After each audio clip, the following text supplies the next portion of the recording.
January in Wijk aan Zee, the Netherlands. For this cozy, coastal town, the holiday season isn't over. In fact, the most wonderful time of the year has really just begun. There we go. The tournament leader holds Wesley So to a draw. Dusataro, he has impressed all of us. Once again, Wijk aan Zee starts the new year as the center of the chess universe. This year as host of the 85th Tata Steel chess tournament. A magnet for the best players in the game, some recognize the Masters field of 2023 as its strongest in recent memory. Of course, it helps when 8-time Tata Steel chess champion Magnus Carlsen is back. Magnus is going beast mode. If Magnus plays like this the rest of the way, who knows what can happen?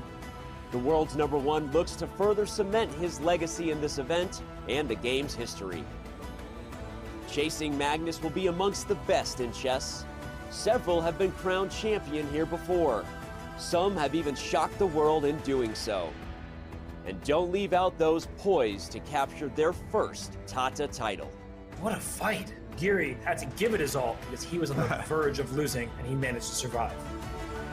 Although winter, Tata Steel chess is also known as the place new stars come to bloom. Magnus won here as a teenager.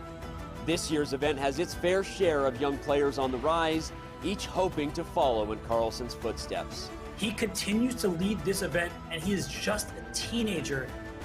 The Dutch refer to Tata Steel as the Wimbledon of chess. For 85 years in running, this tournament continues to be steeped in prestige and legacy, and does so again in this welcoming little Dutch town by the sea. Mein Vrienden, it's the 85th edition of the Tata Steel Chess Tournament, and it starts right now.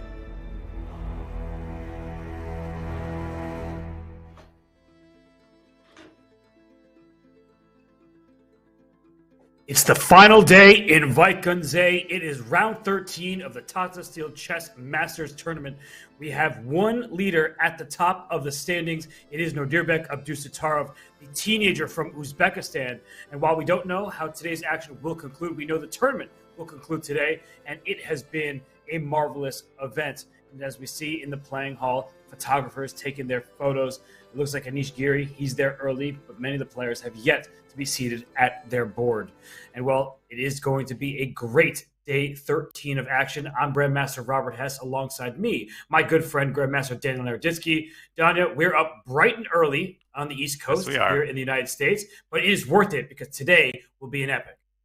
It is most certainly worth it. It's not very bright over here in North Carolina, but it will be pretty soon. It's going to be bright because the chessboards are all going to be set on fire. Don't cry because it's over, goes a famous quote often misattributed to Dr. Seuss. Smile because it happened. Robert, we have been treated to an incredible display of chess, and very likely the greatest part is still ahead.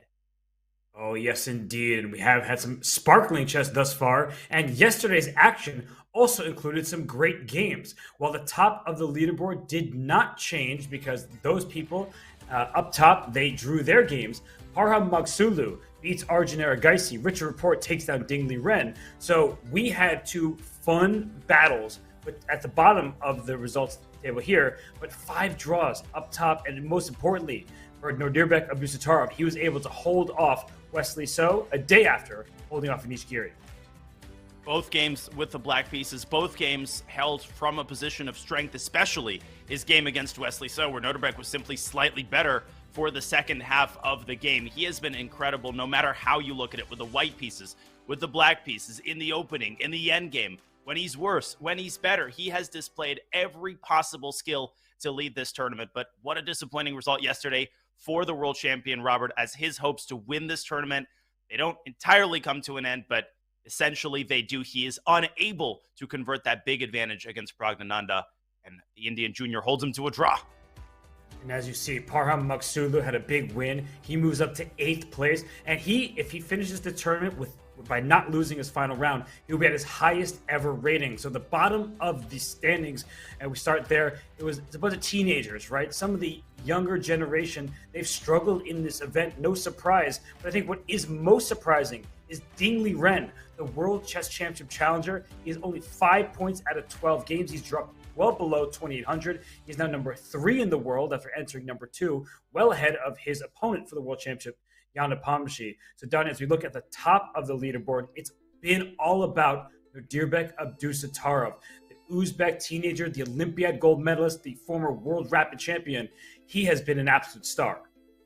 He has indeed, and as I just said, he has displayed skill and acumen and just incredible play in every stage of the game. Tata Steel is arguably the most prestigious super tournament. It's definitely the most grueling super tournament, both because it's 13 rounds long and the time control is vast. To be leading this tournament, essentially wire to wire, is going to be, if Nodirbek can complete the run and make a solid draw or even win the game today, perhaps the most impressive performance of Nodirbek Abdusattorov's career to date. And boy, has he had a lot of impressive performances already, not least of which is, of course, his win in the World Rapid Championship. And he's the lone teenager at the top of the standings. And he can win this tournament if he just wins his game. That is all that's required of him to take first in this tournament. As simple as that. It's that simple, of course. Beating Jordan Van Forest, walk in the park. No, but in all seriousness, he will take first place if he wins his game. Otherwise, if he draws his game and Anish Giri wins, we'll get a tiebreak. And if Nodirbek loses and Anish Giri does not win, Magnus Carlsen and Wesley So have an outside chance. So as we look forward to today's action, we know that Nodirbek Abdusattorov, he controls his own destiny, but Anish Giri and the others are hoping that Nodirbek loses today. And let's start right there. He gets the white pieces against Jordan Van Forest. Daniel, what do you make of that matchup?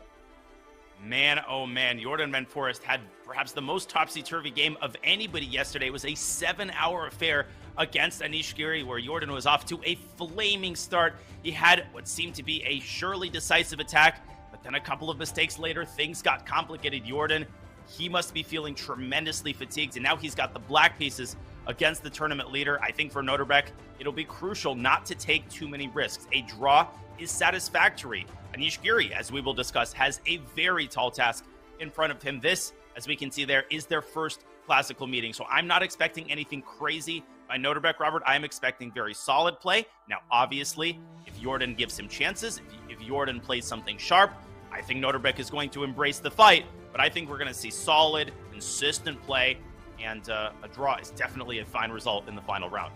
Well, for somebody with 4 victories to his name, only 1 coming with the white pieces, that is surprising. But Jordan Van Forest does bring the heat, and he has more losses than draws with black. So if this game is going to be a draw, it probably will not be just a solid one. So as we talk about the other matchup, the really key matchup in this final round, if Nodirbek Abdusattorov is unable to win, Anish Giri steps in with a chance. And yesterday's game was topsy-turvy, as you described it. Today, he doesn't have an easier opponent at all. Richard Rapport has been on fire in recent rounds, and he always brings fire to the board. You do not know what to expect when you play the Romanian-Hungarian player. He's from Hungary. He grew up competing for the Hungarian Federation. Now he switched over to Romania, but his chess style has not switched. He still brings it every single game.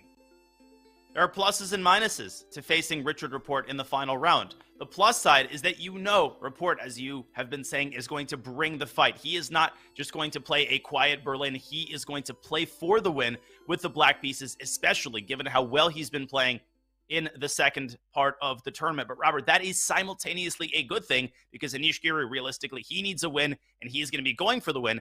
It's also a negative because Richard Rapport has the capacity to blow anyone off the board with either color. Just think about how close he came to doing that to the world champion. Magnus ended up winning that game, but his king was on a hunt. Richard Rapport applauding there. This is not going to be an easy trial for a fatigued Anish Giri coming off that incredibly long game against Van Forest. And Richard Report played a stellar game with Black against Arjun Erigaisi. And speaking of Arjun, has not been his tournament. He gets the white pieces against Magnus Carlsen. Magnus, he needs a win. He needs a Nodirbek loss. He needs Anish Giri not to win himself. So the chances are slim for him to take first. Same is true for Wesley So. He gets the black pieces against Pragananda, a resilient Prague who drew Magnus yesterday. Ding Liren, Fabiano Caruana, that could be a world championship match in another parallel lifetime. But unfortunately for these two players, they do not have a shot at first place. Ding Liren struggling with the white pieces. I'm expecting to be solid. Levon Aronian, Parham Magsulu, that is a heavyweight matchup. These two players have great fighting chess styles, and I think they will fight today. And they're not going to take it a day off just because they're out of contention for first. Vincent Keimer and Gukesh, the teenagers, they will compete. Vincent Keimer has played the longest games of the event, and Gukesh would like to end his tournament on the right foot. But all eyes, all cameras are on this matchup here, Danya. It's Nodirbek Abdusattorov. It's Jordan van Forest. Will the Dutchman do his compatriot a favor and take down the Uzbek player? Or will we see Nodirbek Abdusattorov sail to tournament victory? He has seemed unstoppable to this point. Buckle your seatbelts, ladies and gentlemen, and make sure that they are buckled tight because this is going to be a grueling affair. This ain't going to be a quick draw. Quick draws are frowned upon in Tata Steel, and we haven't seen many of them. We've barely seen any at all in the time control. It really caters to some of these long topsy-turvy affairs as the players receive 100 minutes for the first 40 moves, and then another 50 minutes, and then another 15 minutes on move 60, and there's a 30-second increment. But more importantly, the clocks have been started. The first move has been made, and Nodirbek Abdusattorov is going to try to complete his greatest tournament performance of his career to date with a dazzling display in the final round. Here we go. And you see that? Jordan van Forest plays the Sicilian. That doesn't necessarily mean we'll get a very sharp opening, but he is indicating he is willing to fight. He's not just playing a symmetrical position. And we see e6 on move 2. So not the Najdorf, not Anish Giri's course on Chessable, but we have yet to see what Jordan van Forest has in store for Abdusattorov. And that can be scary, right? When you're playing this final round game, the pressure is on you. We can see some people taking photos right nearby.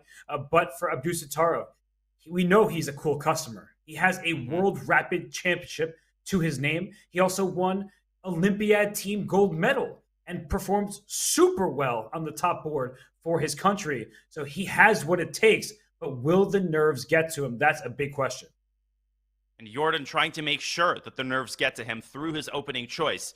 That first move, 1c5, it means so many things, but most importantly, it means Jordan is going to play uncompromising chess. He is not interested in allowing some sort of quick liquidation. We know that Jordan is a tremendously versatile player in the opening. We've seen him play 1e5. We've seen him play the Caro-Kann very successfully. But both of these openings allow White to liquidate the game in most variations if he desires a draw. Against the Sicilian, there are more positional variations. White could play the Alapin.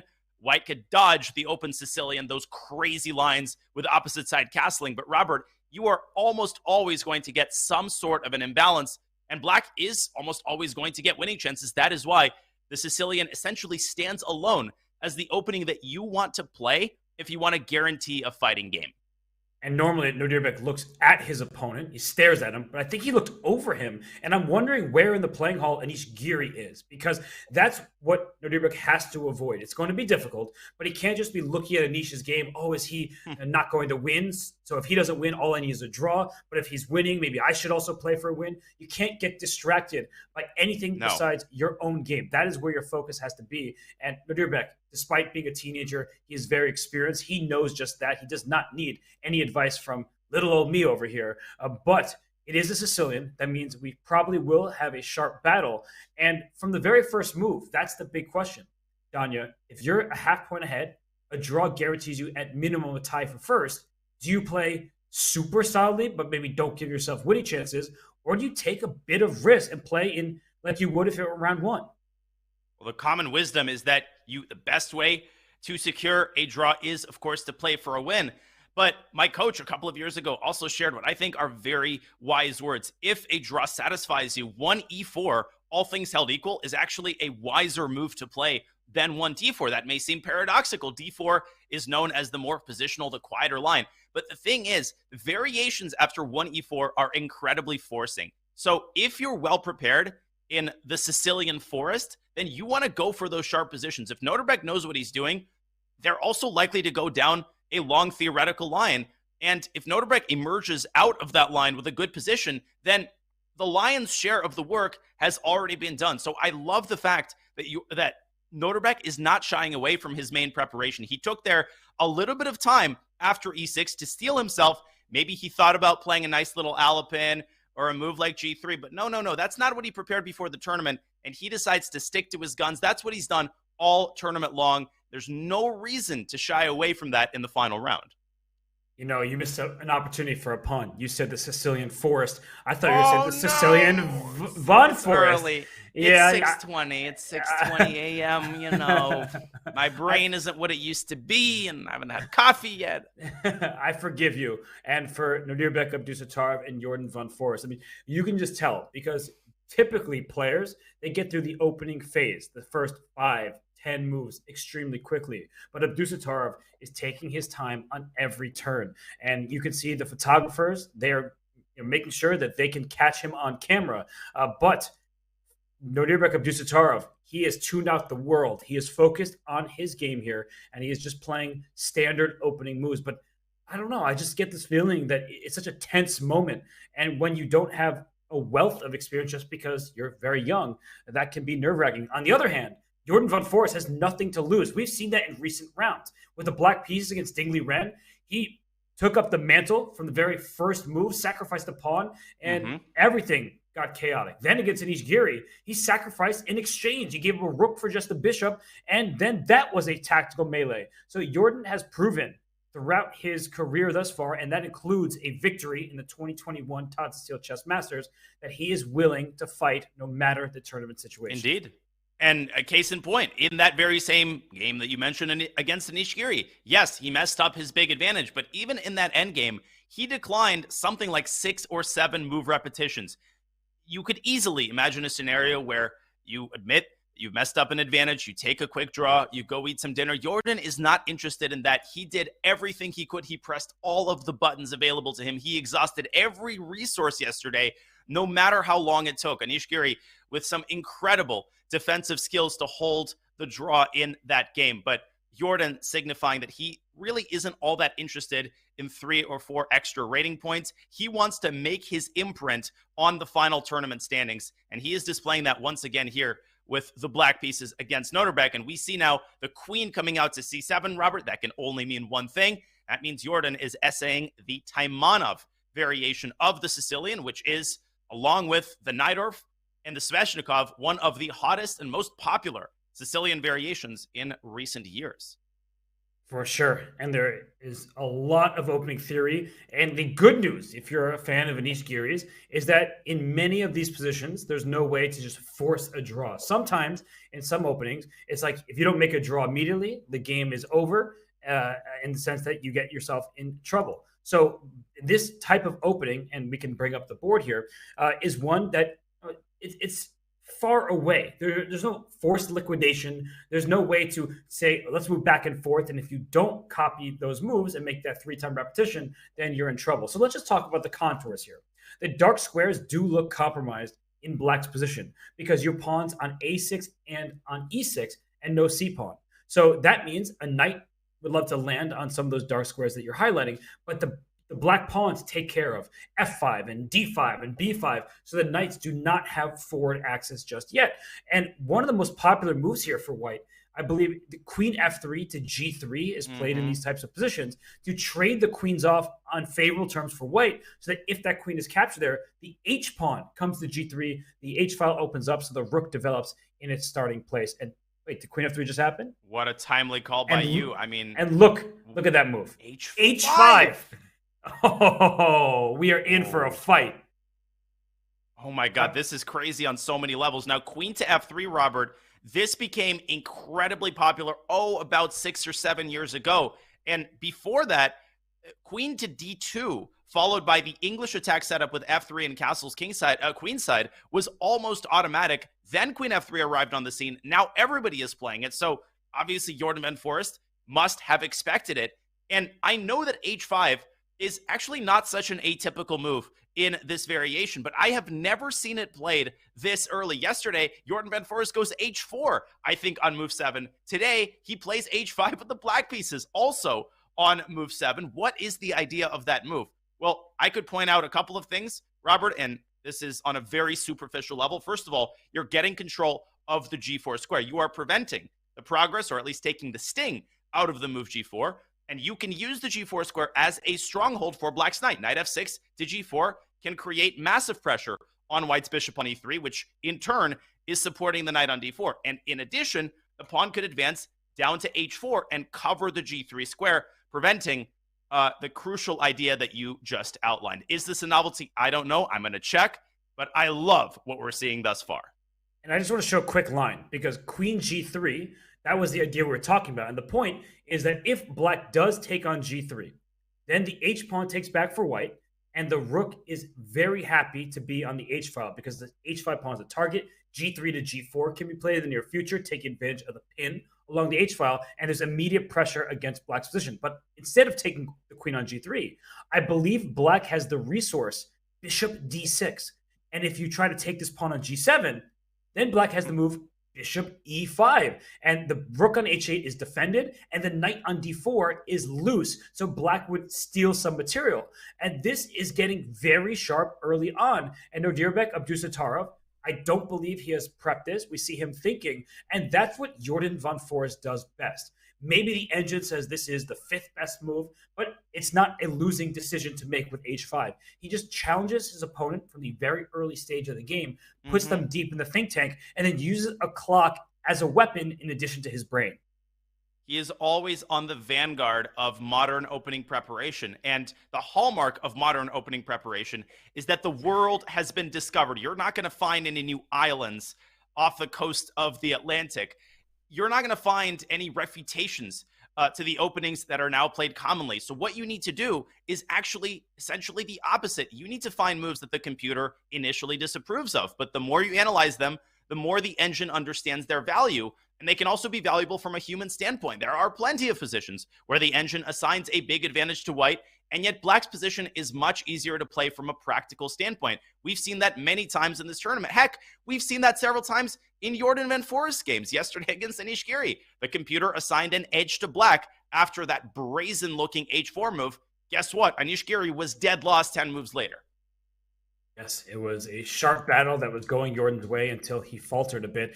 But he is showing that he is still determined. And I saw in the chat someone saying, credit to Jordan, respect for playing fighting chess, not just trying to make a quick draw. That's not Jordan Van Foreest. He's invited to this event each and every year. Yes, in part because he's Dutch, but he is a former champion of this tournament. And that doesn't happen by accident. You have to be well prepared. You have to be ready for a fight in every single game. And just to go back to the game position with the queen on f3 and bishop on f8, that just goes to show that he is just trying to make this tactical at an early stage. So queen g3 has not been played. I'm not sure it will be played just because of this response bishop d6. And if you don't play the queen over to g3, what's the other thing you can do is castle queenside, because you did bring your queen out of your king's path. So castling queenside does look like an option for white. But then black quickly strikes with pawn to b5, and the same exact ideas hold true, that if and when white plays queen g3, don't be surprised when a move like bishop d6 is the response. And actually, now that I think about it, can we just show that? Because I think I found another tactical sequence. Can. Castles queenside. So b5 after castles queenside, very standard play. And then if you play queen g3, I think bishop d6 is still the idea, because if you take on g7, bishop e5 is the response. And if you play queen g5, the only safe square, knight takes d4, and there's a big problem for white. Oh, you can't take on d4 with the bishop, because bishop f4 check wins the queen on the spot. Someone did his puzzle rush at 5 a.m. this morning. Bishop f4 check. White has to take back with the rook, Robert, but that just devolves into complete pandemonium. That's exactly what Jordan Van Foreest wants. Yes, the g7 pawn may not be the most important piece on this board, and it would no longer be on the board in this continuation. And this is what Jordan is aiming for. This is maximum chaos. And if you're Anish Giri, you are thrilled if you're able to get up for your board, because, of course, he's busy calculating, wondering his own options in his position. But you see this and you have to be happy because Jordan Van Forest is showing that he is ready to duke it out. And for Nodirbek Abdusattorov, it's a bit of a worrisome moment because you don't know what the engines say. You don't know exactly what the best moves are. He's done nothing wrong. He's playing just good chess, solid fundamentals. But H5 is just throwing a wrench in his plans. And as you were making those great points, I did a little bit of research. Now, my database doesn't have the very latest update with games from the last couple of months, so take what I'm about to say with a tiny grain of salt. So H5 is not a novelty, but to give you context on how rare that move is, I am seeing 10 games in the database after H5. 10 games may sound like a lot, but in the main move, which is 7 knight to F6, there are 1,124 games. In terms of popularity, H5 is 1, 2, 3, 4, 5, 6, 7, 8, 9th move by popularity. So that is what Jordan Van Forest does. These are the kinds of obscure moves that he sees, essentially guaranteeing that this did not come across Nodirbek Abdusattorov's radar. And even if it did, Nodirbek was likely to cast only a superficial glance at H5. Guess what, Robert? In those 10 games, Black has scored over 50%. Black has won 6 of those 10 games, and several of them featured grandmasters handling the white pieces. I am loving this already, and no matter how this game ends, I think we are being set up for a photo finish in this game and in this tournament. Well, can I ask you questions? Do you have the database open? Please do. What has those grandmasters who had the white pieces, what has been their move after H5? So in the original game from 2016, as well as in 7 other games, so 8 total games continued castles queenside, and then Black actually responded with several different options. 4 different moves were made in that position. One of them was indeed the move B5, and that was played by Kostya Kavutsky, a name that should be familiar to a lot of players in the chat. Kostya is a Sicilian expert. He wrote a book from the white side of the Sicilian, so he is definitely someone to be trusted on the Black side. He ended up losing that game, and after B5, White traded on C6, but I looked through that game, and he actually got a very decent position out of the opening 1 game, continued Queen G3, the move you originally indicated. Black did not respond with Bishop D6, but that may be Jordan's innovation. And the final game continued Knight D4 takes C6. Something tells me that Nodirbek isn't going to release the tension this early. And Knight takes C6, Robert, is a move that you need to play with tremendous caution because Black could take back with the B pawn. And not only will D7, D5 be easier to carry out, but the B file opens up and that essentially gives Black an attack on a golden platter if White castles to the queen side.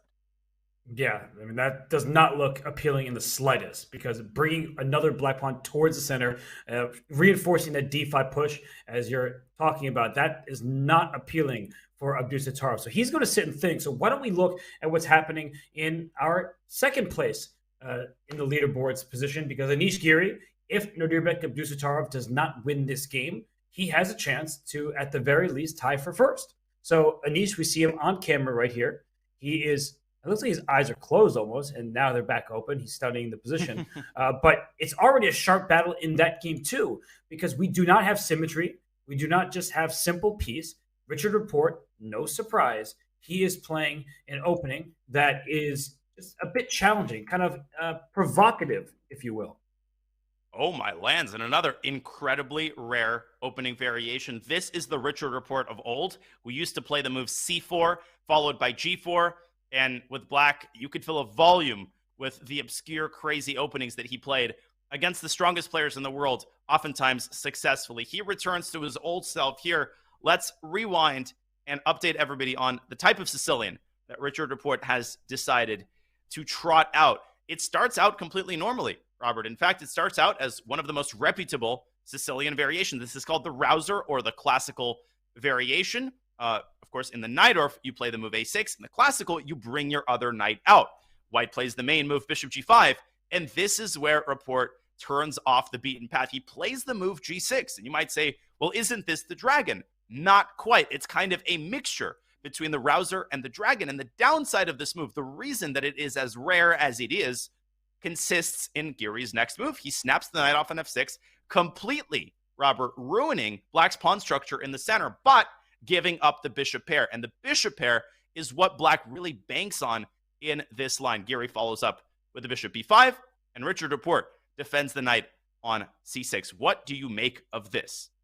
Well, the pawn structure clearly is not very pleasant to look at from Black's perspective. You have an isolated d6 pawn, you have double pawns on the f file. And where is that dark square bishop going to go? That is the advantage in Black's position. He is the only player with a dark square bishop. So if he can play bishop g7 and pawn to f5, maybe he could wreak havoc on the long diagonal. But that's not easy to accomplish because right now it's White's turn. I believe the queen can slide up to a square like d2.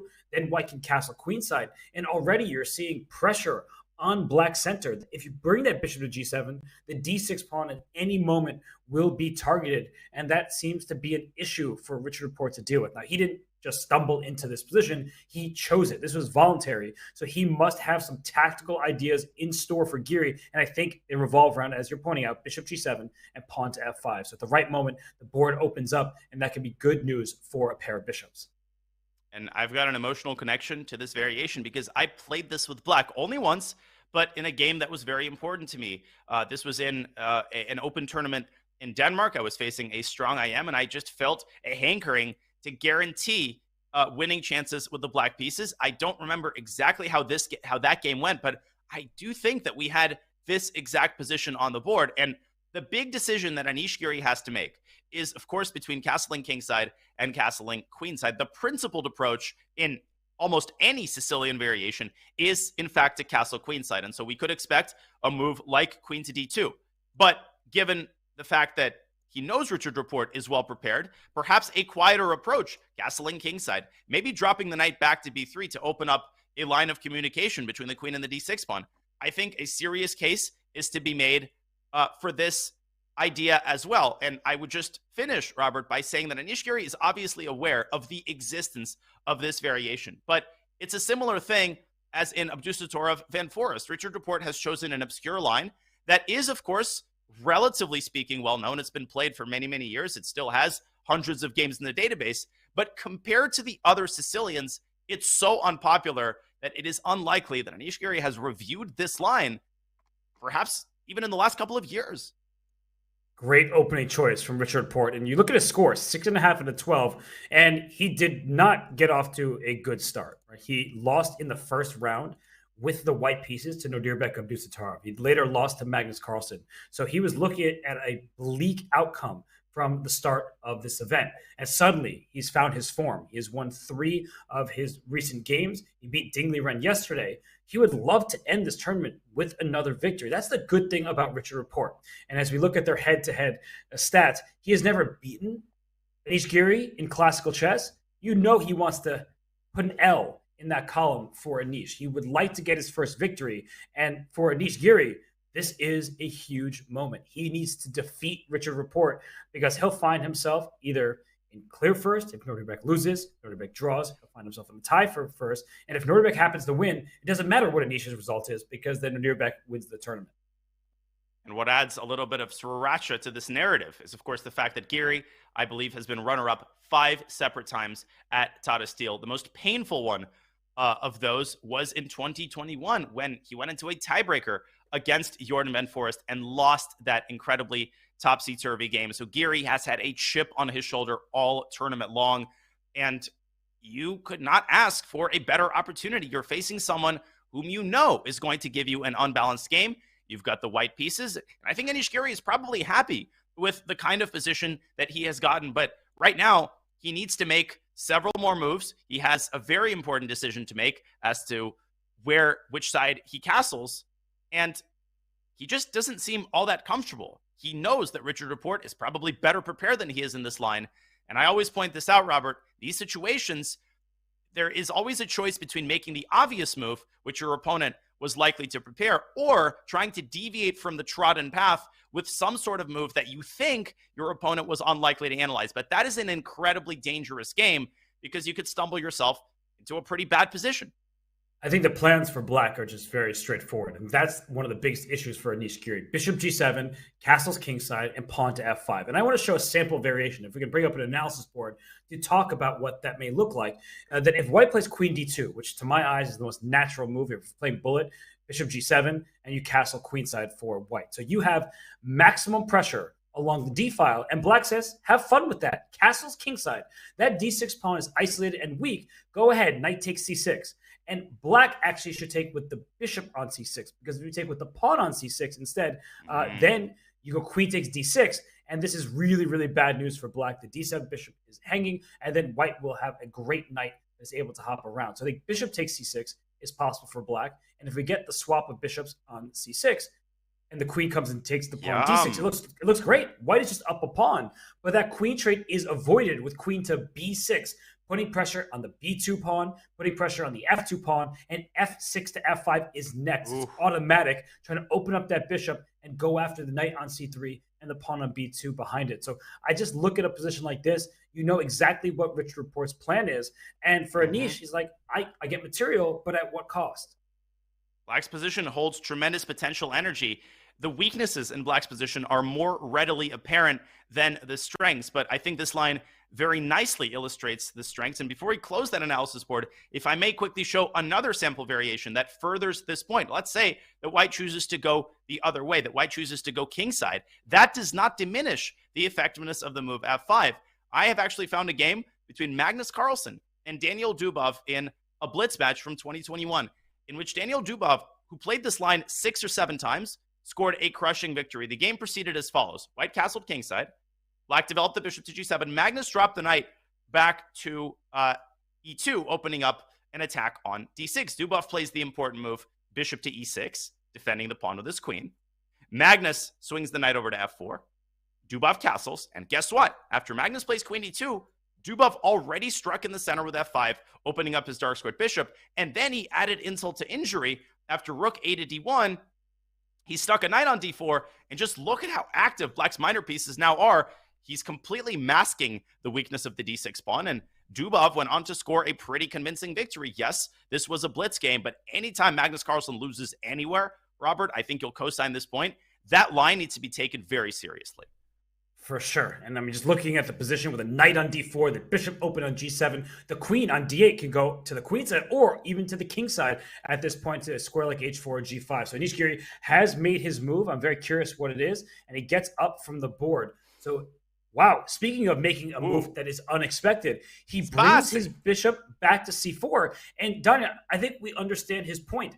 The B5 square is better for a knight. So by bringing the bishop to C4, you fully control the D5 square, which will be an outpost for a knight or your bishop, but it also gives the B5 square to your D4 knight. And once that knight gets out the way, the D6 pawn is in big trouble.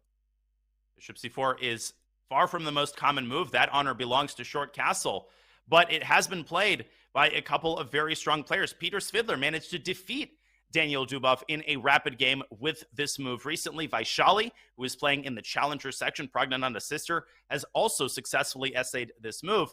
And White will actually have a choice after Black fianchettos his bishop, which I think is very likely. You can play knight DB5 and go directly for the D6 pawn, but more likely and more consistent with Anish's style, I think, would be, in fact, to trade on C6, castle kingside, and as you're suggesting, establish either a knight or perhaps even a bishop on D5. And one of the benefits of the trade on C6 is that you're largely taking the sting out of the move F5, because then White can simply recapture on F5. And the last thing Black wants to do is take back with the G pawn and permanently ruin his kingside pawn structure. A very interesting choice by Anish. I think it's a very good decision, because you might be able to take Rich Report out of deep preparation, and now it looks like he's on his own. And Anish, this is a big moment for him. We know that this tournament means so much. He is an ambassador, and media spoke to Anish yesterday, asking him how he felt about his upcoming match with Rich Report, and he didn't want to say much, but let's take a listen. No, I'm not going to say anything. You I have the invoke right your to remain silent, and Richard has the right to watch this interview, so I'm not going to say anything about this the upcoming game. I can tell you that I had a certain plan for it, but we'll see. He certainly does have the right to remain silent, even if he uses Twitter as his fertile grounds for speaking. But it's interesting, because chess players, they want to hide all information that is not already accessible. You do not want to tell anybody who you're working with, because if they know that they're working, if the world knows that they're working with Daniel Naroditsky, they'll start Googling and researching, going to the database for Danya's openings. And that gives them a hint at what that player might be looking at. They'll be pretty horrified at what they'd find, though. Maybe, but still, it gives them information. So Anish is saying, I'm not going to tell you my game plan. I'm not going to say I'm going all in, because that may give a hint to Richard about a specific opening choice. So I think Anish did the right thing in that interview. He's playful as ever. But Richard, he said, I don't mind. I am going to choose a fighting variation. I'm not going to sit passively and defend a slightly worse position. No, Richard Report is not that type of player. And the person who was standing next to Anish in that interview, Jordan Van Forest, he's not that type of player either. So we have two fighting games on the top boards. We do indeed. And for the first time this bright and early morning, let's take a look at the bird's eye view. Obviously, we have more games to cover, and we will keep an eye on the games that do not directly impact the top of the tournament cross table. But obviously, the trifecta that we will spend by far the most time on is Abdusattorov Van Forest, where we have seen the queens come off the board. You called it. That queen from F3, it swung over to G3. Jordan actually accepted the trade and has just brought his dark sword bishop out to C5. It still appears that he is in his preparation. And Nodirbek, I mean, maybe you should fly to Amsterdam right now. I know there's a couple direct flights from New York City, because you are predicting every idea in that game. G3 to G4, striking where it hurts, hitting that H5 pawn and exploiting the undefended rook on H8. Nodirbek, he looks like he's in control. He looks like he's confident, but Jordan might very well be in his preparation. And Robert, of course, Magnus Carlsen, I'm looking for him. He is on bottom left. Bottom left. It took me a while. Bottom left of your screen against Arjun Erigaisi. Just from the fact that he's got both of his bishops fianchettoed, you know that the world champion is trying to mix it up and score a victory in the final round. He certainly is, and other players are fighting. Look at the games right next to that. Pragnanda is his second from the left and the bottom against Wesley So. Whoa. Wesley up a pawn with the black pieces, but actually he's not up a pawn. It's even material. It looks like he's up a pawn because A2 is gone, but even material. But there's a knight there that's hopped into the D6 square with check. So Wesley So, he needs a win. Woo. He needs Nodirbek to lose, and then he would have a shot at first place. So why don't we dive into Wesley So's game, because Magnus Carlsen's game has all the pieces on the board. This is fighting chess all around. No player is taking the day off. Look at this position, Danya. What is that queen doing on A2? Why are both kings still in the center? Why is there a lack of development? And the black king is in check. Be still, my beating heart, is all I have to say. I don't think anybody is going to begrudge us a closer look at the pandemonium that we have on the board after only 17 moves. And only is probably the wrong word, because we're only 30 minutes or so into the round and we're already 17 moves deep. The most disturbing thing for Wesley is that Pragg has all of his time left on the clock. We've talked about this a lot. That is a clear sign that he is still in his preparation, and this is not the kind of position that you want to be on your own. You want to have that Stockfish GPS readily available, and it looks like Pragg has turn-by-turn directions. He's got a knight on D6. Robert, I could rewind and quickly show how this crazy position occurred. Do you think that's a wise thing to do? I think it is. Let's go all the way back from the start. You could be forgiven for thinking that this is some sort of Sicilian, that the first move was E4, but no, the first move was actually D2, D4. This started out pretty peacefully as a Queen's Gambit declined. Things got crazy on move 4, C7, C5 by Wesley So. The semi-Tarrasch, after C takes D5, rather than the conventional knight takes D5, he takes the pawn on D4. This is a well-known line, and recently White has been mostly recapturing the pawn on D4. Pragg plays the old move, queen to A4 check, forcing the bishop onto D7, cutting the contact between Black's queen and the D5 pawn, and White accepts what is called, I think, the Sheninghara Gambit by taking on D4. A trade on D5, Black's pieces start coming out, one after the other. A check on A5. The knight comes out with tempo. Pragg drops back. The knight comes out to E4. Attacking the knight on C3, Pragg defends with bishop D2. We have a trade. Wesley grabs the bishop pair and brings his bishop out.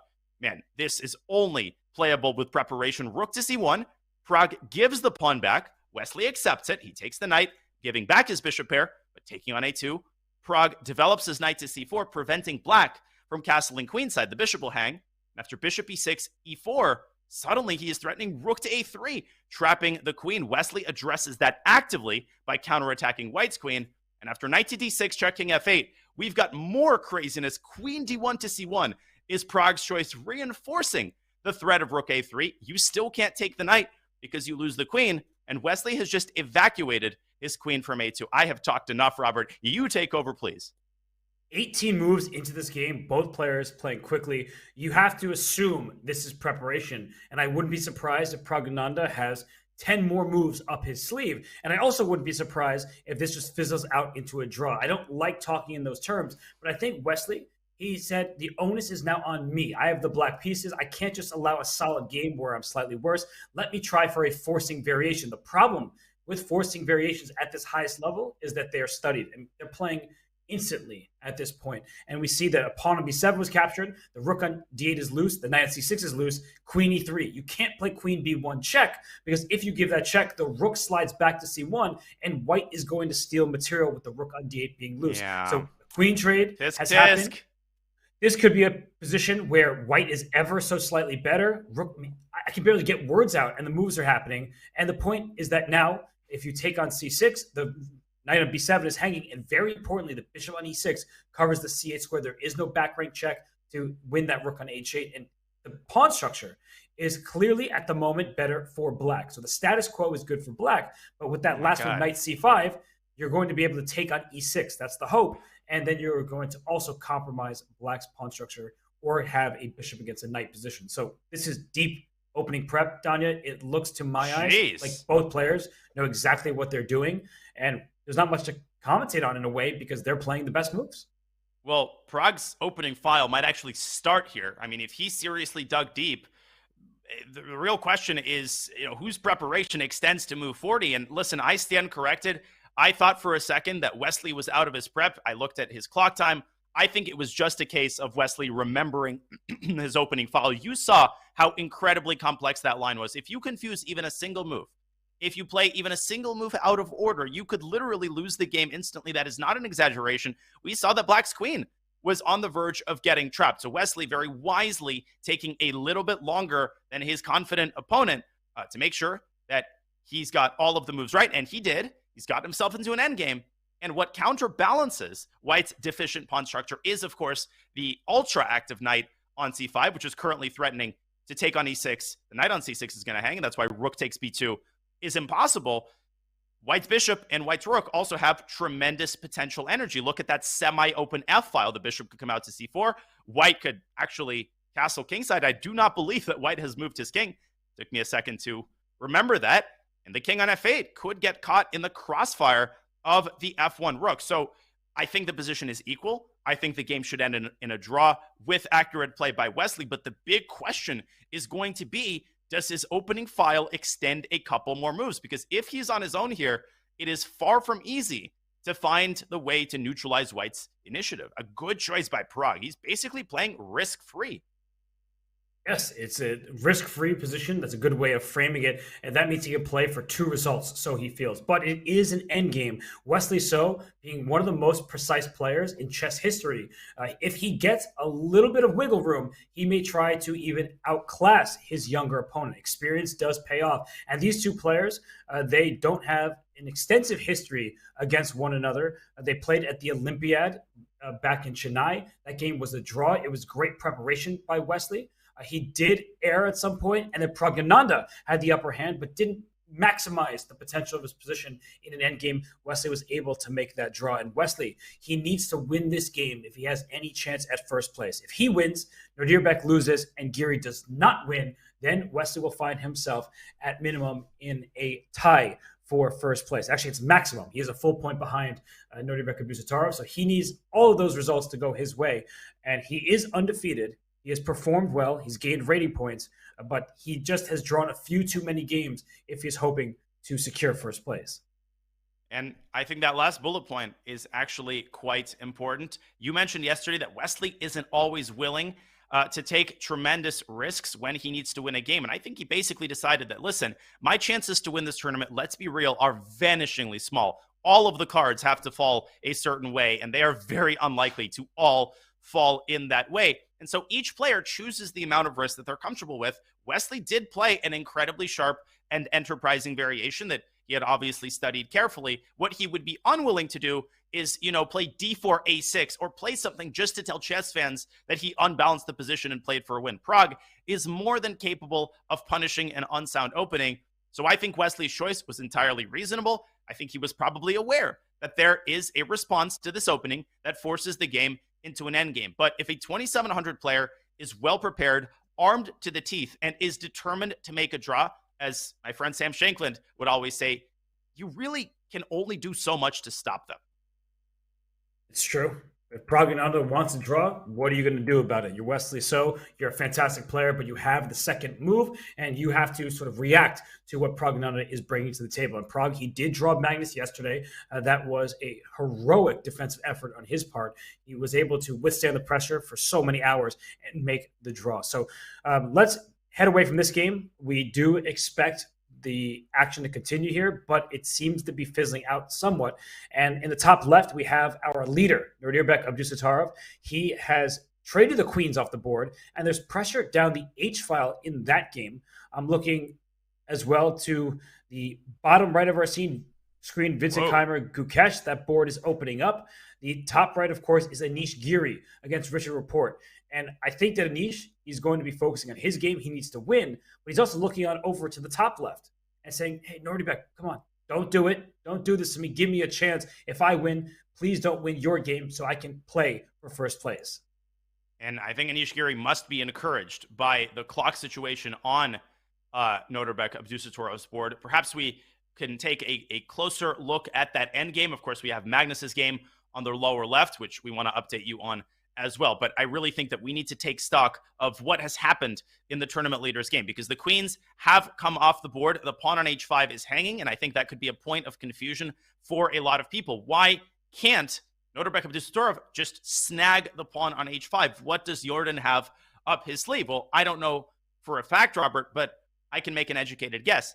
I think that in this position, if we could bring up an analysis board, first of all, I'll point out that knight takes c6 does not win a piece, because black can, of course, first capture on e3 and then take back on c6. This is out of the question.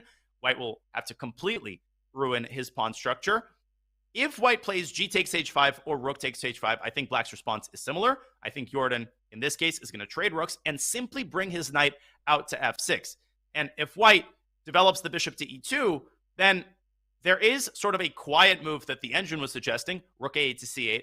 The more human move, the move that appealed to me, is b5, b4, dislodging the knight from its defense of the e4 pawn. And this would not be a fair trade for white if Jordan can snag this very important pawn on e4. But the story is not as simple as it appears. White can drive the knight over to a4, suddenly hitting the bishop. Black has to spend a tempo moving it back, and now white can use this tempo to try to secure the e4 pawn. But Robert, with your knight sitting on the rim, with a lot of pressure against white's central piece construction, I think Nodirbek might be I think Jordan might be aiming precisely for a position like this, where there's just a lot of practical pressure, even if objectively your position, might be slightly worse. And just to add one more move to this line, if white reinforces the pawn e4 with f3, that bishop on e2 no longer in contact with the h5 pawn. So that would be a pawn that black can capture. And the rook on e8 is protected. So rook h1, rook h8, that's not a threat. Not to mention the knight on d4 is loose. So this is great opening preparation by Jordan van Forest. Nodirbek Abdusattorov, he's reacting well, but it could be sharp despite the absence of queens. That doesn't mean that we're just in a drawish position. There's plenty of life left. Both sides have all four minor pieces. Both rooks are on the board for each side. So this does seem like a battle. And for Nodirbek, he has to think, do I want to keep my options open and play for a win, or will he be satisfied with a draw? I do think a draw is satisfactory for him. He's not afraid of a blitz playoff, or rapid playoff, I should say, if it gets to that point against Anish Giri. Anish, super strong, but Anish first has to beat Richard Rapport, and that is a tall order. But for now, I think we are going to let the players focus on their games. We are going to step aside for just a few moments, and when we return, the action continues here in the final round of the 2023 Tata Steel Chess Masters.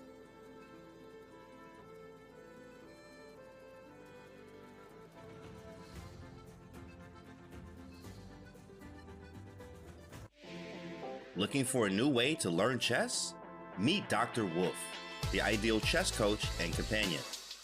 Play against Dr. Wolf as he explains everything step by step, points out strategic ideas, and alerts you to your mistakes. Train with him and go over your past mistakes until you master them. Choose from over 35 lessons created for all skill levels. No matter your level, everyone could use a coach. Download Learn Chess with Dr. Wolf for Android or iOS devices today.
Arjun Erigaisi having a tough event in Wijk, and today he plays Magnus Carlsen. The last round for him is the most challenging round, at least on paper. Magnus Carlsen being the world champion in classical, rapid, and blitz. With Arjun Erigaisi, such a strong player, such a bright future. He'll be back in Wijk, and he wants to end his tournament with his biggest success, because so far it's been 4 losses for him, and the rest of his games have been drawn. So if he could beat the world champion, that would be an awesome conclusion. It would indeed. And I really think Arjun Erigaisi, he's embracing it. I think he appreciates the chance to perhaps not turn his tournament around. Even with a win in this game, he will lose a good deal of rating. He will finish with a serious minus score. But what a mood improver that would be to defeat the world champion in the last game and dash his off chances for first place. Arjun Erigaisi is not shying away from the challenge. They have a very complex position on the board.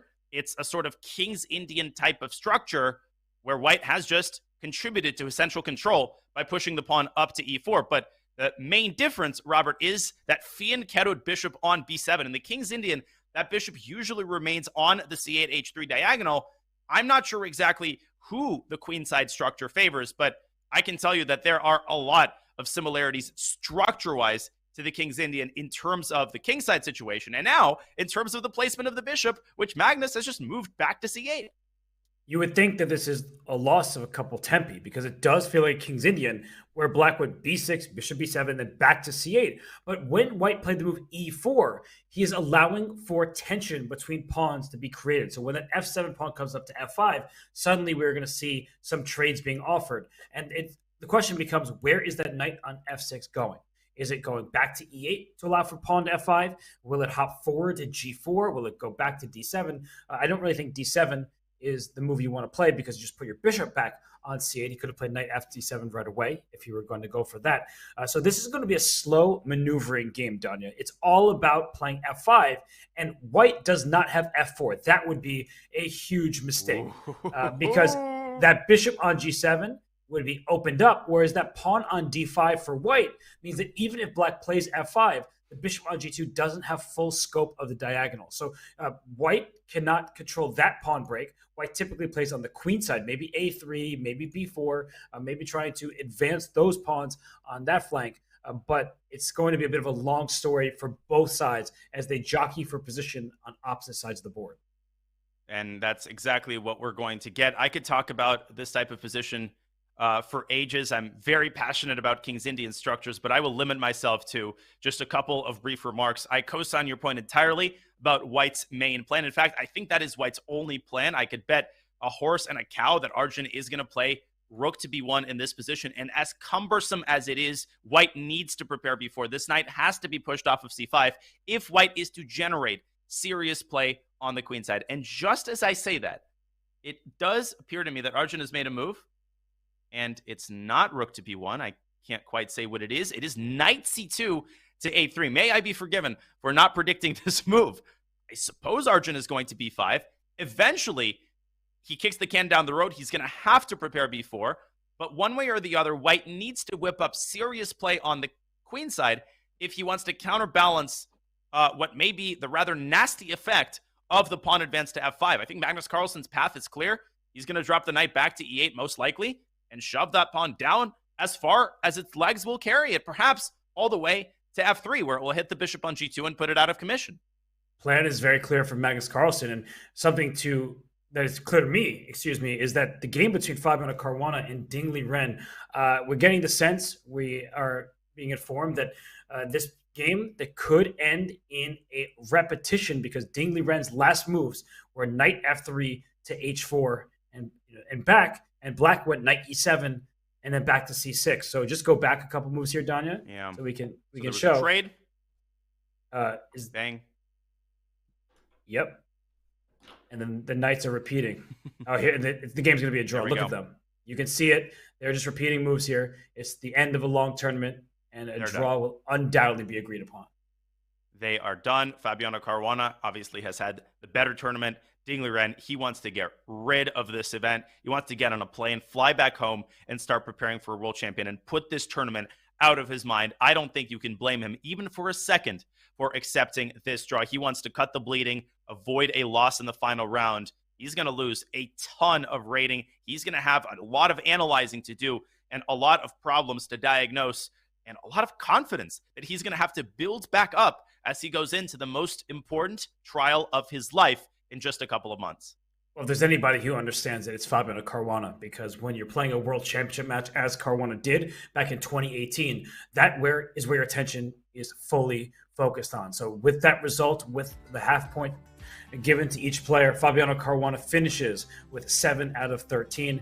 Ding Liren did not have a great tournament. Of course, his standards are to be amongst the top players. He finished with 5.5 out of 13, a disappointing performance for him. He won just a single game and lost 3 along the way. But now our focus is going to be on these top boards. We have Nodirbek Abdusattarov on the top left. The tension between the H and G pawns is still there. But on the top right, look at Anish Giri's game against Richard Rapport. Anish is the first to jump forward, the knight heading into D5. Let's zoom into that game because I feel like Anish is making some progress. I'm very glad you made that call because I am itching to share a cool little anecdote about the position that we have in front of us. So knight c3 to d5 is actually the first new move. You might assume that this position that comes already from a rare line of the Sicilian has never occurred. Not true. The position after rook c8 has occurred once. It was in a game between two very strong grandmasters, Alexander Motolyov and Vladimir Potkin, who, by the way, is one of Jan Nepomniachtchi's second. Robert, guess where that tournament was played all the way back in 2012, of all the places. Okay, so Khanty-Mansiysk is going to be high up on my list just because so many chess tournaments randomly were there. Not that. The population of this place might be similar to that of Khanty-Mansiysk. It's a small town. It's known for its chess. Is it Wijk aan Zee? It is Wijk aan Zee. It was played in the Wijk aan Zee Challenger section in 2012. And knight d5 is the deviating move. That is technically the novelty. Alexander Motolyov, he dropped his bishop back to b3. And that actually allowed Vladimir Potkin to carry out a very pretty maneuver, fully neutralizing White's edge. He played the immediate f5. I pointed out that this move is unlikely as long as the bishop sits on c6. Not so here, because all of a sudden, Black can grab this knight on c3. And if you nonchalantly take back with the queen, whoop, bishop takes g2, that's a discovery, and that's a lost rook on f1. White had to accept the ruining of his queenside pawn structure. The queen came out to g5, threatening checkmate, forcing yet another major weakness on the king side. And with all of these weaknesses induced, Black can accept his own share of weakness. The g-file is also opened. This position is approximately equal, according to the engine, and the game ended in a draw. I just think it's so cool that there is only one game in the database, and of all the places, it happened specifically here in Tata Steel. What a tournament, what a tradition, and what a crazy story. Love that inclusion to show everybody that this position had happened before and in Wijk aan Zee, but in this game, the knight hops forward to d5. f5, no longer as good of an option because if you play f5, then White simply takes on f5 and there's no more bishop takes knight on c3. That knight is gone, and you do not want to allow White to just make progress on the king side. And something that's extremely important because I think people in the audience are often told bishops of opposite color means the game is just equal, end games are drawn. We are so far away from an end game. So if Black were to take on d5 with his bishop to get rid of that really pesky knight, the white bishop takes back on d5, and look whose bishop is better. The one on d5 hitting both the b7 pawn. Just put the position on the board for a second so we can really show what it's like. The f7 and b7 pawns are targets. The bishop on g7, it stares into its own pawn. And so White is clearly better in such a position. A rook lift is in the future. Maybe f4 followed by f5 for White, just slamming that pawn forward to shut in that bishop. This would be a great position with excellent winning chances for Anish Giri. And the final nail in the coffin, really, is that Black can try to play f5, but there's an additional tactic that Black has to keep tabs on, and that's the idea of taking twice on g6. The bishop on d5, you mentioned, pins the f7 pawn. So even if Black does squeeze through f5, his entire kingside is at risk of being pulverized by White's bishop and White's queen. I think what we are getting at here, as we dial it back to the live board, is that not only is bishop takes d5 unwise, Black, I think, has to prepare f5 at all costs, and he has to do it ASAP because White has several easy ways that he can improve his position and take the sting out of the f-pawn's advance. The move that comes to mind is c3, creating a pawn chain. You could bring the rook to d1. White's play is easy. I think it's likely that Richard drops his bishop back to d7 and essentially pre-moves f5. Even if it means sacrificing d6, he needs to find a way to open up the g7 bishop because that is essentially the entire point of playing this line. The longer the bishop is hemmed in by its own pawns, the higher the likelihood that Anish Giri is able to tighten the screws in the center and ultimately win the d6 pawn and crash through. And the problem for black in some of these positions is like even if you get f5, which might not be easy because white can retreat the knight to e3, stopping you from playing f5 and hitting the d6 pawn at the same time.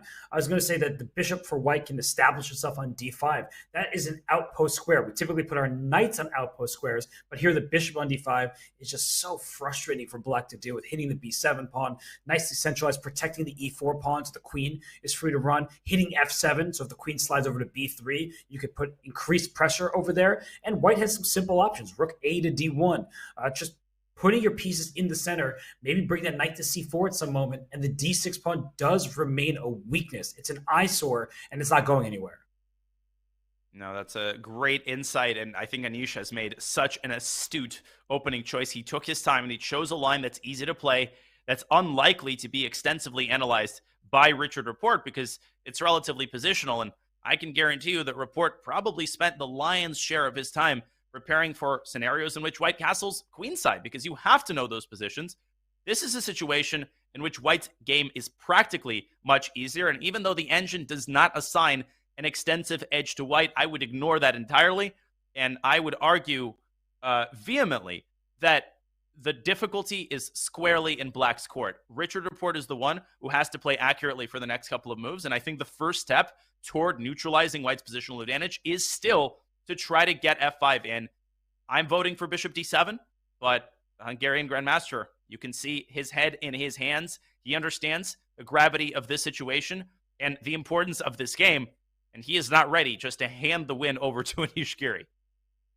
No, he is not. But Anish has a good start to this game, and you need to be able to keep it going. You don't want to see an end game, that is just pretty level, where maybe you're slightly better. None of that forcing stuff. So I believe that for the time being, it will be easier for Anish to find ideas and moves, and that should give him good winning chances. Not that his position is that much better right now. I just like the direction this game is heading. And so why don't we zoom out for a second from this game, look at our other games in progress, because no game is more important than Nodirbek Abdusattorov against Jordan van Forest. And we see a similar dynamic to where we left it. The players are thinking, trying to work through the complications. And as soon as I say they're thinking, it looks like Jordan G6. Ooh. That's the top left of our screens there. He's protecting his pawn on H5. But while we have a moment, while the players are thinking there, Donnie, which of our other games do you want to dive into briefly? Well, I'll just point out that Prague Wesley has settled down, as we were discussing. The light squared bishop comes out to d3. I think things are going to continue calming down on that board as both sides essentially get their pieces out, especially black. Wesley's got to get that other rook out of h8 and prepare for what could be a long, grinded out endgame. We have a fascinating battle between Vincent Keimer and Gukesh. Now, I appreciate the importance of keeping tabs on the games that impact the final tournament standings, but I really think that that position merits a closer look, if only very briefly. Let's go right to that, because I think the last move that Gukesh played in the bottom right, queen sliding from d8 to c8, and that move allows white to shatter black's kingside pawn structure. There's a knight on e4, a bishop on g5. There was maximum tension against his knight on f6, and that still exists. So I think that if I'm looking at this correctly, white can lead with, say, bishop takes f6. It doesn't really matter the move order, I don't imagine. But after bishop takes knight, knight takes back, knight takes f6, we're going to get a position where black's kingside is just going to be open. It's exposed. And after this, I think white can establish a bishop on e4, then move the queen out the way. And this looks terrible for black. At the eval bar saying, not a big deal. Well, I guess the eval bar must be banking on the fact that black has the bishop pair, and black also has the g file. There is the typical idea of king h8 followed by rook g, and that queen on c8, it appears very awkward, but one redeeming factor is that it will be making contact with the h3 pawn, a pawn that it can capture in the event of the rook on g8 pinning the g2 pawn. Vincent Keimer has made a decision. He has followed the sage advice of Robert Hess, and he has captured the knight on f6. Can you blame him for not being able to resist the temptation to ruin black's kingside pawns, which is even more tempting by the fact, made even more tempting by the fact that black's king sits on g8 and can definitely be attacked by some of white's minor pieces. Once the queen moves out of d1, there is also the idea of swinging the knight around to f5. This looks really bad for black. I'm not sure at all how the eval bar is suggesting that black is in not too terrible of shape. I mean, it just looks like a clear plus for white. I think from a practical perspective, if this were a blitz game, white would win this position a large percentage of the time. But it's classical chess. Gukesh has plenty of time to evaluate the position. Vincent Keimer has played more quickly than his opponent, and Vincent would like nothing more than to get this victory because he's had his opportunities to score wins. He has 0 wins to this point. He has 3 losses, and all the rest of his games have been draws. If he can end with a win, his tournament won't feel that bad after all. 5.5 out of 13 in your maiden Tata Steel Masters is a good result, and he wouldn't even lose many rating points. So this is a big opportunity for Vincent Keimer. We expect so much from these players. We take it for granted that they demonstrate poise, resilience, cold-bloodedness. Let's take a step back and just assert the fact that for many of them, for Vincent Keimer, for Gukesh, this is not only their first or one of their first super tournaments, but it's perhaps the first 13-round event that they've ever played. It's the first time that they faced a lot of these super grandmasters. There are some growing pains. There will be a couple of rough experiences, but they're going to come back home. And, Vincent Keimer, in his case, he's going to analyze each and every game very carefully with Peter Lecko. He's going to analyze those end games exhaustively. He's going to figure out what went wrong, and he's going to come back stronger. That is called improvement, and that is a process that is normal. It's part of every player's journey. And our expectations, they are sky high because we're spoiled. We're so used to excellence from these young players. Arjun Erigaisi has been riding an endless streak of good tournaments, but eventually each of those streaks is going to come to an end. And really, players, their verve, their grit, it's defined not by how they act when they're playing well, but how they react after a tournament like this. Well said. And for Vincent Keimer, I think he does have the upper hand right now. Still a position that Gukesh is going to be able to play, and he has some clear ideas. The bishop will be driven back to g6. Couldn't even say it because the pawn structure looks so bad over there. But bishop g6, the queen will get off the back rank. The rooks will be connected, and I think we may see some major pieces swapped on the e-file. So I do think that while Gukesh, the aesthetics are not there, he does have a clear plan that he can execute. So why don't we hop away from this one? Vincent Keimer does have a chance in this game. I think his many fans from Germany will be rooting for him to get his first victory in the tournament, I should say. And, well, let's go back to the Nodirbek Abdusattorov game against Jordan von Forest, because in that one, we last saw Jordan play the move g6.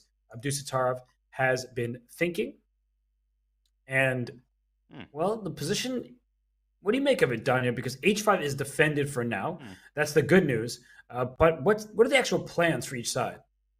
Well, I feel like the fulcrum of tension has shifted from the king side, where it lay squarely after white played g4. Black has managed to patch things up, and that last move g6, it secures the pawn on h5. Even when that pawn was hanging, as we were discussing, it was not very wise for Nodirbek to rush into the pawn capture. Now, I think the tension lies in the center. And the question is, who benefits from this tension between these two sets of minor pieces, the bishop and the knight, for black, and of course, their counterparts on e3 and d4. I will point out concretely that black isn't really threatening the move e5. It may seem like he is, but the knight can still jump into f5. Just because that square is defended doesn't mean anything, because the bishop on c5 is undefended as a result. So the point of g6 isn't to set a superficial tactical trap. It is to solidify the king side. My question to Jordan would be, first of all, what is he planning if Nodirbek just plays a neutral move, such as bishop to e2, or king to b1, or maybe a3, to prevent the pesky idea of b4? What is Jordan van Forest's follow-up going to be? If Nodirbek can figure that out, then perhaps he can find a more load-bearing move in this position. Maybe the immediate knight f5 deserves consideration. You called it the dark squares. You mentioned this as early as move 4. They're still weak, and if the dark squared bishops are gotten off the board, he might pay the positional price. Well, I just wanted you to put that move on the board, knight to f5, because that looks like it's a crazy move. You're giving away your knight, but if the pawn takes the knight, then the bishop takes the bishop on c5, and the dark squares are completely under white's control. You have the bishop pair. It's an open position. The evaluation is justified. It is a great position for white. So knight f5 is available, and I think it's a good move, because if you played bishop e2 first instead of knight to f5, and as you're showing, the knight would capture the bishop back on e3. Black plays d6, and now you don't have knight f5 anymore. And if you make a careless move like pawn to a3, now black plays e5. And you're losing a piece because knight f5, I just take you, and the bishop on c5 is defended by the pawn. So that's very important. So I think black's move is d6, and that creates some tactical problems for white to solve. So that's why I like the move knight f5 initially, as you were indicating, because instead of bishop to e2, you start with knight f5, and then that d pawn. That's at the end of a line with a rook staring down at it. I feel like black could be in some danger here as this game progresses. And knight f5 is good from a tournament standing perspective as well. White essentially forces the bishops off the board, and I just do. I mean, I'm speaking too soon. I'm jumping the gun here. I get it, but I really don't see Nodirbek losing an endgame like this, given his form in the tournament. And I'm not trying to jinx him. Obviously, there's plenty of fight left, but he has no weaknesses. He's got pressure on h5. He's got a clear set of follow-up moves. He can develop his bishop. He's got plenty of ways to improve his position. And he can also go for more. You can play a move like a4 in order to carve out a direct pathway to that juicy outpost on d6. The knight would like nothing more than to jump into c4 and then move its way to d6. And that pawn on b5, it always sticks out like a sore thumb in Sicilian positions. It's a double-edged sword. It's a strength with queens on the board, but it can be a serious liability with the queens swapped. So a4, the bishop development to e2, all of that, I feel like the arrows are pointing one way, and that's in the direction of knight to f5. I think it simplifies the position in order to avoid tactics. And we know what Nodirbek Abdusattorov needs to win this tournament. If he wins this game, he wins first place. That's it. The tournament is done in the sense that we know who the champion will be. But if he draws the game, then Anish Giri needs to win to force a tiebreak. So that puts the burden squarely on Anish Giri's shoulders. And I think that's what Nodirbek would like, because if he loses this game, if it gets sharp and he goes wrong somewhere, then that gives Magnus Carlsen, Wesley So a chance to tie him, and it would give Anish Giri a chance to leapfrog him altogether. So I think Nodirbek, he wants to make sure this heads towards a position with two results. I think knight f5 accomplishes that. Either Jordan makes a draw if he plays very well, or if Nodirbek can outclass him down the stretch, it could be a win, and thus another tournament belt for Nodirbek Abdusattorov.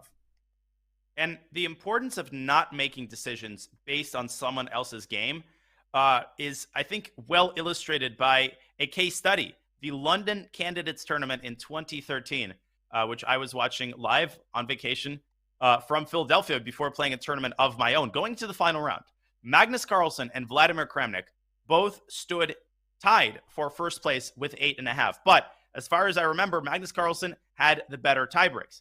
So Vladimir Kramnik decided on a radical approach. In his game against Vasily Ivanchuk, he decided to play a Pierce, which he had almost never played in his chess career, to try to guarantee winning chances. Magnus Carlsen had the white pieces against Peter Svidler, a game that Kramnik assumed Magnus would not lose in a million years. Svidler had been doing well that tournament, but it's Magnus. He's playing white, and Magnus Carlsen knows how to draw on demand. Guess what happens as a result? Peter Svidler wipes Magnus Carlsen off the board with the black pieces. But because Kramnik played a Pierce, he himself was wiped off the board in one-sided fashion. And as a consequence, Magnus Carlsen maintained his lead in the event. Had Vladimir Kramnik played one of his trusty opening weapons, such as a Berlin, or even some variations of the Sicilian, he would have gotten himself a much better chance at first place, and thereby a qualification to the World Championship title. So I think Nodirbek, he's telling himself, listen, I'm going to play this game the same way that I've played every game this tournament, and I'm going to limit my glances at Anish Giri's own affair. I'm going to let the cards fall as they may. I'm going to focus on what I can control. Yeah, what he can control is the moves that he baked, and, well, he just took control over the dark squares because he made the move knight to f5, and very quickly Jordan took on e2. That was a forcing sequence. So there was no choice there for Jordan. And, well, you're saying that Nodirbek, he can't focus on anything else. He needs to just look at the moves, the position in front of him, and that makes perfect sense. In fact, the media caught up with Nodirbek yesterday to ask him about his thoughts about how he can keep his emotions in check. Nothing special. I just want to play good chess. I think it's my character is he's calm, and yeah, I don't express my emotions. So yeah, it's known that I am very calm and without emotions. I really like the interview because he says, I don't have emotions, With a at the smile. board, but a huge smile on his face. And he is such a nice and humble person. I told this story earlier in one of the previous rounds that after the Olympiad gold medal, the Uzbek team was at the airport, and many other chess teams were taking similar flights, and they took photos with everybody. Sometimes people, after such a performance, they're just like, I just want to be left alone. But Abdusattorov and the entire Uzbek team, they were taking photos. They were letting people look at the trophy. They were so proud to have won that event for the country of Uzbekistan. And I got to catch up with Nodirbek off to the side and congratulate him on his many successes. And he's incredibly humble. He was just appreciative that he was there, that he was able to play. He was thankful for all the online events that helped sharpen him as a player. He's honed his skills online. He's been known for many years as a great blitz and rapid player. And now he's showing the world that he is not a player to be trifled with in classical. He is into the top 20. If he wins today's game, I believe he goes to the top 15. And I think he's there to stay. And he's showing us that Alireza Firouzja, as I said earlier, isn't the only one that we should be putting on our radar. We should be watching Nodirbek Abdusattorov. He's so exciting to watch, not only because of his tournament performances, but also because of his playing style. He's so versatile. He can essentially play any opening. He's demonstrated phenomenal opening preparation well beyond his years. Case in point, look at the last two games. Look at how he held Anish Giri and Wesley So in a row with the black pieces, something that, even for Magnus Carlsen would be a tall task. And Nodirbek, he does it in style. He doesn't even bat an eye, and he's left himself with plenty in the tank, I think, to finish off the tournament in style. Knight f5 has been played. He is sitting very pretty with, I think, a slight advantage in the endgame, a slight but stable advantage. But more importantly, his position is solid as a rock. This is exactly what he wanted out of the opening. No complaints whatsoever. The only one complaining likely is Jordan von Forest. He was the one who chose h5, an early pawn push, as his opening weapon. But now that we're in this position, it feels like white has firm control because you can't touch the h5 pawn. The rook on h1 stares through it at the rook on h8, so you can't trade over there.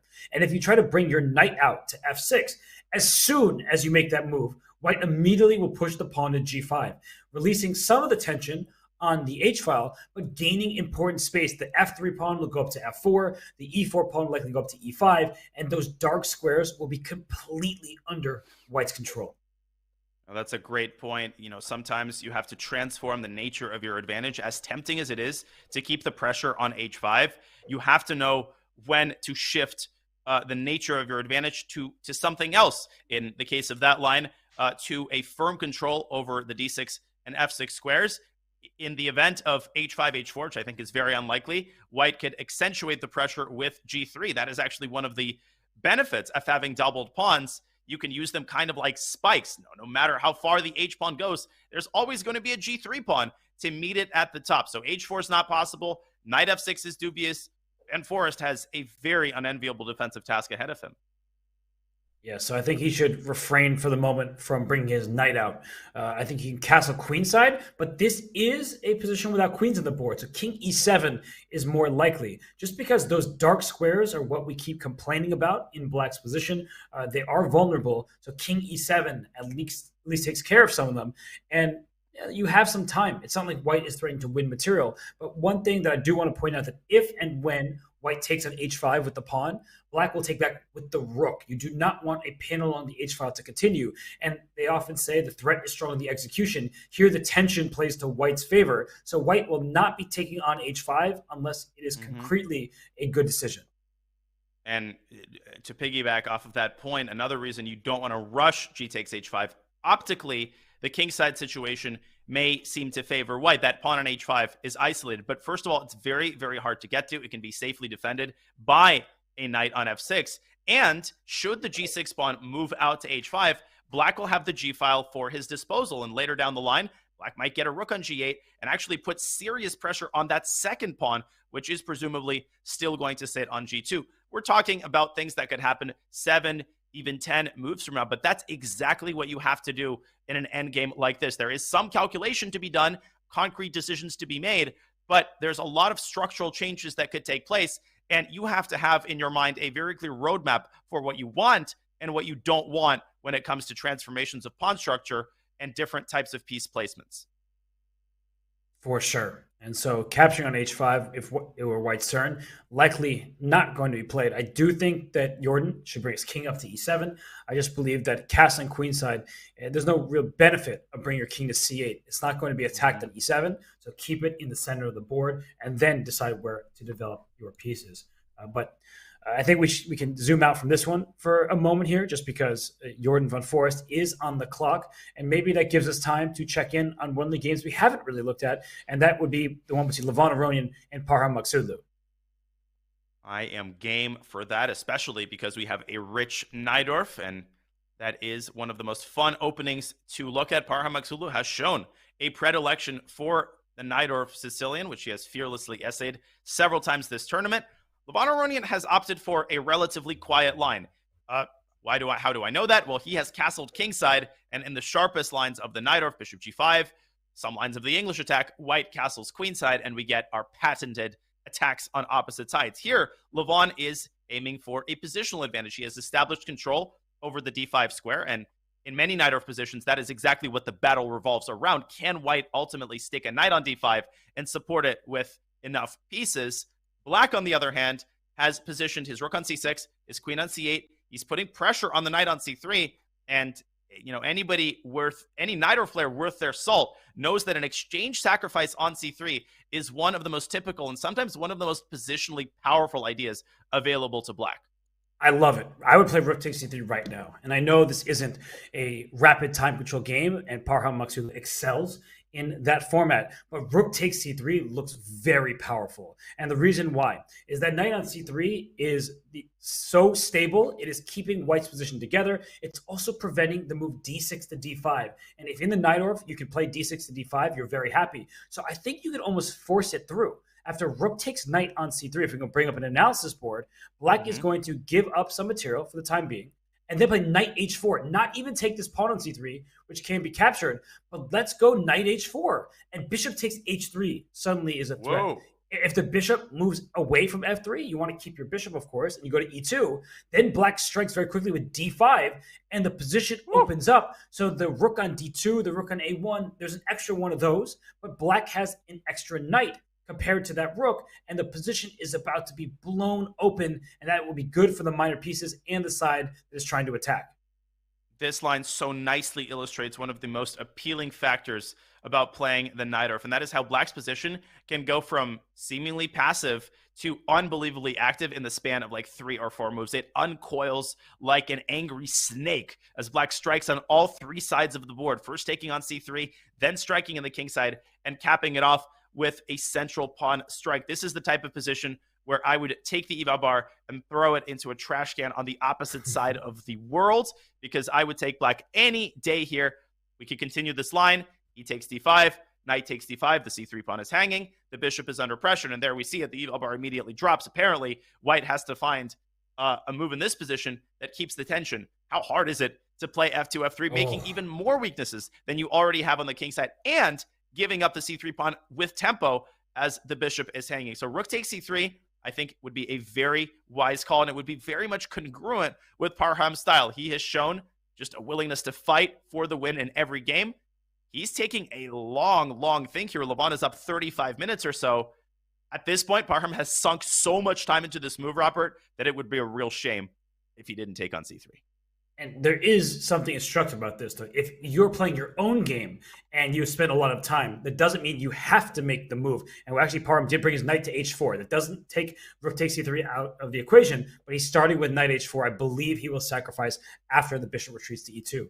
But a story for everybody is I was playing John Fedorowicz, the legendary American grandmaster, many years ago at this point. And I had invested so much time, and I calculated. It's been about 45 minutes or an hour. I don't remember the exact amount at this point, but I was like, it doesn't work. I don't think it works, but I've spent so much time, I should do it. And I played a sacrifice. I lost the game. And afterwards, John's like, no, why would you do that? I'm like, well, I spent so much time calculating it. I figured I have to. And he goes, what are you talking about? This is chess. It's an objective game. Like, you make the best move, even if you spent 45 minutes considering an option that doesn't pan out. So that was a lesson learned. I was a teenager at the time.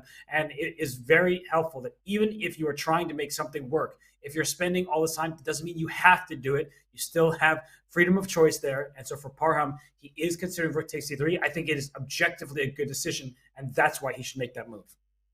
I think you bring up a great point. That is a very instructive story, and you're absolutely right. Each player's allegiance, especially at the very highest level, should be to the objective truth. The players should try to look for the move that gives them the most practical and, of course, objective chances. But there's a psychological and emotional component to this, and sometimes even the best players in the world, they fall victim to this idea that if you've spent 30, 40 minutes calculating a sacrifice, well, you really, really want to make it work. And sometimes you start looking at the board through rose-colored glasses. But in this case, I think rook takes c3, as you've been saying, is actually justified. Parham has set it up by kicking the bishop off of f3. And I thought he was about to make a move. He's going to take a little bit longer. Now, he's got alternatives. He can try to prepare d5 by shifting his rook to d8. He can probably just bring his knight back to g6. His position remains very solid, but I, for one, just wouldn't be able to resist the temptation. It looks very strong for him, and I think what you mentioned is the big point. It's also Parham's style. He doesn't like to sit and be passive. Even if there are two options and both objectively have the same evaluation, he is going to choose the active one, the sacrifice, and it could come back to bite him in some games or in some positions, but I do think it's a good decision right now. Rook takes c3 and pawn in d5, and the action just gets underway. There will be tension in the position. I just think it's a little bit more fun to play from the black side for the time being. But we'll leave Parham to it. If and when he does sacrifice on c3, we'll make note of it. But if we return to our view where we can see all of the remaining games. One game in the books that was an early draw between Fabiano Caruana and Ding Liren. The game between Praggnanandhaa and Wesley So, second from the left on the bottom. Not too many pieces remaining in that one. I think Wesley So is stable. He is likely to be able to hold a half point. But the top right, that was a big moment just now by Anish Giri. So Anish needs to win this game to have a chance at first place. I like what he's doing here. This was a really good last move by Giri. And it's a multi-purpose move because you can look at that move from several levels. You can look at it from the broadest level. In order to win this game, he needs to introduce some sort of imbalance. And that's exactly what he is doing. He's trying to get a situation where White has a monster knight on d5 that faces off against a pathetic bishop on g7. Bishop rendered even more pathetic by the fact that Giri has indeed positioned his pawn on c3. So even if Black does manage to push f5, that doesn't necessarily give that bishop amazing prospect down the long diagonal. The more concrete level is just that bishop b5 is a good move positionally. It doesn't forget the imbalances, forget what Anish Giri needs. It's a good move from an objective standpoint. And Richard Rapport is not just going to cooperate by trading that bishop. I'll just point out, Robert, that if he had traded and taken on e4, Anish would have helped himself to Black's entire queen side with queen takes b7. That would have actually threatened a discovered check on top of everything else. So Richard Rapport says, you want to trade bishops? Fine, I'll let you trade bishops, but you're going to have to pay a very steep price. Namely, not only are you going to have to move the knight away from d5, but you're going to have to relinquish your control over that outpost, potentially for the rest of the game, because that pawn on c6 is going absolutely nowhere. You do not want to take on c6 right now. That would be a very bad decision for Anish Giri because your knight immediately gets kicked out of its stronghold of the d5 square, and then the e4 pawn does get targeted, and just really just quick pressure against White's position. So I think Anish is much more likely to make a move like rook a1 to d1, and you are not afraid of a bishops of opposite color position. We're talking about that before, that just because in many endgames there are draw tendencies, when there is an attack, the side with a safer king, in this case the white king will be safer because the f7 pawn is tender, the white king is tucked at home on g1, and the black bishop on g7, not a very good piece. So just to put that on the board quickly, if we can, I just want to show that position. Rook a to d1, and bishop takes d5, just to really drive this point home for our audience. Queen takes d5, that it's a position where White has a bit more freedom. If Black can somehow I didn't even realize the rook on e8 was hanging, by the way. So when bishop takes e5, just to make a point, but rook e5 What's funny would... is You've got bishop c4 there. Yeah, so black somehow would come out on top in that variation. But I was going to say, in a position like this, if white can get that bishop quickly back to d5, it's a clear advantage. But black will get f5 in. Will be able to get rid of this pawn on e4, and that's good news. It's a good start for black in his defensive task. Yeah, there's no question that even here, Richard Laporte is on the defensive, but I agree. He would be well on his way if he could get that move through. F5 is not necessarily as effective as it was earlier in the game under different circumstances, but it's still a move you would rather play than not and keep that bishop hemmed in. But the sort of semi-unrelated point that I wanted to make is that bishop to c6 is a type of move that actually has a name. I learned this pretty recently. It's called a collinear move. COL followed by the word linear, collinear. And a collinear move refers to a move in a situation where two pieces are staring at each other. Let's say two rooks staring at each other down the file, two queens, two bishops. The only time it's not possible is in the case of two knights that are staring at each other. Collinear move refers to a move along that same diagonal or file, but that does not capture the opponent's piece. I don't know if that makes sense. So if rooks are on e1 and e8 and an exchange is possible, a collinear move would be any move along the e-file other than capturing the rook on e1. And the reason that designation is important is because collinear moves are just very hard to spot. Just like retreating knight moves, there are certain chess moves that your brain just doesn't necessarily go to because you're often assuming that either you have to accept the trade or you have to move a piece away. You forget that there's a third option. You can move along that very same diagonal, but not trade and try to trade on your own terms. Bishop c6 is a nice move, and I think Richard Laporte is handling his defensive task quite well at the outset here. I feel like you're a glossary. You're just giving me terms that I didn't know, but it's one of my favorite things in chess, and I've always said it in the way that I love moves. Did I explain that definition clearly, by the way? And if yes. not, I just want to make sure you're that good. Across. And people also can Google collinear move. It's not that hard to type into the search bar. Okay. But what I really like is I've always called that a move that stops one square short of expectation. Like so many people would look at a bishop being picked up and the bishop takes b5 was going to be played, but you stop on c6 instead. And those type of moves are hard to spot because there's still tension between the pieces. They can capture one another. But I do like the move bishop c6. It's a great choice by Richard Laporte. And I wouldn't be totally surprised based on the analysis we just did if Anish retreats his bishop back to c4, because if the knight is captured on d5, he would much prefer to capture with his bishop back on d5, keeping some of his initiative alive against the b7 and f7 pawns. So don't be surprised if and when Anish plays bishop c4. He is not playing for a draw. He is just trying to reestablish his control over the d5 square. So this is Anish Giri leaning in. He is hovering over the board, and he understands that this is a big moment. He does indeed.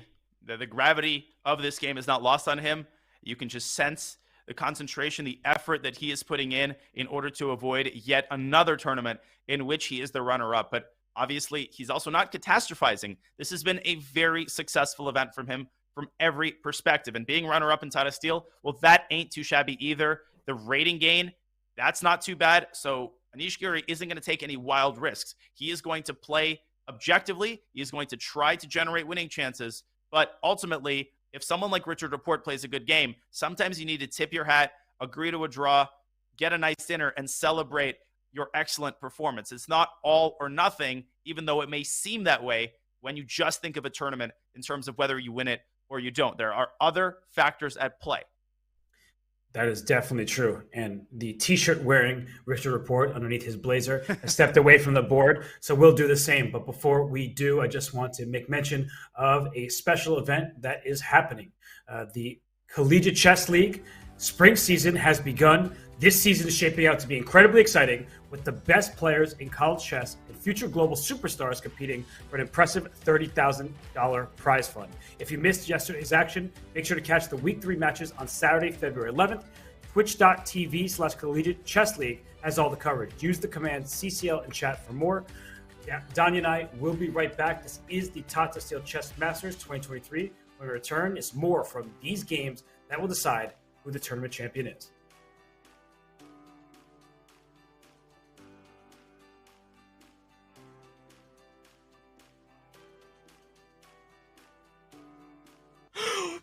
I was here.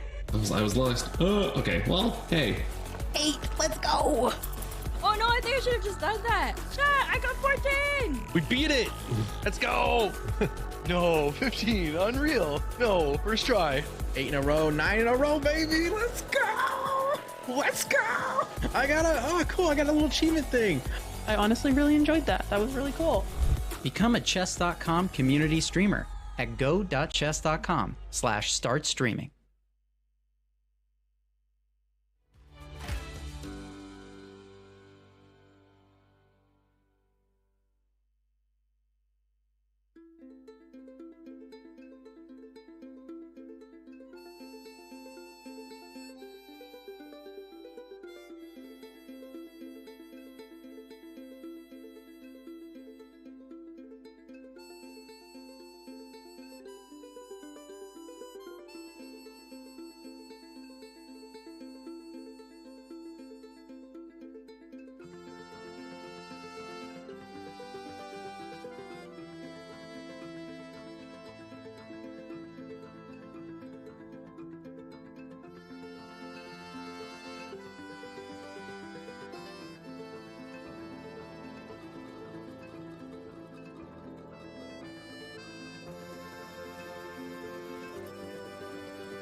January in Wijk aan Zee, the Netherlands. For this cozy coastal town, the holiday season isn't over. In fact, the most wonderful time of the year has really just begun. There we go. The tournament leader holds Wesley So to a draw. Busataro, he has impressed all of us. Once again, Wijk aan Zee starts the new year as the center of the chess universe. This year as host of the 85th Tata Steel Chess Tournament. A magnet for the best players in the game, some recognize the Masters field of 2023 as its strongest in recent memory. Of course, it helps when 8-time Tata Steel chess champion Magnus Carlsen is back. Magnus is going beast mode. If Magnus plays like this the rest of the way, who knows what can happen? The world's #1 looks to further cement his legacy in this event and the game's history. Chasing Magnus will be amongst the best in chess. Several have been crowned champion here before. Some have even shocked the world in doing so. And don't leave out those poised to capture their first Tata title. What a fight! Giri had to give it his all because he was on the verge of losing, and he managed to survive. Although winter, Tata Steel chess is also known as the place new stars come to bloom. Magnus won here as a teenager. This year's event has its fair share of young players on the rise, each hoping to follow in Carlsen's footsteps. He continues to lead this event, and he is just a teenager. The Dutch refer to Tata Steel as the Wimbledon of chess. For 85 years in running, this tournament continues to be steeped in prestige and legacy, and does so again in this welcoming little Dutch town by the sea. Mein Vrienden, it's the 85th edition of the Tata Steel Chess Tournament, and it starts right now.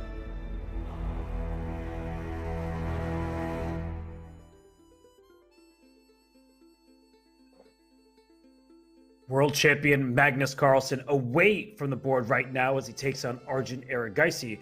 Entering the round, Carlsen a full point behind the leader Nodirbek Abdusattorov. And in this game, Arjun Erigaisi would like to keep the world champion as far behind the leader as he entered, because Arjun putting up sturdy resistance. He has the white pieces, and for Magnus, he needs to win this game, needs Abdusattorov to lose, and also needs Anish Giri to not win his game in order to tie for first.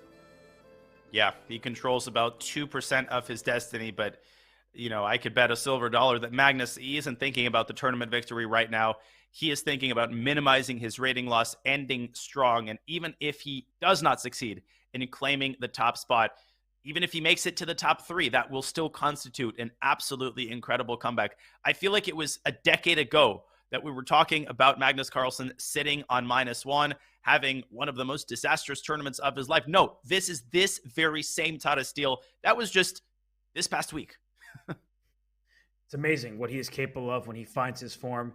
In this event, it might be a little bit too late because he lost 2 games to Abdusattorov and Giri. No surprise they're ahead of him in the standings. And yesterday, the media caught up with Magnus Carlsen after he was unable to convert his game against Pragnananda, and they asked him how he was feeling coming into the final round. I don't know. I feel like this was a bit of a backbreaker, to be honest. So, I mean, tournament victory is obviously gone. And we'll see if I can sort of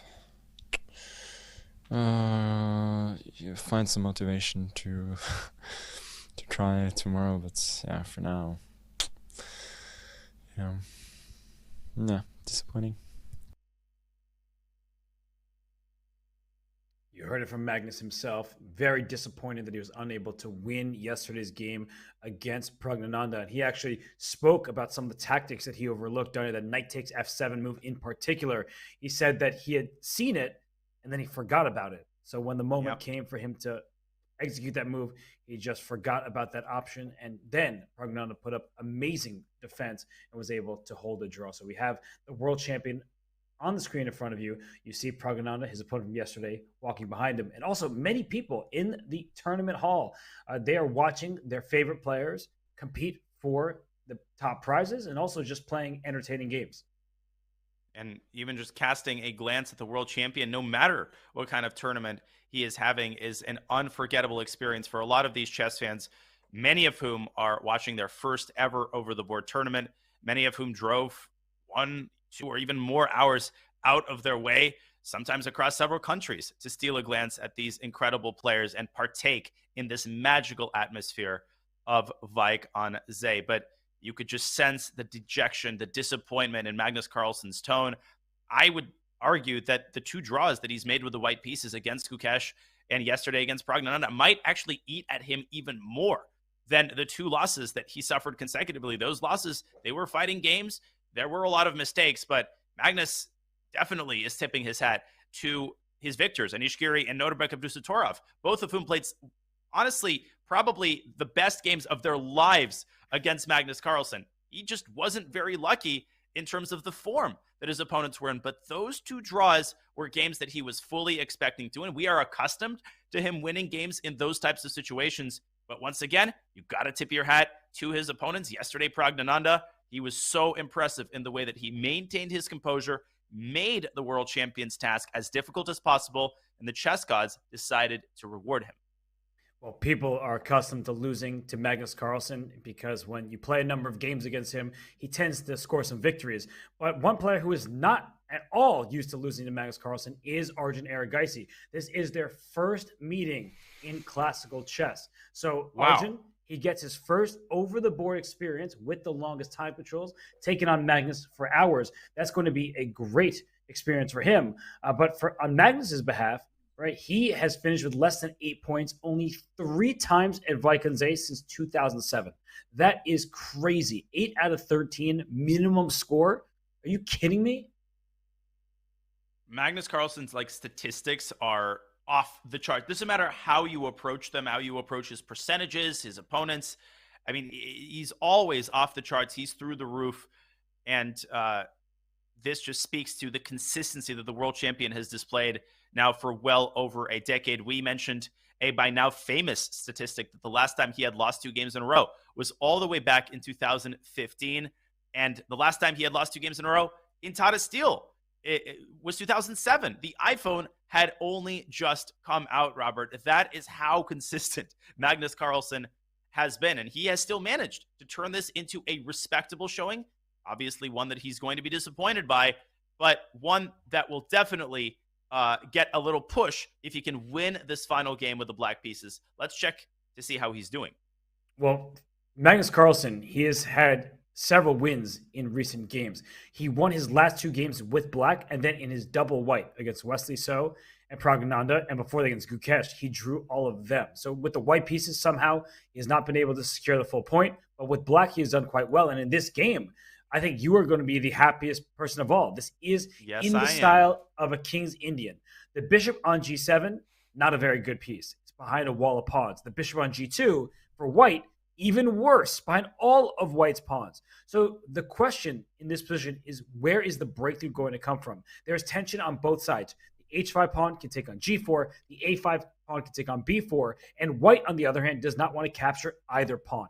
If you capture on H5, that would be a terrible decision for white. In fact, maybe a losing position on the spot. If we show that, just to play G takes H5, the problem is that once you make the move, the knight comes out to F6, takes on H5, hops into G3. The H3 pawn will become an immediate target. This would be a terrible, terrible strategic mistake from white's perspective. So you are going to keep your pawns on G4 and on B4. And Danya, the big question, and I'm really asking you sincerely because you're such an experienced King's Indian player, is where's the breakthrough going to come from Magnus's point of view?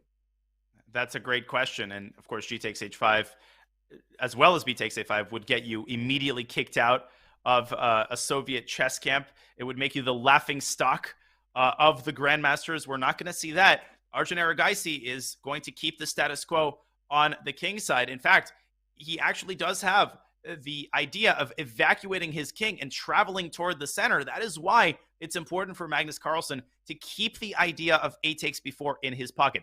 Play that move prematurely, and white wrestles control of the A file from black and orchestrates piece trades down that file. Every piece trade, especially the heavy pieces, is in white's favor because it diminishes the likelihood the black crashes through on the king side. So black should reserve A takes B4 for the moment when white's king, in the event, I should say, that white's king has made its way to the queen side, and black needs to reopen that side of the board. As for your question, how is black going to break through? I think it's not a question of if Magnus will take on G4. It's a question of when. And I think his last move is part of a long and laborious process by which he prepares to find the right moment to capture that pawn. There are many ways to reshuffle, restructure your kingside pieces. One common idea is to bring the bishop back to F8, drag the rook over to H7. You also would love for your queen to join the party somewhere from H6 or H4. It's very hard to get it there, not impossible. You could play queen F6 to H6, for example, and once all of those pieces are in place, only then do you capture on G4. But There are so many complicating factors. One of them is that White could recapture with the f-pawn and keep the pawn on h3 for defensive purposes. So you would also love to be able to sacrifice on g4. But all of what I just said is right about to go out of the window because Arjun Erigaisi does not procrastinate. He says, I want nothing to do with the king side. I am dragging myself on my own 2 feet to greener pastures in the center. King f2 is on the board, and I think that is a fantastic practical decision by the Indian Grandmaster. He's doing the Petrosian king march. The king goes up to f2. It's going to walk all the way over towards the queen side in the center. And if h takes g4 ever happens, if black decides to break the tension with that pawn capture and white takes back with the h-pawn, it's really good that the king is on f2 because the rook for white can slide on over to h1. So the tension is going to remain. Neither side wants to budge over there. And on the queen side, it's the same deal. You don't want to take on b4 until you're good and ready because you release the tension, and in doing so, you open the file for the white rook. So no matter which pawn black thinks about taking, the white rooks will be happy to see those files open. And it's very important to indicate that when you talk about open files, it's not just about whose rook is on that open file first. You have to think deeper than that. It would be very myopic to say, well, black should play a takes b4 because he controls the a file. Let me show a line that disproves that idea. Bishop f8 is on the board really quickly. For good, bring up an analysis board. If instead black had first captured on b4 and let's say only then play the move bishop f8, this is how quickly white could wrestle control of the a file from black and capitalize on his domination. Bishop to b2. Let's say Magnus plays rook h7. White slides the rook over to a1. Let's say that black continues operating on the king side with, a random move like knight f6. Already, you're blundering the c7 pawn. But more importantly, after the trade on a8, white could replace the rook with a queen.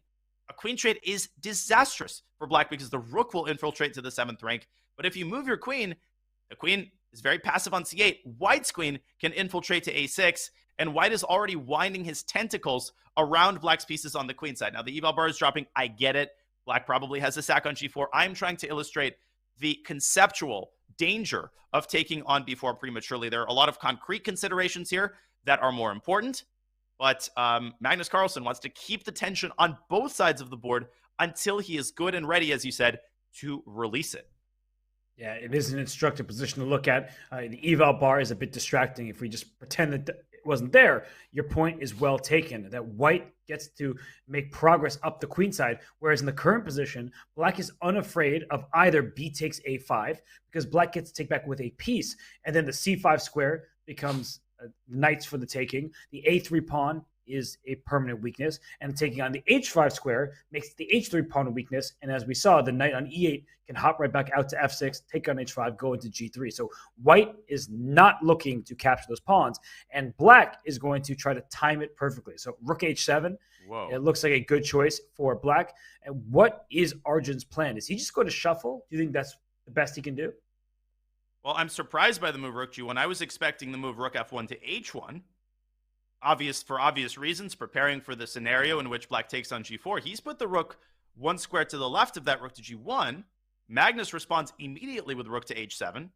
Is Arjun contemplating g takes h5? I really don't think so. I think that move is associated with way too steep of a price.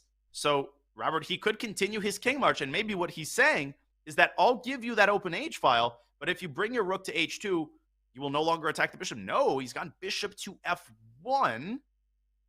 And I'm just trying to make heads or tails of his reshuffling. What if Magnus takes on g4? I think he'll take back with the h-pawn, and he'll just be saddled with a worse placed rook. And Magnus plays knight f7. And Magnus is going to keep the tension. H takes g4 can happen at any moment because white is not going to take on h5. But I think Arjun is just going to play like bishop e2, bishop d2, and then ask Magnus how he's going to make progress. There's something that we should really point out here, is that at some moment, black could make the move c7 to c6. The problem with black's position is, well, he's better, so it's not really a problem, but he can't find inroads. He can open the h file, he can open the a file, but all of the squares are covered by white's pieces, so you're not actually creating a concrete threat. But if you can open up more lines, more avenues of attack, that's how black can turn an aesthetically pleasing position, chances to be better, to actually becoming better because you create more spaces for your pieces. Yeah, if I had to choose a side, I would take black because c4, c5, which is the only pawn breakthrough available to white, is really going to be very hard to imagine. Black is defending that square 8,000 different ways with the bishop and both pawns, and that's the only thing the knight on b7 is good for. It's a defensive piece right now. It could turn into an offensive piece if it is brought back to d8, and then toward the king side, there is the classic idea of actually sacking on g4, thereby creating a very powerful pawn phalanx. That idea could be effective even if the king is evacuated to the other side of the board. Those pawns could potentially become deadly. Arjun knows all about those types of sacrifices because he was the victim of one earlier in the tournament in a similar type of position against Jordan van Forest. So he definitely does not want deja vu. I like what you're saying about queen c8, knight d8, and that actually sort of reinforces the idea behind c7 to c6, because the c4 pawn can become a target. The knight capturing back on c6 puts immediate pressure on the b4 pawn, and the knight would love to reroute into the d4 square. So the position opening up is bad news for a king in the center, especially because after hg4, the king on g8 is perfectly safe. Not in any danger whatsoever. The rook on g1 is passive. So I think Arjun, he believes that with the closed position, that he will be able to just shuffle and hold. But this is a miserable position to have, right? It is not pleasant in the slightest. Black has a free hand at all to play. And the last thing I would do is trust the eval bar here. It's giving an incredibly ambiguous minus 0.19. What on earth does that mean in this position?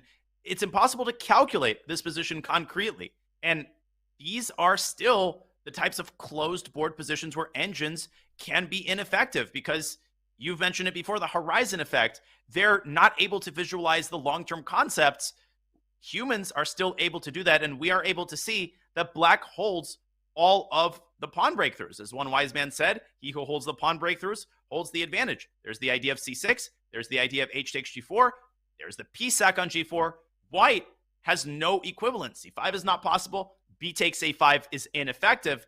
And as long as black keeps the pawn on a5, the a-file is shut, and white has no inroads to make on the queen side. This looks like very fun position for Magnus as he's going to calculate, and he controls the pawn breaks. And another player who previously controlled all the pawn breaks, but now his opponent is striking back. That is our top game of the round between Nodirbek Abdusattorov and Jordan van Forest. Jordan was tired of sitting and doing nothing, and he finally is able to strike, as we see in the top left, with the move f7 to f6. So, Danya, I think we should dive right back into that game. We should. Because the last few moves that have been played have been a bit of shuffling, some pawn pushes, but now there is tension in the position. And so black's pieces are feeling a bit more free. Yeah, I think this is a rather encouraging development for Jordan van Forest, who has maintained his lead on the clock. He is up 20 minutes, and, you know, Nodirbek down to 40 minutes. We're only 16 moves in. There's been a lot of action in this game, but we are still an eternity away from the first time control, and Nodirbek is still faced with a lot of very important decisions. So let's rewind a couple of moves and see how this happened. We were just singing the praises of white's position after knight to f5. Jordan traded on e7. He followed your advice with king to e7. Nodirbek got his bishop out. Jordan solved the problem of the d6 square by putting a pawn on that square. And this very, very committal move by Nodirbek is what led to the current position. He decided to release the tension on the king side with the move g5, immediately walking into f6 by van Forest. The idea of f6 primarily, I think, is to get this knight out of g8, because before it was completely restricted and paralyzed by the pawn on g5. I really like the move f6, and intuitively, I feel like Nodirbek might have underestimated it, but no, he's going full tilt f4 on the board. Oh my goodness, this is now becoming a double-edged position. Before, it looked like Nodirbek had no risk. He was controlling everything, but now I feel like it's a less stable position. He's trying to keep that knight on g8 stuck in place.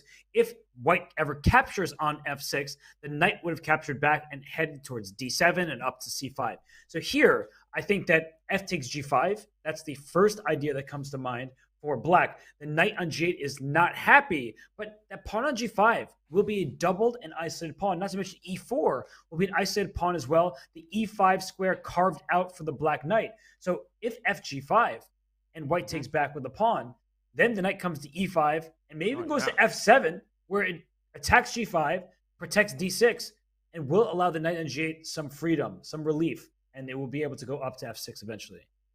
And let's not forget about one of Nodirbek's old foes. The move b5, b4 is once again in the mix. You cannot afford to lose this e4 pawn without clear compensation. So in this situation, Nodirbek would probably have to spend a move preventing b4. He could do that actively by bringing his rook up to d4. But I agree with you. I think in this scenario, the knight would drop back to f7. White actually cannot defend the g5 pawn. He has to try to do it indirectly by counterattacking one of black's weaknesses. Several moves come to mind. You could double rooks on the d file, but black could respond in kind with rook to d8. I think this, well, perhaps saving grace is a slight exaggeration, but I think the idea that gives Nodirbek enough chances to balance out the position is a2, a4, forcing weaknesses on the queen side, and you could actually sacrifice the g-pawn and try to whip something up on that side of the board, maybe using the rook and sliding it to b4, harassing the bishop on b7, going after the a6 pawn. But Robert, all of that is water under the bridge. It is clear from a broader standpoint that the position has become a lot more double-edged, and 3 results are very much possible now. I like what you're pointing out about the move a4 for white. It's very easy to overlook that. It seems like all of the action has been taking place on the king side, and then suddenly you're hit with the move a4. So if you are not careful, white would get the upper hand. And not in this particular position, but the idea holds true that if a4, you crack open the queen side, and black does not have many pieces over there. So if black said, instead put like the rook on d8 and knight to f7 and then pawn a4 happens, your queen side could collapse, and that's not good news for black to handle. Actually, a4 is very strong here. It's much stronger in this position, as you're saying. B takes a4, rook takes a4, and this is why the rook on a8 was so important. It was guarding the a6 pawn. Now, knight takes g5, bishop takes a6 is a very favorable trade for white. White gets a passer on b2, and black has not completed his kingside development. The king on e7 could get caught in the crossfire. Now, something interesting has happened. Jordan has taken on g5, and he has gotten up from his chair. I try to avoid getting up when I believe that my opponent's response is forced, because I know that I will just have to sit right back down unless I have to go to the bathroom. But Nodirbek has not immediately recaptured on g5. Is he seriously contemplating a brazen alternative such as e5, Robert? What do you think? Hard to imagine, especially in a game he only really wants to, needs a draw, because the Anish Giri still needs to win to catch up. So e5 looks so risky here, Danya. He's gonna take back on g5. I don't know exactly what he's considering, but he is for sure taking on g5. Yeah, well, we talked about that in the context of the Parham game, the sunk cost effect. Sometimes you take so long calculating a move, you want it to work so bad that you subconsciously ignore potential reasons that it doesn't work. So I really think Nodirbek, I think he should limit his thinking time, and he does. He takes on g5, cooler heads prevail, and Jordan's play here is really easy. Knight e5 is kind of a low-hanging fruit. Pick that apple off the tree, and with an hour on the clock, I really feel like Jordan is in the best shape that he has been since they entered this endgame. He has a nice square at e5 for his knight, while his second knight is stuck at home. That g5 pawn can be targeted. So Jordan, he's handling this well. It remains to be seen from Nordirbek's perspective what he is planning here. I think a4 is in the cards. That's what he's going to look for. But he's also going to be looking, now that he's away from his board, at Anish Giri's game. So while this one, we'll look to see how it continues, let's take a step back and go toward the game of Anish Giri and Richard Report, because f6 to f5 was finally played by Report.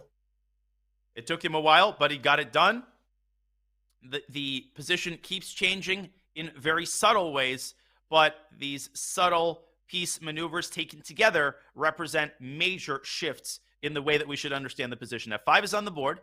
You called it. Anish Giri decided that he wanted nothing to do with that bishop tension. He brought his bishop back to c4 and has tucked it away on a very well-protected square on b3. The pawn on f5 is making contact with the e4 pawn. It is black to move here. So Richard Report, he could trade on e4. He could trade a pair of rooks, but who's to say that he is the one to benefit? In fact, I think he doesn't, because once a queen lands on e4, there is the devastating threat of a knight fork on e7. You can't really play bishop f5 for that reason. So maybe you take on e4 and then play bishop f5 immediately. He has, in fact, traded pawns. What do you think is going to be Richard's follow-up here?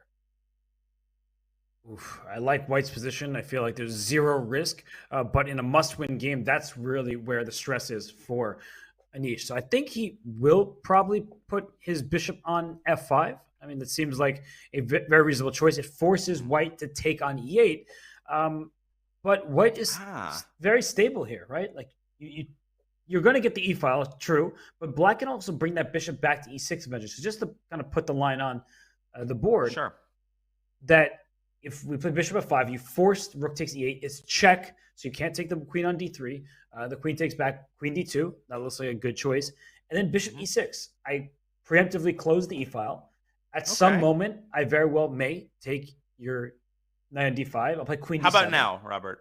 What about you don't want to take knight on d5? No. I'll make you an offer you can't refuse. I'm going to refuse anyway. But queen d7, it looks like a good reply. And the question becomes, Danya, at what point will trades happen? Now, the capture on d5 will leave White with a pleasant plus, no matter what. But if that knight moves away from d5 and the light square bishops get traded, that could also be good for White, as the knight will go right back to the d5 square. Yeah, it opens up a line of communication, forces the bishop trade, and as you're saying, the gate closes when the knight moves on to d5, and it will be completely unassailable in the absence of the light squared bishops. Now, again, I get that the eval bar concretely doesn't like knight f4. It might have something to do with the possibility of bishop to h6, pinning the knight and picking the knight off the board. Black will definitely like to have a queen and rook versus queen and rook position where, yes, the pawn on d6 is a bit of a weakness and White will have a symbolic plus, but Black should be able to hold that position pretty easily. So just because we have a positional type of situation doesn't mean that you can ignore concrete factors and that you can set your calculation aside. I would be really curious to see how Anish Giri tightens the screws, this type of position. A move at his style would be something like h2, h4, just continuing to improve, creating some tension on the king side, trying to induce some more weaknesses. Robert, I think it's safe to say if he wins this game, it is going to take him a while to break down Black's defenses. So he has to steel himself for a very long Magnus-type grinded-out effort where he's going to have to chip away mercilessly at Black's position until he induces enough weaknesses to transform his positional advantage into something more tangible. Historically, Anish Giri has done well against Richard Rapport. Now, this position, we are seeing the contours take shape. It is one where White has a better position because Black has an isolated pawn and White has outpost and good control of the light squares. But in their history, Richard Rapport has never beaten Anish Giri. Anish has 3 wins to his name. The other 6 games were drawn. And specifically in Wijk, Anish does have a win there against Richard. So I think that with that lifetime score in Anish's favor, that gives him some confidence, but he'll need to win this game. And that's the hardest part, is when you have to play for a result from the first move, it's uncomfortable. Chess is an objective game. You just want to play the position, but now you have to play the leaderboard. And for every grandmaster, there is at least one, usually more opponents that they just find very inconvenient. Robert, I'm sure you can come up with some names, not just super grandmasters, regular grandmasters as well. Several names come to my mind. I used to struggle mightily against Varajan Akobian, one of the top American grandmasters. I would lose to him regularly at the U.S. Championship. And when you talk about a player like that whom you struggle against, it's not necessarily for obvious reasons. It's not necessarily that they have a particular style or that they play a particular opening that you find annoying. It's usually a combination of smaller, subtler factors taken together. The fact that they are particularly effective against your style. The fact that they are somehow constantly able to disarm your finest ideas. They're able to steer the game in a direction that you find uncomfortable. And maybe that has been the case with Anish Giri against Richard Rapport. Anish is such a sound, objective player, and he is often able to douse the flames of Richard Rapport's ultra-creative play, kind of like Magnus Carlsen was able to do earlier in the tournament when he just accepted Rapport's double p-sack, consolidated his position, and won his game. This is kind of what Anish Giri is looking to do in this ultra-important final round affair. And he's just risking nothing, in his position. And I think that while Anish really wants to win this tournament as the ambassador for it, as a Dutch player playing on Dutch soil, I do think that he doesn't want to lose this game. He's not going to go all in. He's playing a very good game. He is clearly the side that is for choice, but it's also a very measured approach. So I like what he's doing here. I believe that his chances are good to get the full point, but I also think that when I say good, it means non-zero, not that they're over 50%. Richard Report, very solid thus far, and I will continue to be so. So let's, we know that Anish will likely put his rook on E1 or on D1. The control of the D5 square dictates the advantage, but making progress from there, that's the hard part, Danya. So I think that for Richard, he kind of needs to just keep his bishop on E6, threaten either to take on D5 or just to not give White any access to any of his squares. So what is Anish's plan? Like, how does he actually turn it from an aesthetically pleasing position to one that is giving him a substantial edge? Well, I think right now there's no sense for Anish to decide anything. You have to wait for Richard Report's next move. Once the placement of Black's light squared bishop is clarified, White can start thinking about subsequent moves. Right now, I think you can essentially pre-move rook e1. I think we can expect bishop e6 with a high degree of certainty if those moves occur on the board. I pointed out the idea of pushing the pawn up. If Black allows it, you obviously want to push it all the way up to h6 and create mating squares on the king side. If Black responds with h7, h5, well, that weakens the g5 square. White can occupy that with a queen, and White's advantage is positional in nature, but that does not mean that an attack against Black's king is out of the question. It is far from out of the question when you have a monster knight like this in the center of the board. So that's one line of thinking that Anish could adopt. We also pointed out the idea of trading light squared bishops. Conceptually, that would be an ideal scenario because he would reach a good knight against bad bishop. There were logistical problems with it, namely, knight f4 always seems to run in to bishop h6. So maybe you find a chance to move your queen out of the way and then drop your knight back to f4.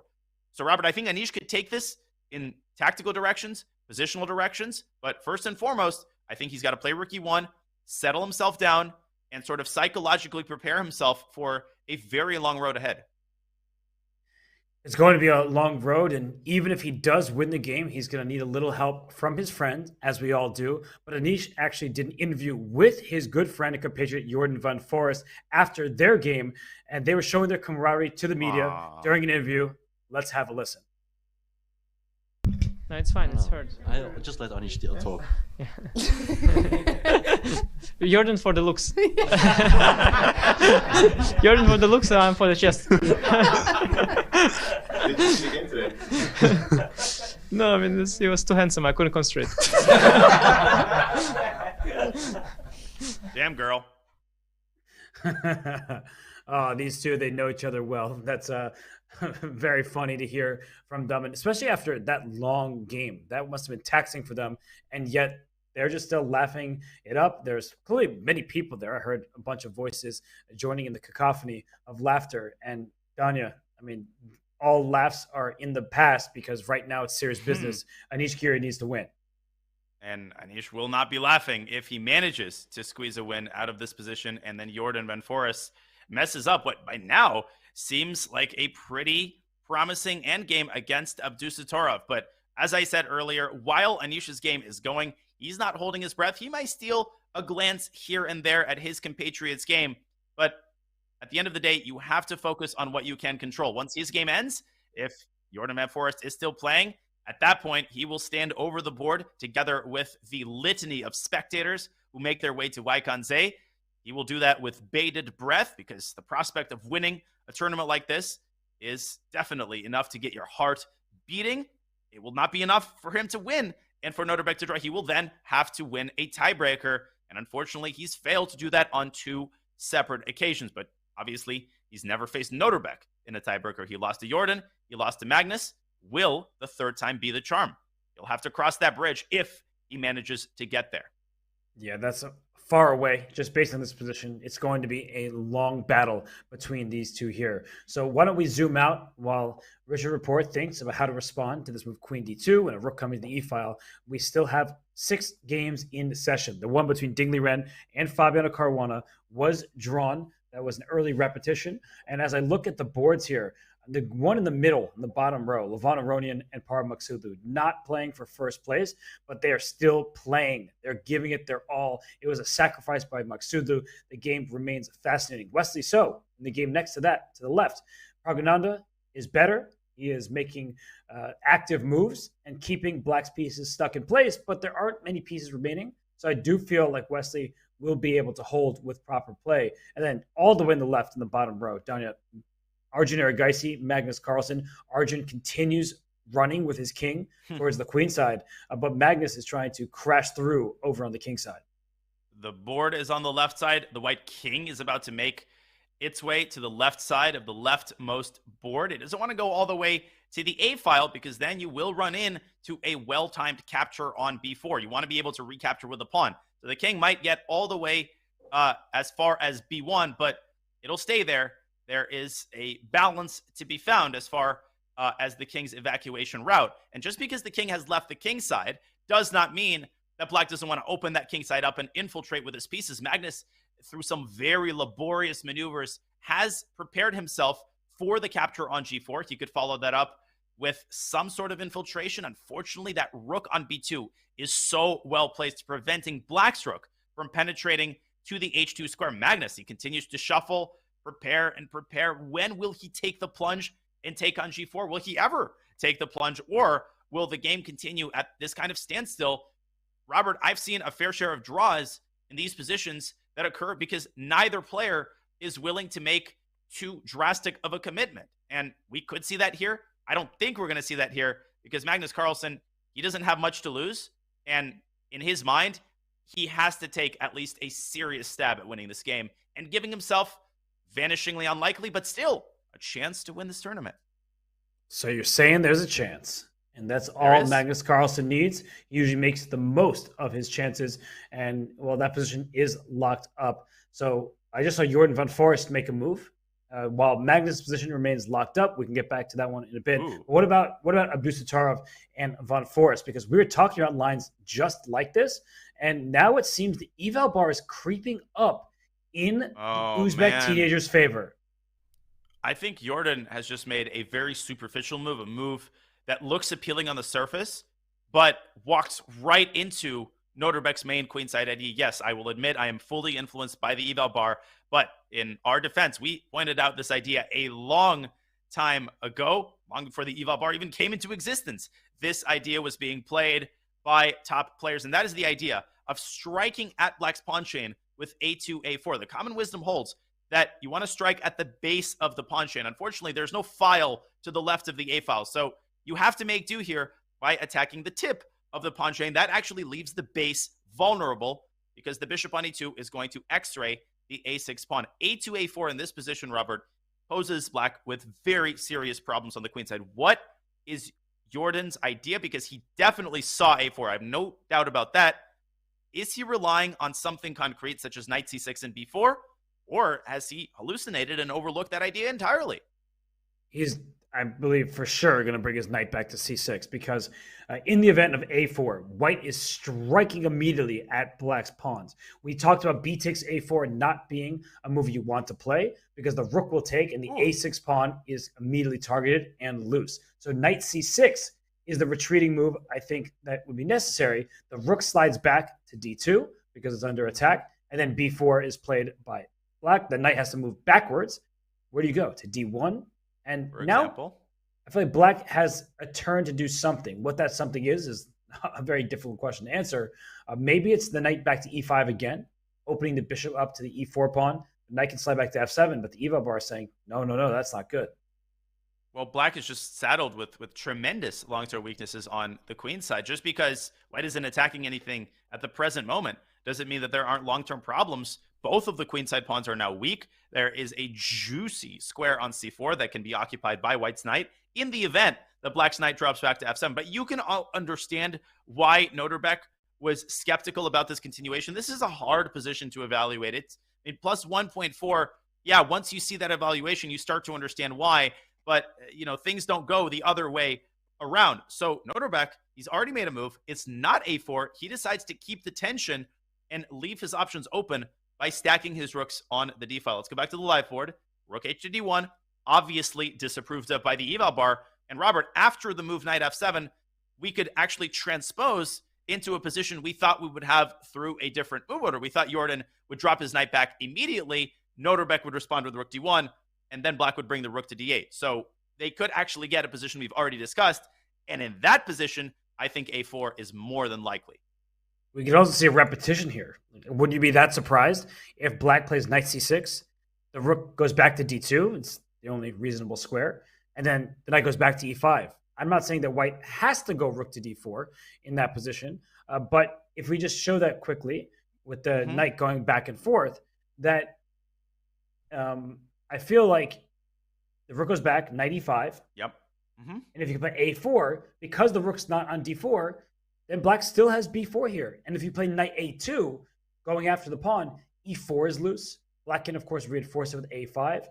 h4, h3 is not out of the question for black to try to free up the rook on h8, develop it by pushing the pawn forward. So I just feel like there are some opportunities here for Jordan, but would Nodirbek repeat? What does he have another idea in mind? You think he'd repeat? I'm quite confident that he would repeat. By the way, a funny line here is if white plays c3, trying to chip away at the pawn chain, well, you pay a pretty steep price for that after b3. The knight is literally trapped on a2. So in light of these and other variations, I think Nodirbek would take the draw here. I think he would say, listen, I guarantee myself at least a tie for first. Richard Report is holding strong for the time being. No need to do anything outlandish. But all of that goes out the window because Jordan Van Forst is not interested in begging for a repetition. He has gone for your idea and played the pawn down to h4 straight away, trying to open up that h-file and ultimately harass the knight on e3, unsettle the situation in the center. But once again, a4 is very much on the menu for Nodirbek. Wow, huge decision there by Jordan Van Forest. And he's showing that maybe he's also fighting for a win. I don't think he's really results-oriented, but look at this position. He wants to push that pawn to h3, get his rook active. Maybe the rook can slide over to g3 at some point to get that g5 pawn. And white needs to strike with a4. If you don't strike with a4, you give black all the time in the world to start creating active threats. So, Daniel, I believe a4 is a really promising move. The knight will go back to c6. We'll see some of those variations we were looking at earlier with black pushing the pawn to b4. But it's a true fight in this one. I would not be looking at the eval bar for guidance. I think that both sides have their chances. It's not like white is slightly better and it's symmetrical. No. It is a position where both sides really do have their pluses. So, Daniel, what do you think? I agree completely. I just wanted to throw in one more point, and we have, I think, earned ourselves another break. But just to tie off what I hope has been a productive discussion about this game, one of the most important and least talked about skills in chess is the art of evaluating positions, right? It's incredibly important.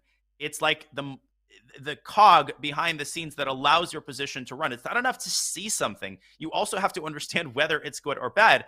And one of the sub-skills that stands behind successful evaluation is understanding the relative hierarchy of importance between certain factors. And this is also what often contributes to misevaluation. It's when you think something is more important than another thing, but in reality, that other thing is the more important factor. And I think this might be one of the reasons, or perhaps the main reason, why Nodirbek is so hesitant to play the move a4. We see the eval bar, and we know that after a4, knight c6, rook d2, b4, knight to a2. We know that the most important factor in this position is that incredibly weak square on c4 and the relative weakness of black's kingside pawns. But in Nodirbek's mind, he might be saying, listen, I get that, but look at my knight on a2.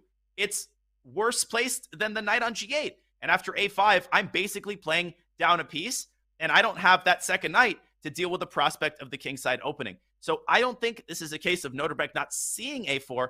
I think this might be a case of Nodirbek having the wrong evaluational hierarchy in mind. And in order to play a4, he is going to have to fully appreciate the importance of knight c4, which in this precise position actually wins the game because black has no way to defend the d6 pawn.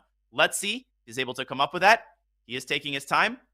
And this is a big moment. A half step back there, but let's say black didn't play a5. There's just so many different variations. What if black plays b3?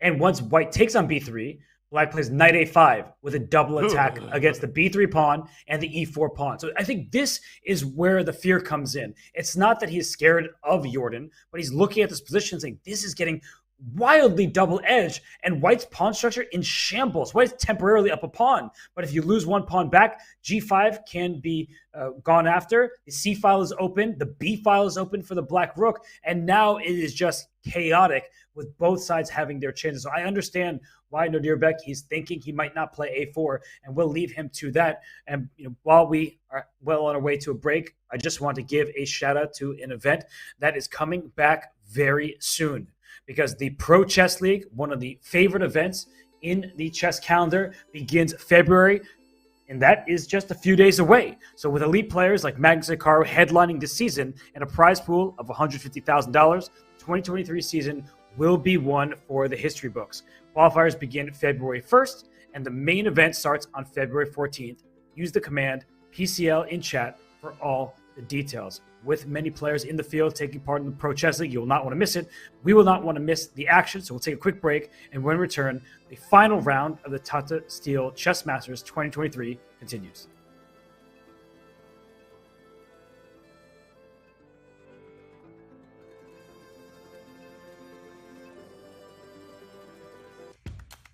Struggling to improve your game?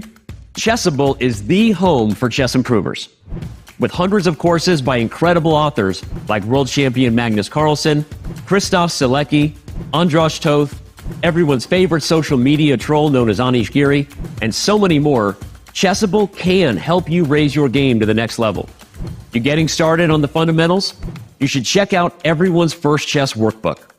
Maybe you want to stop letting all those points slip away in the endgame. 100 endgames you must know is the course for you. Did you not notice your king was in check and still can't figure out why the pieces won't move? Actually, Chessable can't help you with that. Maybe try refreshing your tab. Check out Chessable today and get 30 days of Pro for free. Go to chessable.com/begin.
January in Wijk aan Zee, the Netherlands.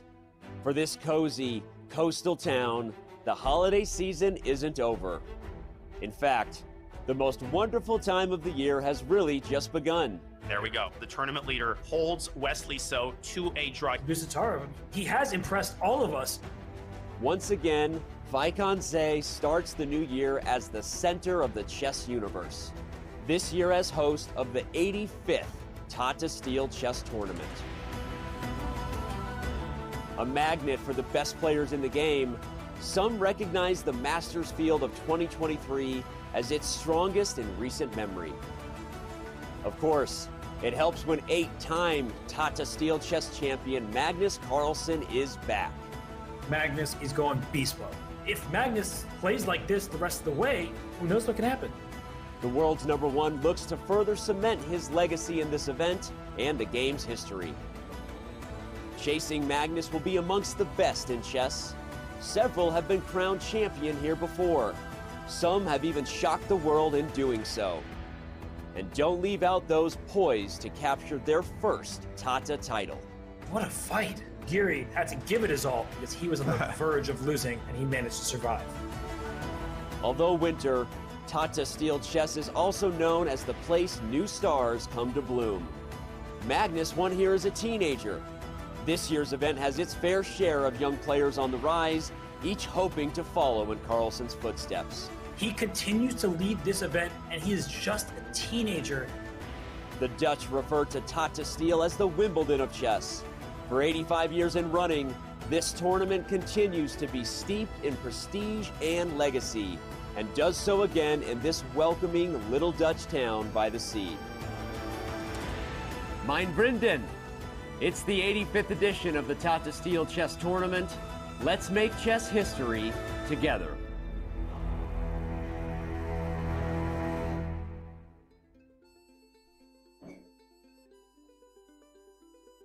Magnus Carlsen focused at his board. He's taking on Arjun Erigaisi. He needs to win his game and Nodirbek Abdusarov to lose his in order to tie for first place. There's been only one result in the books thus far in the 13th and final round.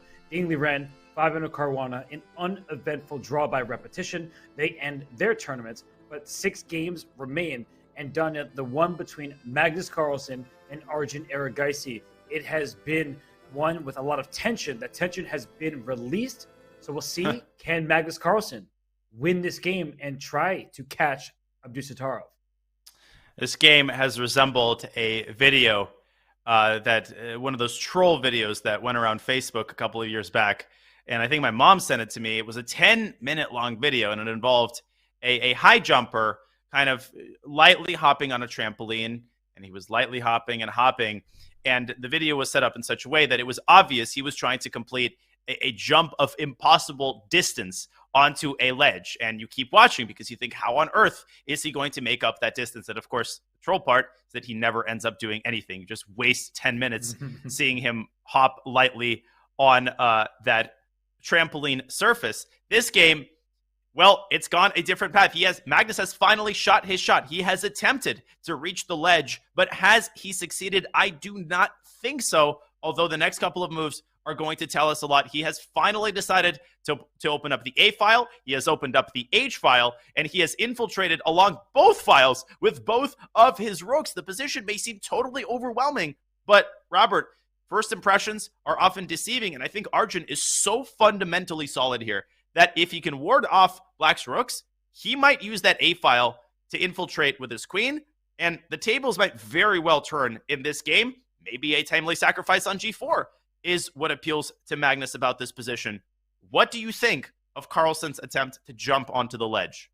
I think you're correct that if Black just trades off pieces, it'll be worse in the endgame. And that piece sacrifice on G4 is going to happen. I think White will play Rook G2 to stop the check and trade off that really strong rook on the H file. And I think that we will see a swap of all the rooks. Let's analyze this, because rook takes G2, check, bishop takes G2, rook takes B1, probably king takes B1 because you want to keep your knight on C3, and then knight takes G4. I think this is the direction we're heading, where Magnus is, and the Eva bar says it's justified. So Magnus Carlsen is about to sacrifice a piece. And I think from a practical perspective, Danya, this is extremely difficult for White to play. Yes. Because there are two passers coming right for the other side of the board to promote. And if you make a move like bishop f3, like let me trade off that bishop on g4, it's bothering me. A pawn will replace the bishop. You can probably take on f3 and then push your pawn to g4. And I know White is up a minor piece, but those pawns are menacing.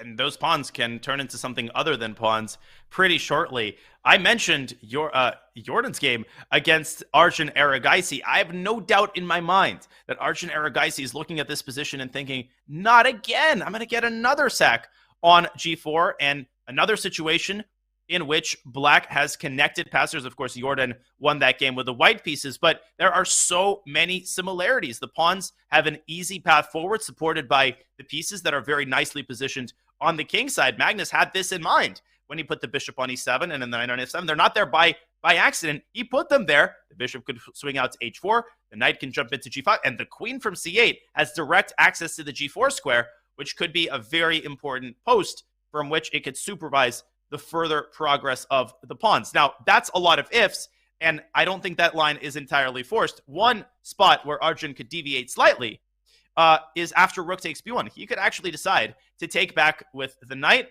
and the rationale behind this move, and hear me out for a second, I know the eval bar is already starting to cackle evilly. After knight takes g4, fg4, bishop g4, the knight could move out to d2, and White could establish a sort of stronghold on the f3 square. White could say, come at me, brah. And the moment Black reaches f3, White sacrifices a piece back on f3 and at the very least eliminates the pawns. So I think objectively the position might actually be balanced with both sides having excellent chances, but I'm totally on the same page practically as well as on the clock. I think Magnus Carlsen is making a very astute call, and he has chosen a great moment to take that plunge. He might make it to the ledge after all. This is not going to be pleasant for Arjun Erigaisi. He's having a rough tournament, and the world champion is ready to sacrifice a piece for two pawns. And with limited material, there will be queens on the board, but no rooks. Those passed pawns feel like they have the opportunity to reach the promised land. So I am very nervous for Arjun here. I think he has some big choices ahead of him, whereas Magnus Carlsen's, his plan is clear. He is going to trade, he is going to sacrifice a piece, and then his pawns are going to threaten to go to the other side, and that is going to keep White's extra piece at bay. Now, we should also point out, on the subject of moves that are not forced, rook g2 is incredibly natural, but also not forced. There are alternatives. You could bring your king up to b3. You could also block the check with the bishop, and that has the additional benefit of reinforcing the g4 pawn. Of course, bishop b2 is a very hard move to play because it involves keeping the rook alive on h2. Moreover, you actually step into a pin, which is always hard to do. Arjun has not done that. He has indeed played a rook g2, and we are going to get a fascinating denouement in this game as the world champion is going to fearlessly sacrifice a piece on g4 in the finest spirit of the King's Indian that he hasn't played. This wasn't a King's Indian, but let's call it a King's Indian emeritus. Yes, well, Magnus, he played the King's Indian type of position with great success, and now is the critical moment because Magnus doesn't have to take on g4. I just think, given the tournament standings and really just given the position, that Knight does. Oh, he didn't spend any time. He just didn't allow me to finish my sentence, and he plays Knight takes g4. Arjun has no choice but to take, and Bishop takes g4. I really feel that this position is so difficult for White to play. There are two pass pawns that are easy to push. You can move your bishop right away from the g4 square, then put a pawn to g4, and continue with a pawn to f3. And then the question is, what is White's plan? I think for White, you would think about the move c4 to c5 at some moment, but it's not easy to accomplish that because Black has this bishop on e7, has both of the pawns staring at the c5 square, and White just doesn't have enough defenders to justify it. And I feel like Black has a free hand, just complete control on the only part of the board where action is taking place. You're absolutely right. White could perform a lot of maneuvers on the queen side, but all of them are like pinching a dinosaur. You're not actually going to stop the process from unfolding on the other side of the board. one way to pinch the dinosaurs to get your knight around to c6. Big whoop. Big deal. Black's just going to slide the bishop over to f6, congratulate white on getting the knight to an outpost, and then proceed with the inexorable march of his kingside pawns. Again, I don't want to overstate the case here. I can exaggerate in these situations. Magnus is not winning. The game is not over. The eval bar is still showing zeros. But Arjun Erigaisi has struggled all throughout this tournament. He struggled in this exact type of position against Jordan Van Forest. And the added psychological pressure of facing the world champion, I think, puts him in an incredibly top spot from a practical standpoint. But the next couple of moves for Arjun are going to be critical. Yeah, and I see a future for this black queen. If Arjun is not careful, that queen may find itself in the H file and going down to the H2 square. I feel like white just doesn't have a plan here, and I don't think that's exaggerating. I don't think that it is being too critical of white's play. White hasn't played poorly. I think the position, as we see it in front of us, objectively, there should be a way out for white. I just don't think it's easy. And for Magnus, his plan is much easier. He's just going to try to push his pawns to the other side. So bishop f3, either now or in the near future, that's the vital question for me. Is white going to be able to trade some pieces, or does that actually help black start pushing the pawns forward? And will white be able to withstand that as the pawn marches from g4 up to g3, and you get connect 5, c7, all the way through to g3? And as a follow-up question, can you potentially orchestrate counterplay against black's king using primarily white's queen? Bishop f3 might help you do that. It clears some of the shrubbery on the king side, and maybe the queen in some roundabout way can make its way to h5 and threaten to deliver a series of nasty checks, starting with queen g6. That would also enable white to limit the mobility of black's queen. So you're absolutely right. A crucial question to answer for Arjun Erigaisi. Do you play bishop f3? Do you focus instead on improving your queenside situation with a move like bishop to a3?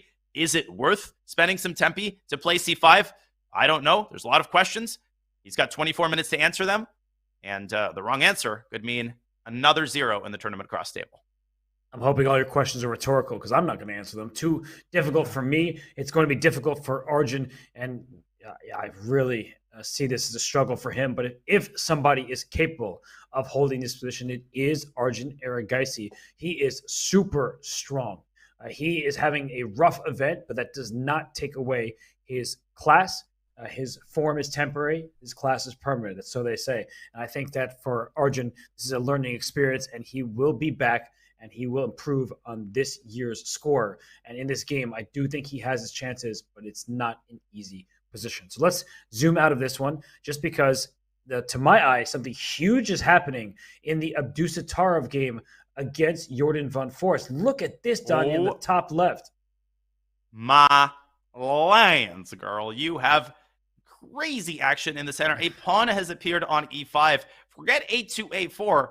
That is old news. The new update is that we have craziness on the king side in the center. We've got an x-ray against the rook that has just appeared on h5. This is not a position for 8 o'clock in the morning. This is not a position for midnight. This is not a position I would like to have at any hour of the day, but certainly not on a Sunday. That's the final day of a tournament that I am going to win if I avoid losing the game. Who's better? Who has the initiative? I'm going to ask a series of rhetorical questions, Robert, but one question that's not rhetorical is Robert Hess a good commentator? The answer is yes. I think he is uniquely equipped to help me understand the secrets of this position.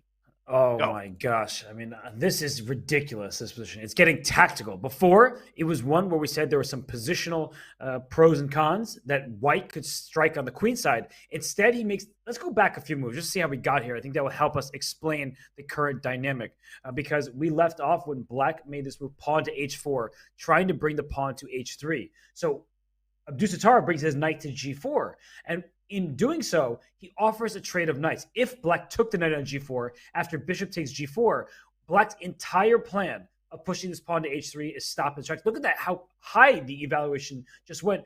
Black is playing without two pieces. The rook on h8 is not active. The knight on g8 can't get out. And white can play on the queen side. And this is just a terrible situation for Jordan. So instead of trading knights, he brings his knight back to c6. The rook retreats to d2. And he brings his rook up to h5, attacking the loose g5 pawn. So that pawn can't be defended. If the knight moves away from g4, the rook on h5 is under attack because of the bishop on e2, but the rook will gladly steal that pawn on g5. So e5 is just a tactical shot. The pawn cannot safely be captured on e5, excuse me, because look at this line, Danya.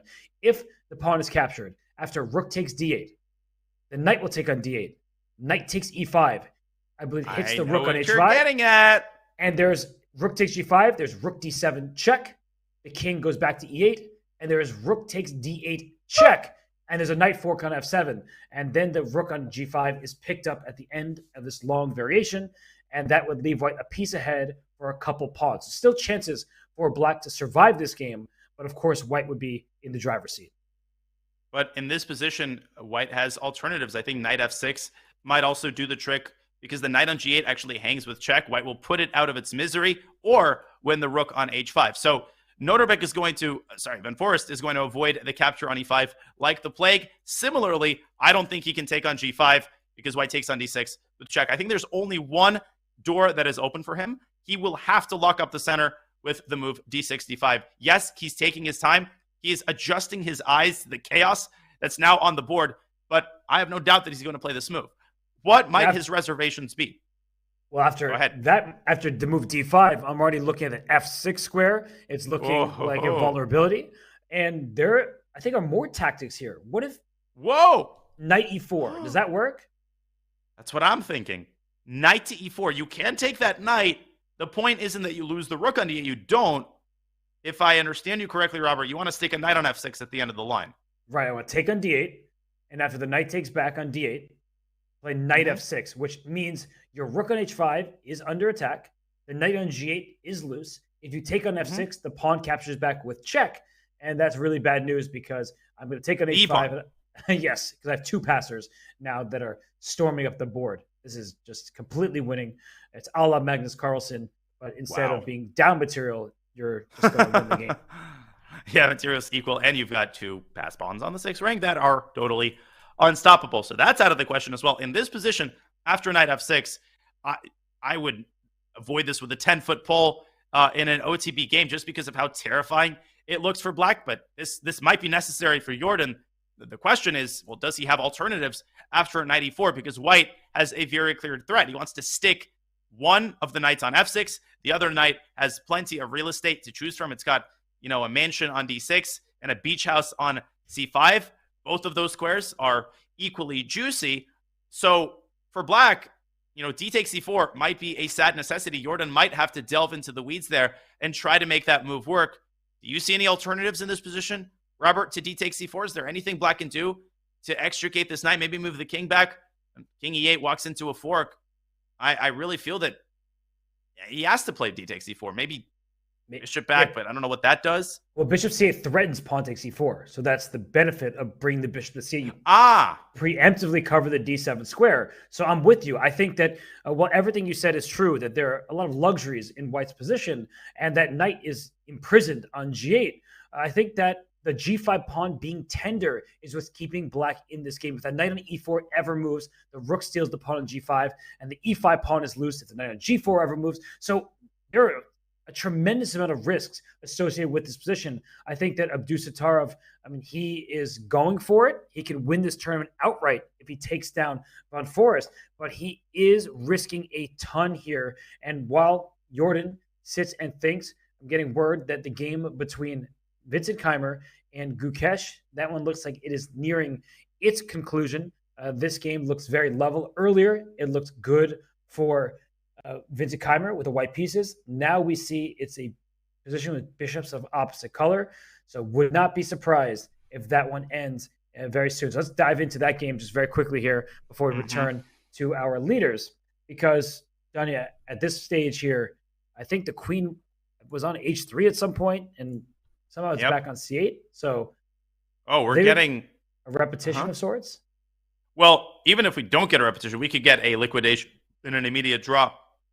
If white plays rook to e8, somehow black has, black's kingside pawns have visited the orthodontist and magically corrected their alignment. That essentially means that black is totally fine here. Gukesh is kind of looking up a draw for might have been issued with Vincent's last move, queen f1 to e2. There is a repetition on the docket here with queen h3, queen f1, queen back to c8. That's possible. Black could trade queens as well.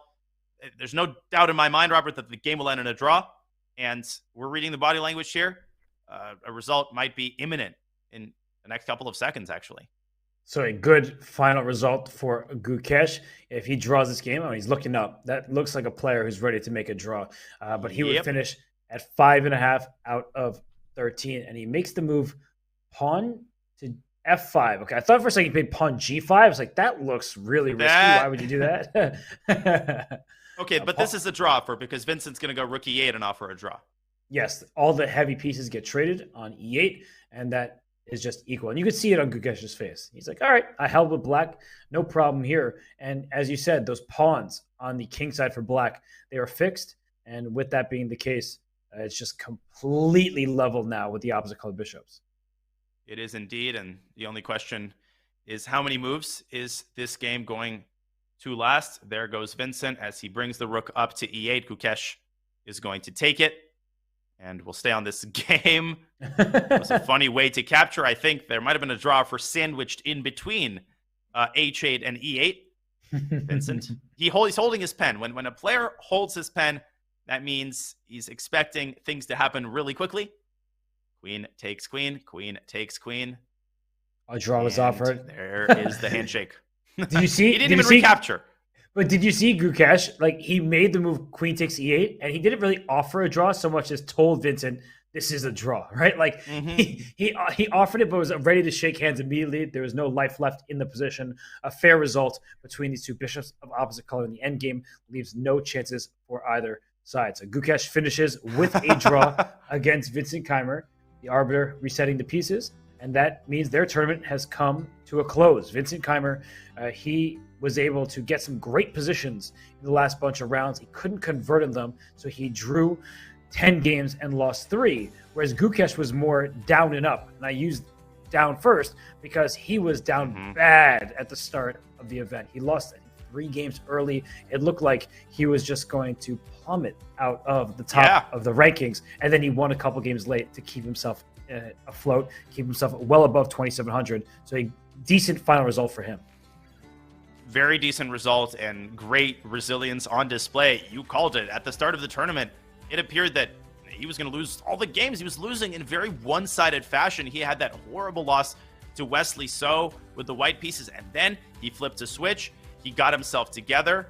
He started playing better. He managed his time better. He did get very lucky against Parham Maghsoodloo, but he rode that win to a very impressive finish to the tournament. I think he lost a little bit of rating, but not a lot. And even Vincent Keimer, he's one of the lower-rated participants in the tournament. He made a lot of draws, including a draw in the previous round with Fabiano Caruana with the black pieces. He gains a little bit of rating with each of those draws. So definitely not a disastrous event. The tournament cross table doesn't always tell the whole story, and what a phenomenal experience for Vincent Keimer. Yes, a tournament of missed opportunities, Robert, but one that he's going to cherish, one that he's going to learn from, and one that he's going to come back stronger from next year. You can be sure of that. Yes, and we briefly had the challengers leaderboard up, and Peshak, the Slovakian grandmaster, he's had a tournament to forget. He's had some exciting games, but just to note, minus 40. Yeah, has lost many rating points. So for him, it's better luck next time. But in the Masters tournament, we have 5 games still going here, and a chance for 4 different players to reach first place. Wesley So, I think his chances to reach first are out the window because if we see second from the left down on the bottom row, he is down a pawn in an ending. The Eva bars is completely even. The knight on f6 along with the rook on d6 keep that extra pawn at bay. But Praggnanandhaa will likely continue this game and try to squeak out a victory. Yeah, he will. He's got just the ideal type of situation. You got Wesley So on the defending side of an endgame that you cannot lose. It's the last round. That's a great feeling when you know you're not going to lose it. It's just, you feel all warm and fuzzy inside. At the same time, I don't think that White's winning chances here are realistic. That pawn on e3 is not going to get very far. Black has positioned his knight on f6 very nicely. Obviously guards the e4 square. The rook on the 6th rank is active as well. It is wilding over there, attacking the bishop, and then it's going to harass the pawn. I don't see a great square for that bishop. So, Robert, I think Pragg is going to continue torturing Wesley. He's going to milk this moment, but I would be shocked if the American Grandmaster squanders this position. The defensive effort is so much more straightforward than some of the defensive displays that he's put together in this very tournament. Completely agreed. So that position is looking level. The game between Aronian and Maksudlu, middle, bottom row there. I think that both players can lose this game. Both players can win this game. But Parham Maksudlu, credit to him. He has been fighting each and every game. And just by the look that we saw on the camera there, Parham emphatically pushes his chair back and gets away from the board. And Levon, he's going to struggle here because I think Parham has the upper hand. He most certainly does. And we've talked a lot about the practical value of the exchange sack on c3. Well, I think he's better from an objective standpoint. When the eval bar shows an advantage for the side that's down material, you know you are in big trouble because we know how greedy computers are, how skeptically they treat various sacrifices. Rook takes c3 has worked to absolute perfection. Let's take a somewhat closer look at that position because we've got a lot going on here. Levon Aronian's task is unenviable indeed. A pawn has somehow wormed its way to c3, Robert. I didn't imagine that happening. That knight on h4 has stayed entrenched, pressuring and lording over the entire kingside. And Levon Aronian, he just hasn't managed to get his engine started on any side of the board. His pieces are disjointed. He does have a nice bishop on a4, but what is it really doing? The knight on d7 is well protected. It has a direct pathway to d3. And God forbid you give up your dark squared bishop. Look at those massive dark square holes on the kingside. That is the last thing that you need if you're Levon Aronian. I don't see a move for him. It's his move. He's hesitating. I just don't see a way for him to untangle. And he just keeps improving and increasing the vice-like grip that he has on White's position. It looks like he brought his knight back to f1 based on how I saw his hand move. And so he's trying to reroute the knight to e3. It's a good move. But the black knight could go to g6 and into f4. So it's not like only one side has that option. Can we go back several turns? Because I also was confused how a black pawn landed on c3. And it was Levon's doing. He went c3 himself in this position, which is a move he might very well regret because the eval bar not only dipped, it made black simply take that pawn on c3, protect it, and now you have a very advanced pawn here. The bishop on f2 gets some scope. That's the good news. The bad news is there's a passer, and it's just going to be remaining there for the long haul. Levon made a couple of one-move threats, which Parham easily parried. I don't know exactly what it is that Levon overlooked. Was it a concrete blunder? Was it a misevaluation? I don't know. It's impossible to say. But Parham reinforced the c-pawn. He brought his knight back, trying to smoke that bishop out of b6. Levon refuses to go without a fight, but then he has to drop back. Parham reinforces his pawn one more time. Now c3 is incredibly well protected. You are at no risk of losing that pawn in the near future. And after knight f1, knight g6, Levon can continue to make one-move threats, but you're going to run out of gas pretty quickly here. After knight e3, I don't know exactly where black's queen is going to go. Is it going to move forward to d3? Is it going to slide back to c7? I think you called it the idea of knight g6 to f4. The other knight could also come in, and then both knights are going to be aiming at that deadly d3 square. If a knight lands on d3, White's position can just turn into dust pretty quickly. Yeah, wouldn't be surprised if this game ends in not too long in a win for Parham. I just don't feel like White's position is easy to play. Black has two pawns and a knight for a rook. Those rooks are passive pieces. The a5 pawn is a bit loose. The rook on c1 has to stay in front of the c3 passer. So unless Levon can come up with some kind of active play in the very near future, he is going to be in huge trouble. I just don't really see Parham letting this one out of his grasp. If Parham wins, suddenly gets to 7 out of 13, a plus score, it will be Parham's highest ever rating. So we'll leave Parham to this task because I just saw at the corner of my eye something happen in the Anish Giri game against Richard Laporte. And that game is very important because if Anish wins, and especially if Nodirbek loses, that would allow Anish to be the sole champion of the tournament. And if we look at the top right, the last move played was pawn up to f4, a big choice by Anish that makes his kingside feel a little bit more airy, but he is also claiming space of his own and maybe going after the black king. Anish Giri says, playtime is over. I am going after you. F4 chases the bishop out of E5. And the big question is, what does he have in mind after Report drops his bishop back to F6? That move is not forced. You have to give some thought to a move like F5, but that move fails concretely because you weaken the 7th rank, and White will have a check on B7. So Richard is going to drop his bishop back. Is Anish Giri going to try to push his pawn one square further? Is a move like Rook F1 on the horizon? Or is Anish Giri going to try to transform his advantage from positional to tactical? He can trade once on E6, forcing Black's pawn to shift from the F file. And that knight, D5 is not its only prospect. I was going to say that it can move on to G4. Something lands on G4, but it's not the knight, it's a pawn. And Anish Giri going full tilt, full steam ahead.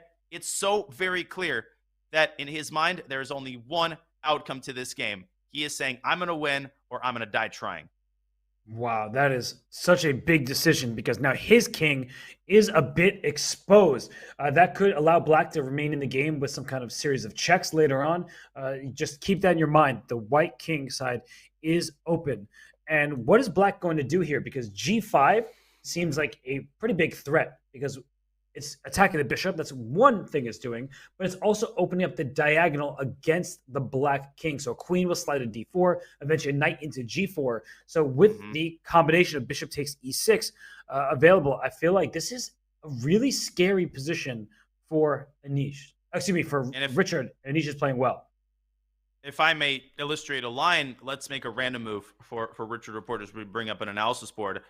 G5, I mean, you could see the eval bar shooting up there. I'm not entirely sure about the move order. I think you have to take on e6 first because queen takes e6 loses the game. You trade queens and then you just mop up all of Black's pawns. After f takes e6, you called it. G5, why is that dangerous? Bishop e7 looks solid for Black. No, it's not. There's an x-ray against Black's queen. There's a check on d4 and whoop! No, my voice is going.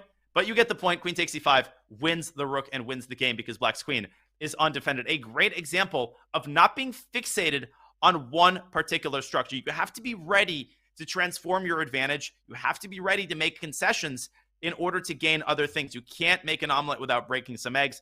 And those words, that cliche is truer than ever when you're trying to convert a long-term positional advantage. For that reason, Robert, Richard Report has to address the huge threat of bishop takes c6, maybe by moving his king preemptively back to g8 so that queen d4 is not a check, maybe by shifting his pawn up to h6. But I love the move g4. I think it's gutsy. I don't think it's overly committal. I don't think Anish Giri is doing anything crazy. I think he's putting Richard Report in a very tough spot. And by the way, 12 more moves to make for the Hungarian Grandmaster and 14 minutes and change on the clock.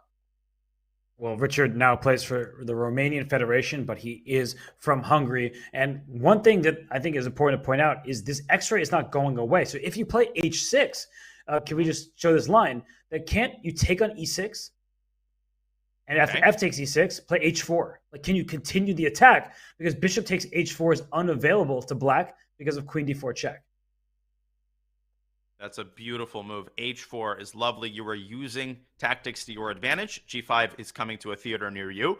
And Robert, I think you made a good point earlier. G5 isn't good just from a tactical standpoint. Black could defend against queen d4 with a move like king f7, but G5 is also good positionally because you are carving out for your knight a very nice post on G4.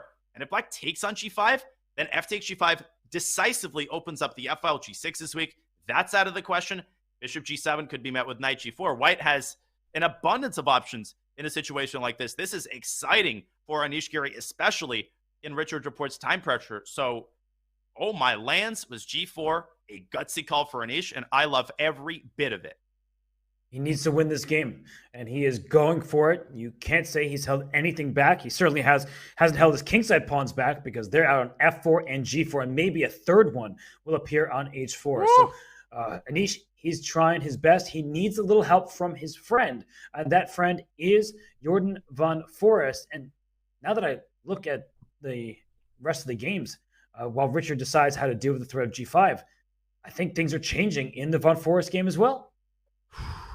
This is unbelievable. We have seen so many twists and turns in this round. You couldn't script this better in Hollywood. Nodirbek and Dusaturov's game looked like it was heading directly for the type of endgame Nodirbek would want. No risk, playing for 2 results, essentially can make a draw whenever you want to. That is gone. That is gone completely. It appears, at least according to the eval bar, that Jordan Van Foreest has now taken over the advantage. Let's unpack that a little bit. The last move was knight f6 takes g8. I should mention, Robert, we called it. Knight e4 happened. It was met with bishop c8, which was executed immediately by Van Foreest, sensing the turn of the tide. Knight gf6, rook dropped back to h8. And suddenly, after the rook recaptures the knight, Nodirbek, it's not the g5 pawn that he has to worry about. It's the more important e5 pawn that can't really be defended. What's going on here? Wow. So you have to take back on g8. I guess you take with the d rook just to keep your. What's up? Sorry, please continue. Go ahead. No, go ahead. You just freaked out. What do you say? I might be missing the mark here. I think the reason you take with the d rook is that so that if White's knight moves back to g4, you leave yourself the option of getting back to h5 and mopping up that g5 pawn. Oh, wow. So, yeah, taking with the d rook just makes perfect sense. The rook on d8 is not doing anything regardless. And as knight f6, yeah, move the rook back. Knight g4, rook h5. That looks very promising for black. Winning. The g5 pawn collapses. You're winning here. I mean, you win g5. Likely you're going to win e5. Oh, my gosh. And, okay, obviously Nodirbek has options here. But if you're not playing knight f6, you have to move the knight. Am I missing something? Is he just losing a pawn for little to no compensation? How does he defend that pawn? That is the question we need to answer. So knight f6 seems automatic. I don't see another square for the knight. And after knight f6, rook d8, what else can be played here? Because knight g4 does not work. We just saw that. Oh, is there something tactical like rook e1? Can you defend the pawn? If knight takes e5, there's bishop takes b5 kind of thing? But no, the eval bar doesn't like that either for some reason. Knight e5, bishop takes b5. Let's h3. Oh my gosh! What a move! Oh, that is can I say sexy? That is a sexy move right there. h3, great spot by you. If gh3, then it's obvious. Forkovich on f3. More impressively, rook takes e5. You drive it down to h2, and the h-pawn decides the game. Oh my goodness. So the bishop on b5 would be hanging. h3 gives you that passer can't be captured because the fork on f3. So that means you can't really defend that pawn. On no, e5. I don't even understand why it's +1 here only and not just winning for black. Wow. Oh, that is pretty wild. Like it just looks like White's position is falling apart. Jordan Van Foreest has indeed and quickly taken on g8 with the correct rook, with a d rook. Nodirbek has responded with that f6. And if Jordan plays rook d8, he positions himself in the best, needless to say, the best chances that he's had all endgame long. He is clearly better, but he has to spot some of these tactical details. How easy is it to miss h3? I mean, it takes nothing to miss h3. And Nodirbek is down to 12 minutes. He's got 13 more moves to make until the first time control. This is very disturbing for the tournament leader. Wow. I mean, he has been looking so stable where for Nodirbek, he did not lose a game yet. He drew against Vincent Keimer in a tough ending. But for the most part, it seemed like he's been the one in control, winning games, drawing without too much difficulty, including yesterday's game with the black pieces against Wesley So, and the day before against Anish Giri with the black pieces. So Nodirbek's tournament is in his own hands. He's in first place. He has earned that lead. He has won 4 games. And if he wins against Van Foreest in this position, he wins the tournament outright. And if he does not win, then he needs a little bit of help from Richard Laporte and some others, especially if he loses, because that means Magnus Carlsen can catch up with the win over Arjun Erigaisi. Wesley So can also win, but his position is never going to be winning. So that leaves Magnus Carlsen with an outside chance if Nodirbek is to lose this game to Van Foreest. But am I to understand this correctly, that if Anish Giri wins and Nodirbek loses, Anish Giri claims clear first? Yes. Oh my gosh. And for the first time today, we are even talking about that scenario. Listen, Anish Giri is clearly better. Nodirbek at this point, it's not up for debate anymore, is clearly worse. If things continue to go according to the trend that they've been following for the last hour or so, we could get one of the most improbable tournament finishes of all time. But Right now, this is pure hypothetical. Nothing at all has been decided. Jordan is not winning. He is merely better. But if he wins either of the pawns that are sitting ducks on e5 and g5, he will inch one step closer to playing ultimate spoiler, a word that you've been using a lot, Robert, and for very good reason. Yes, that would be a true shame for Abdusattorov. Not every game can go a player's way, but considering the tournament he has had, it would seem almost odd that he wouldn't end up in first place. But that's because Anish Giri has played a great tournament himself. The move Rook D8 was played by Jordan. So the E5 pawn is targeted, and it doesn't really appear there's a good way to defend it. And let's not discount the time. Abdusattorov down to 12 minutes, 20 seconds, and they've only made 27 moves. So he has about a minute per move. That is not a lot of time because this position is complicated. And he got up from the board right there. I don't think that's a walk that he takes because he's comfortable with his position. Quite the contrary. I think it's nervous energy that he is trying to expend. He is taking a walk. He's just burning off some of that anxiety and trying to freshen himself up in preparation for the defensive task that he is going to have to undertake in order to pull out a draw from this position and guarantee himself at least a tie for first place. This is honestly an unbelievable turn of events. No matter how this game ends, I honestly thought Nodirbek really had that in the bag.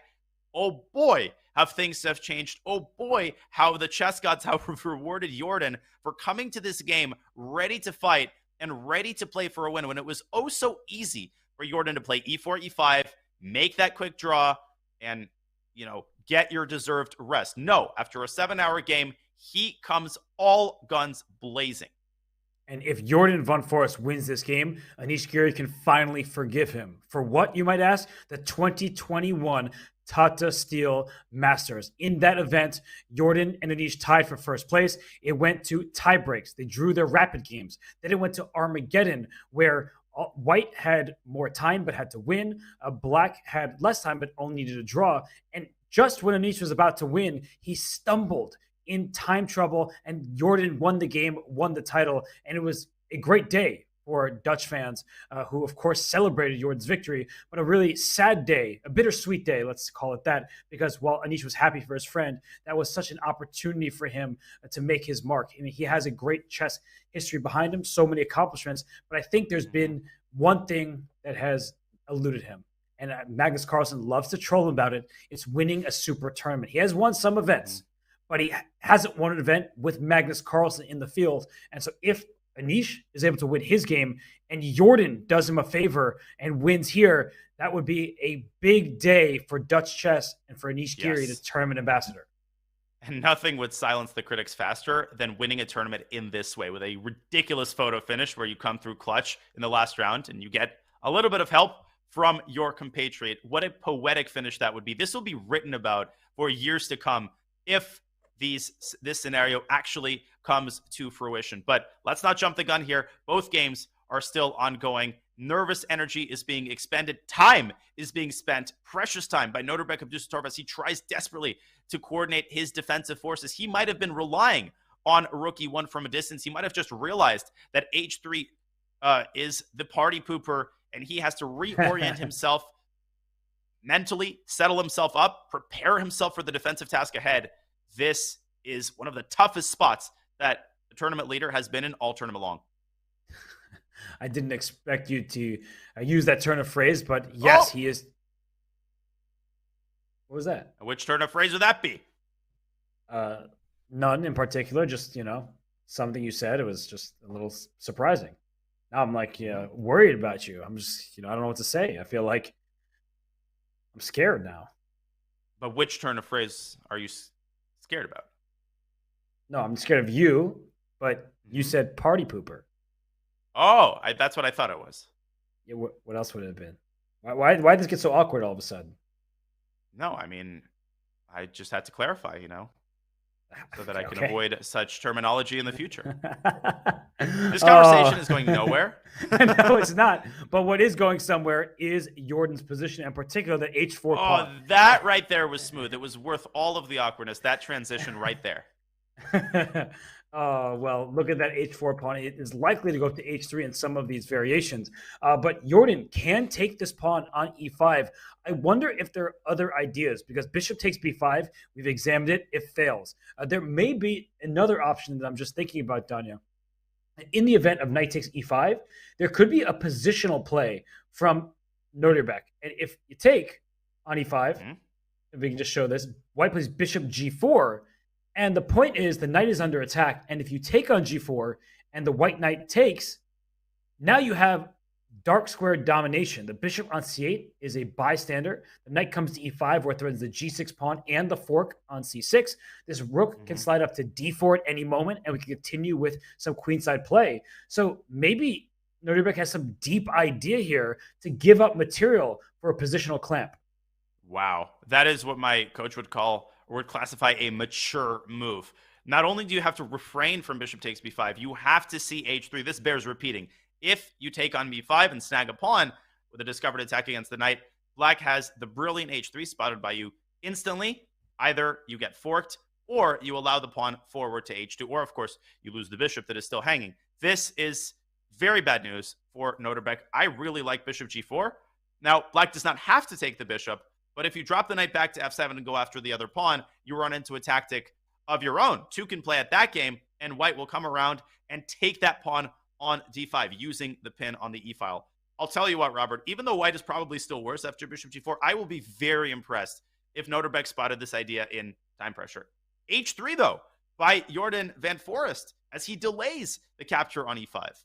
Well, I can understand why he would do that, because he doesn't need to be forcing here. h3, it keeps the status quo on the e5 and g5 pawns, and those pawns are weak. Now, there is a downside in this position, is if a white rook can land on the 7th rank, there is big trouble for the black king. That's very far away, but in the event of the white rooks take control of the h-file, that could be a bit scary. So Jordan, he's just trying to open up the board. Nodirbek responds quickly with g takes h3. Reminder, he is down to 9.5 minutes for 11 moves. Danya, not a lot of time for him. Not at all, but I'm more curious about Jordan's follow-up, because if you take on e5, your idea bishop g4, it becomes a lot stronger. He takes back on h3, so he says, I'm going to leave the pawn on e5 for later. I'm going to box it up and put it in my fridge. The problem is that white could take it out of the fridge by sliding the bishop up to d3 and creating a threat of his own. What is Jordan's response going to be to bishop d3? If you play king f7, white's rook slides to f2, and Nodirbek suddenly creates full-fledged counterplay along the f-file. Am I missing something here, or was h3 a flat-out mistake? Tough one to evaluate. I feel like bishop d3, the black rook will slide over to h8, and so now you lose rook h1, because a series of tricks. If we take the rooks off the board, black might just win the game because white's pawns are so weak. So the rook g3 also becomes a threat, going after the g5 pawn. The one thing you don't want to do is rush that move, because if you slide your rook to g3 too soon and then white takes over the h-file, that's how the black king does find itself in harm's way. So I think that what Jordan's going to do is pretty much slide his rook over to h8 next regardless, and the rook on d8 is not doing much of anything. It's not needed there. So let's have a look at this concrete line, which we're very likely to follow. Bishop d3 is so natural. I don't know if Nodirbek will be able to refrain from this move. If, in fact, your theory is correct, and Jordan responds with rook t to h8, can Nodirbek snag this all-important pawn on g6? This gives him insurance against losing one of his own pawns, because now he can suffer the loss of one of his pawns without really suffering a true material loss, because now he's up a pawn. Is Jordan going to play rook h1 in response? He might, but then Nodirbek could calmly slide his own back to d1, saying, I'm not giving up a single inch of territory on the king side. How does Jordan actually pick up the g5 pawn? Because white's plan is very clear. He's going to move his bishop back, and the path for the g pawn is going to be clear. This is a nice way for Jordan to actually lose the game pretty darn quick, unless he has a cataclysmic tactical idea in mind. Good point. Maybe the rook would have to go to g3 to go after that g5 pawn instead of going all the way up to h1. But that's what black is going to need to do, is start taking those pawns. g5 falls, and e5 is weak. I just feel like black has no weaknesses left. Right? All of Black's pawns are safe and sound, whereas White's pawns have gone a little bit too far. They're overextended, and that's not great news for Abdusattorov, who is dropping below 7 minutes. It's only 29 moves played. They need to get to move 40 to gain an additional 50 minutes. The position will remain complicated after that, and Nodirbek has not moved yet. He is trying to figure out what to do. And by the way, Danya, the other game of great importance between Anish Giri and Richard Rapport is getting super tough for Rapport. I feel like the position is opening up over there. And so Anish Giri, he is looking at his game, he's looking at this board, and he has serious chances right now. He does indeed. He has pushed a pawn to f5. Now, obviously, that is an incredibly double-edged move because he is opening up Black's king, but it comes at the cost of the safety of his own monarch. He believes that the combined force of his pieces, particularly that knight on d5, is going to outweigh Black's heavy pieces because Black's bishop has 0 attacking prospects. The d4 square is controlled. That rook on c4 looks menacing, but Giri has calculated, and he believes that his attack is going to outweigh any of Richard Rapport's attempts at counterplay. What do you make of this? What's likely to happen? First of all, Robert, I think Anish Giri has to start by recapturing the pawn, probably with his pawn, because I don't think an endgame looks all that appealing to me, at least. No, he definitely doesn't want the endgame, but I was thinking, what happens if knight f4? You drop your knight back to hit the queen on e6, and knight h5 check is available for that knight. That's the good thing about having played f5 is the g6 pawn no longer covers that really important checking square, and the black king feels like it's in pretty big trouble. It does indeed, and an important detail is that after knight f4, you cannot sneak in the move f takes g4. Let me just real quickly capture this pawn, counterattacking the queen. No, because knight takes c6 is a check. That's a crucial detail. No, Black has to move his queen. I don't think the exchange sack on f4 does anything, and White just wins the game technically after that. Where is the queen going to go? These are the types of decisions that you do not want to make when you've got limited minutes on the clock. Rapport isn't quite in as bad of time pressure as Nodirbek, but his situation isn't much better. He's got 10 minutes for 8 moves, and a lot of those 8 moves are probably going to be very committal decisions. Queen to d7 comes to mind to keep an eye on f5. This move loses on the spot. Why? Because after knight h5, check king g6, Robert, there's probably... Do you see some... No, rook d6. Oh my gosh. Hello. A deflection. That's game over. And it's mate. What a mating construction. Look at this. Beautiful. Oh my gosh. Who Wait would a have second. thought? That means that Richard's king can never, it has to go back. No matter where the queen goes, the king has to go back. So put the queen back on e6. Let's say queen e5. Queen e5 might run to rook d5. Or not yet because the knight f4 is hanging. But knight h5 check. The king can still not go up to g6 because that same tactic with rook takes d6. So the king has to go to the last rank, but that's very scary because there's a check on a8, for example. Oh my gosh, this is looking scary. And look, Anish is about to move his knight.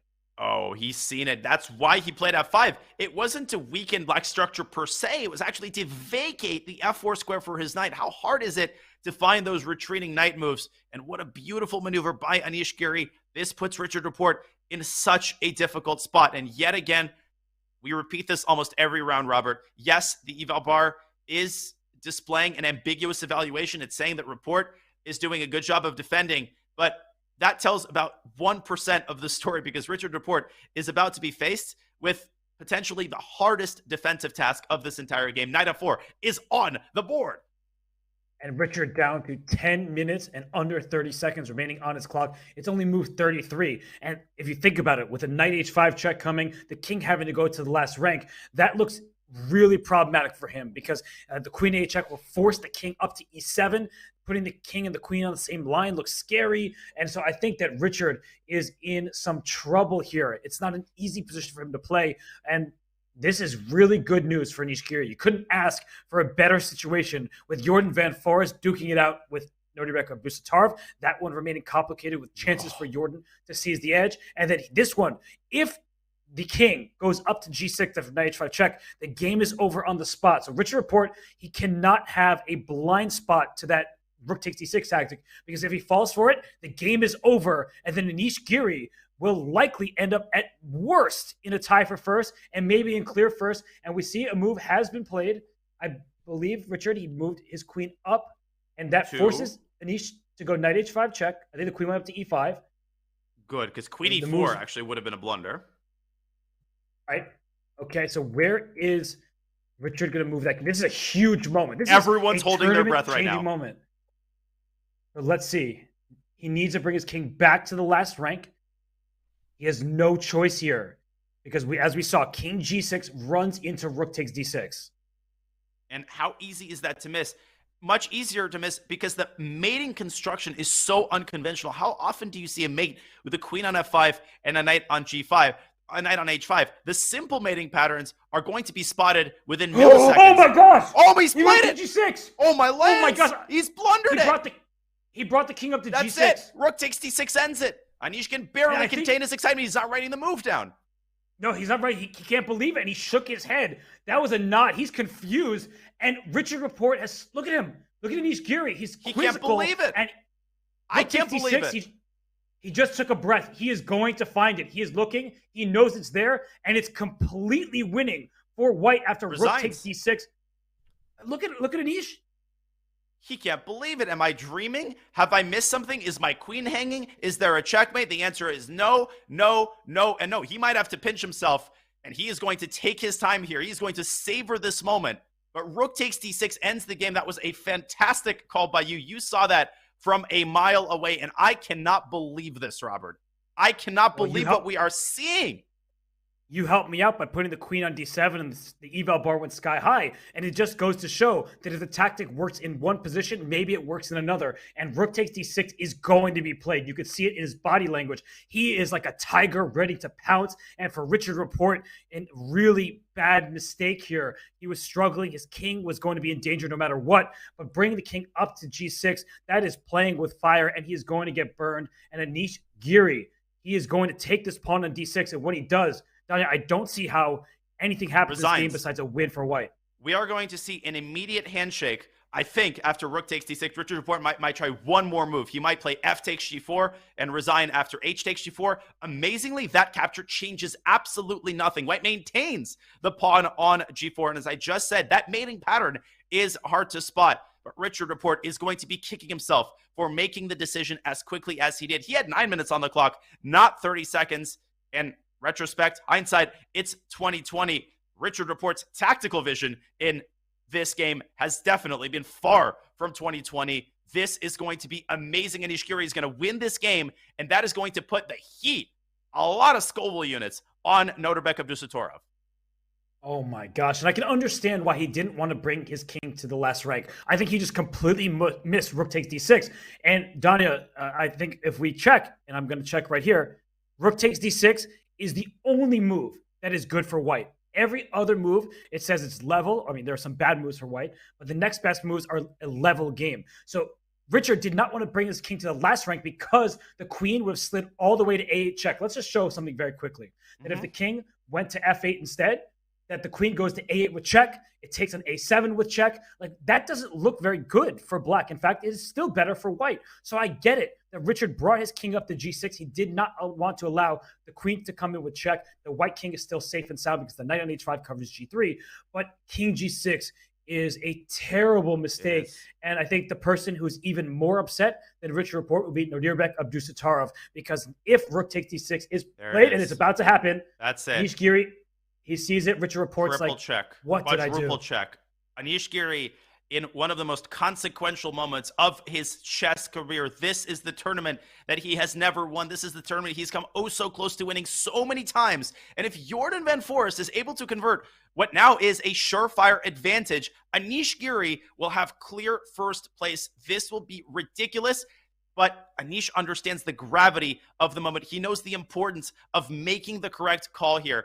And what sense of responsibility, what discipline by Anish to take his time to force himself to check the move again and again and again. We know what the eval bar says. Anish Giri knows no such thing. It's a question of when he's going to take on d6 and not whether. Wow. So rook takes d6 is played. He will have a winning advantage. Richard Report, he knows that it's there. You know, he sees it after Anish goes to grab it. And there it is. Rook takes d6 is on the board. You can't take the rook because queen takes f5 is not just check, it is mate. And that means that Richard Report's king is going to be hunted. He is lost G5. in this position. Yeah, he's bringing his king up the board. And I guess maybe there is some opportunity for White to go wrong if rook takes f6. which looks like a free piece. Maybe that gives black some hope to even take the pawn on g4 down there. Don't shovel dirt on him just yet. Anish Giri has 19 minutes to figure this out. The winning move here is rook back to d5, creating an unstoppable mate threat against f5. Note that queen e1 check, king g2 is a complete dead end. But rook takes f6 here would indeed be a grave error that would greatly complicate the winning task after f takes g4. But listen, this is easy to see. It's clear that after f takes g4, white has no effective check. Apparently, white is still winning with some sort of intricate computer play. You have to give a check on h4 with the pawn. But throw that out of the window. Anish is going to avoid that like the plague. He is going to find the winning move, rook to d5. And wherever the queen goes, the problem isn't only queen takes f5 checkmate. It's also just rook takes f5, and then you pick up the bishop either with check or accompanying it with a queen trade. Either way, black is going to end up down a piece. Yeah, just a couple checks. Queen e1 check, king g2. No more checks for black, whereas the white king is safe. The black king is just going to be checkmated. So while Anish Giri, he ponders his move, he has rook d5. Let's remind everybody that going into the round, Nodirbek Abdusattorov was in the lead by a half point ahead of Giri. So Abdusattorov, he could win the tournament with a win of his own, even if Anish wins. That is looking unlikely, which means that with a win here, Anish Giri will guarantee himself at minimum a tiebreak match against Abdusattorov. But if it becomes the double Dutch dream and Jordan van Foreest takes down the Uzbek superstar, then Anish Giri will find himself alone at the top of the standings. First place, a dream come true for Giri in the Dutch town of Wijk aan Zee. And so you see Anish grabbing his rook. And if he makes the move rook d5, he's done it. He's going to win this game. And he's not hesitating. He knows the game is in the bag. Did he get lucky in this game? Absolutely. But do you manufacture your own luck in chess? Yes. Anish Giri, he brought every ounce of energy, his remaining energy, whatever he had left in the tank after that marathon session against Jordan van Foreest. He brought it to the board with him today. He played a great opening. He made a nice, astute choice to get that positional advantage, that positional crunch, and he followed it up with some daring tactical play. He got Richard into time pressure, and of course, he benefits from, let's be real, a very uncharacteristic blunder. We see this almost never at the highest echelons of chess, a one-move tactical blunder, and Richard Rapport is going to accept the inevitable. He delivers a spike check on e1, and I think, Robert, that he is going to resign after the king slides up to g2.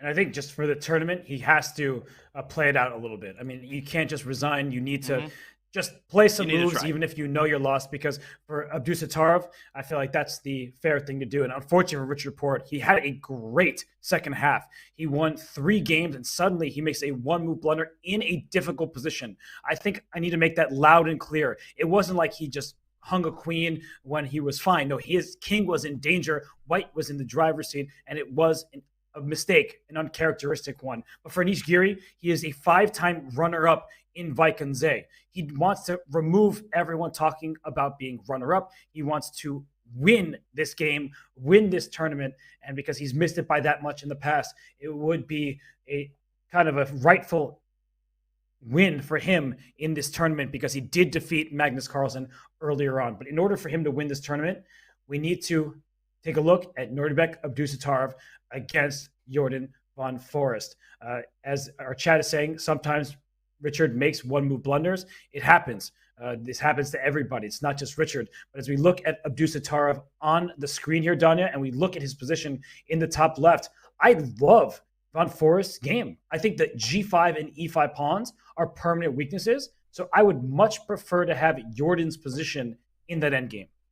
Jordan made that very interesting call to throw in the move h3 and open up the h file. The eval bar disapproved of it initially, but you convinced me that its practical value was tremendous. It puts Nodirbek in such a difficult spot.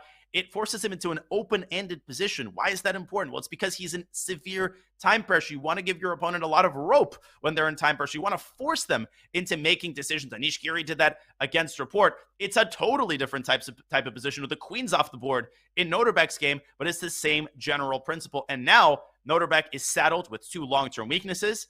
First of all, he has to make it to move 40, and even if he does, who's to say that those extra 50 minutes are going to grant him the time that he needs to pull off a draw in that game?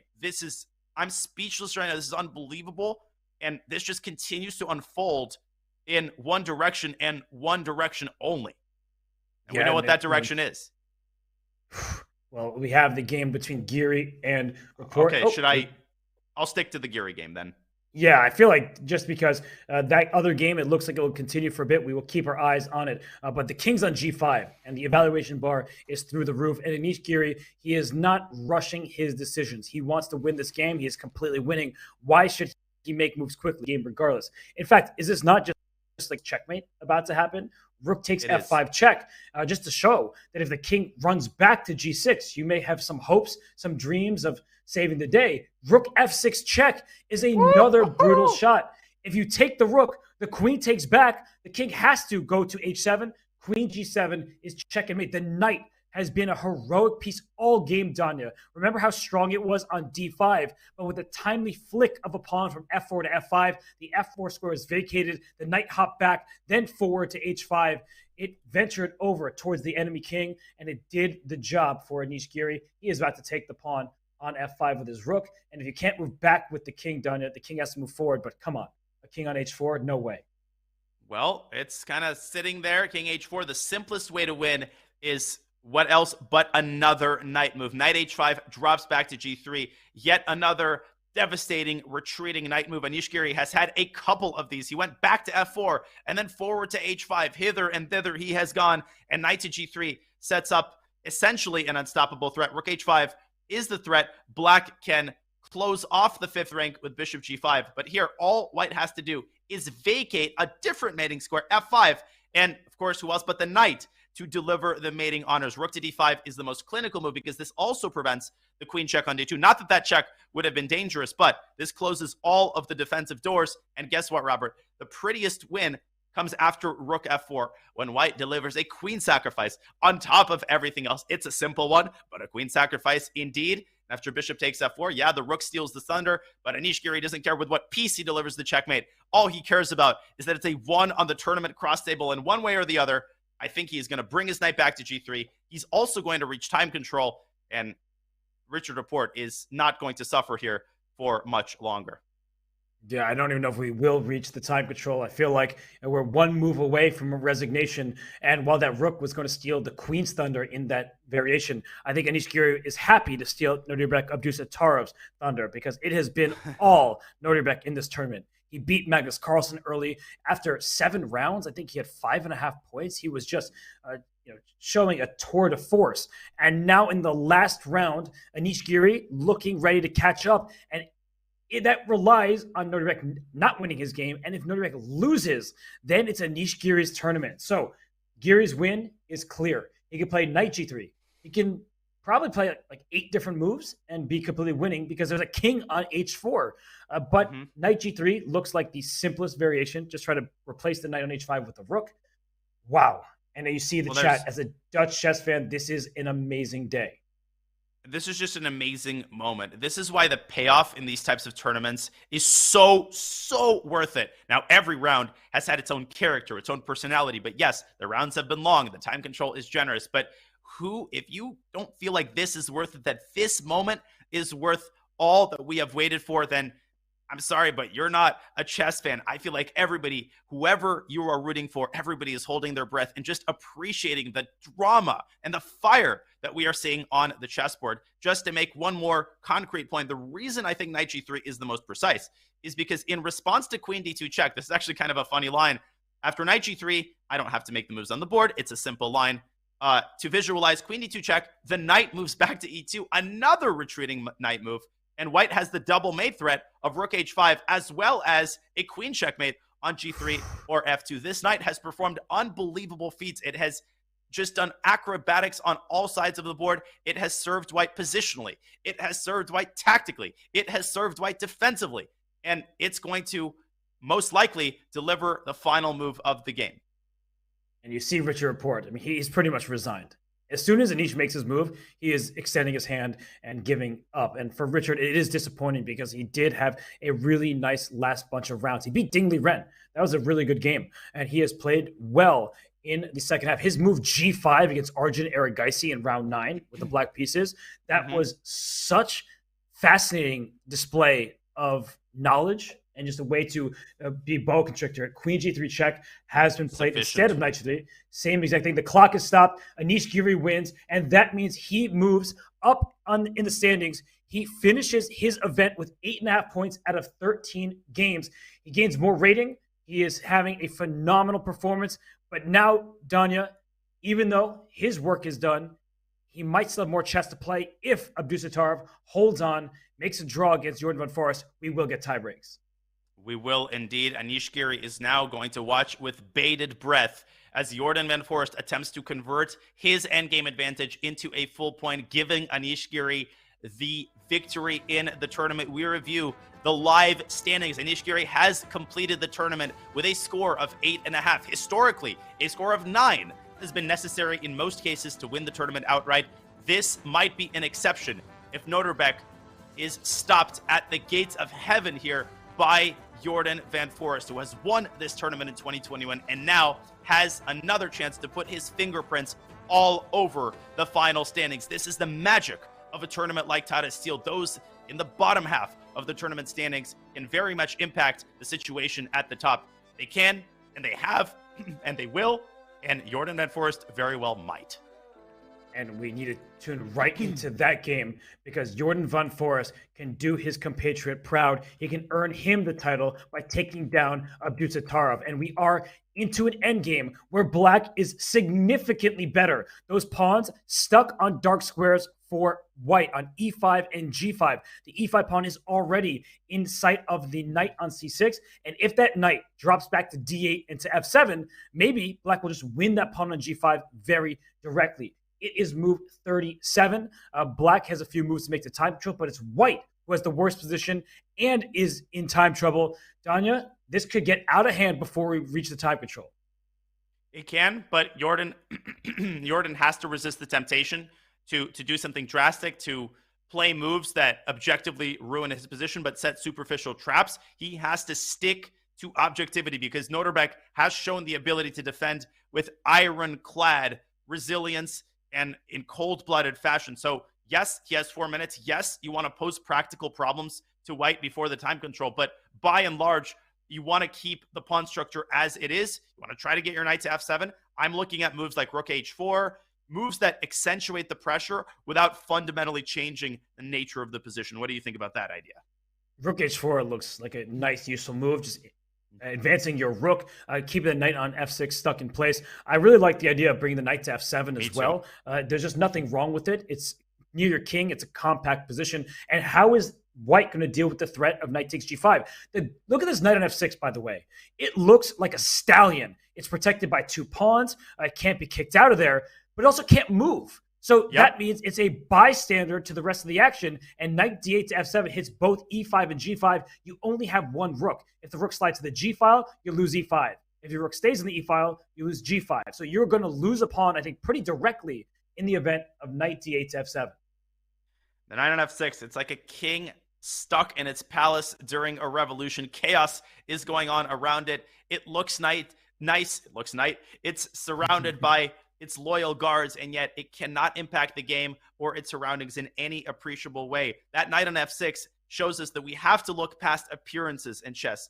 The knight, it looks beautiful. By the positional rules of chess, it seems to be the strongest piece on the board. But if black's knight reaches f7, then you cannot even compare these 2 knights. They are 2 completely different pieces. And how crazy is it, I'm jumping the gun here a little bit, that Anish Giri's knight wins him the game. And if Jordan successfully gets his knight around to f7, then his stallion, as you called it, will very likely win him his game.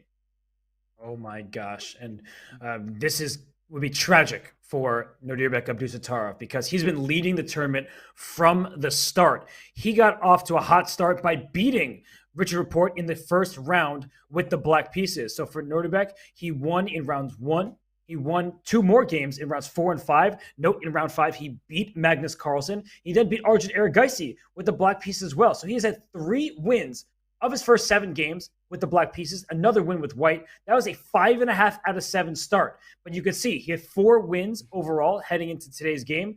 They happened in the first 7 rounds. In the back half of the tournament, he was held to a draw in every single game. Now, there's no shame in that. Look at the list of opposition. Aronian, Keimer, Ding Liren, Anish Giri, Wesley So. These are superstars, the who's who of the top level of chess. And Jordan van Forest, the lowest rated player in the tournament coming in, and Nodirbek had the white pieces, and that might be the first person to hand him a defeat. Now, Abdusattorov is such an easy player to root for. He gives it his all. He is always fighting. He said he doesn't get emotional, but this is a big moment for him. It would be the biggest individual tournament success of his career in classical chess. He won a World Rapid Championship. He won the Olympiad gold for his team, for his country, and had a great performance there.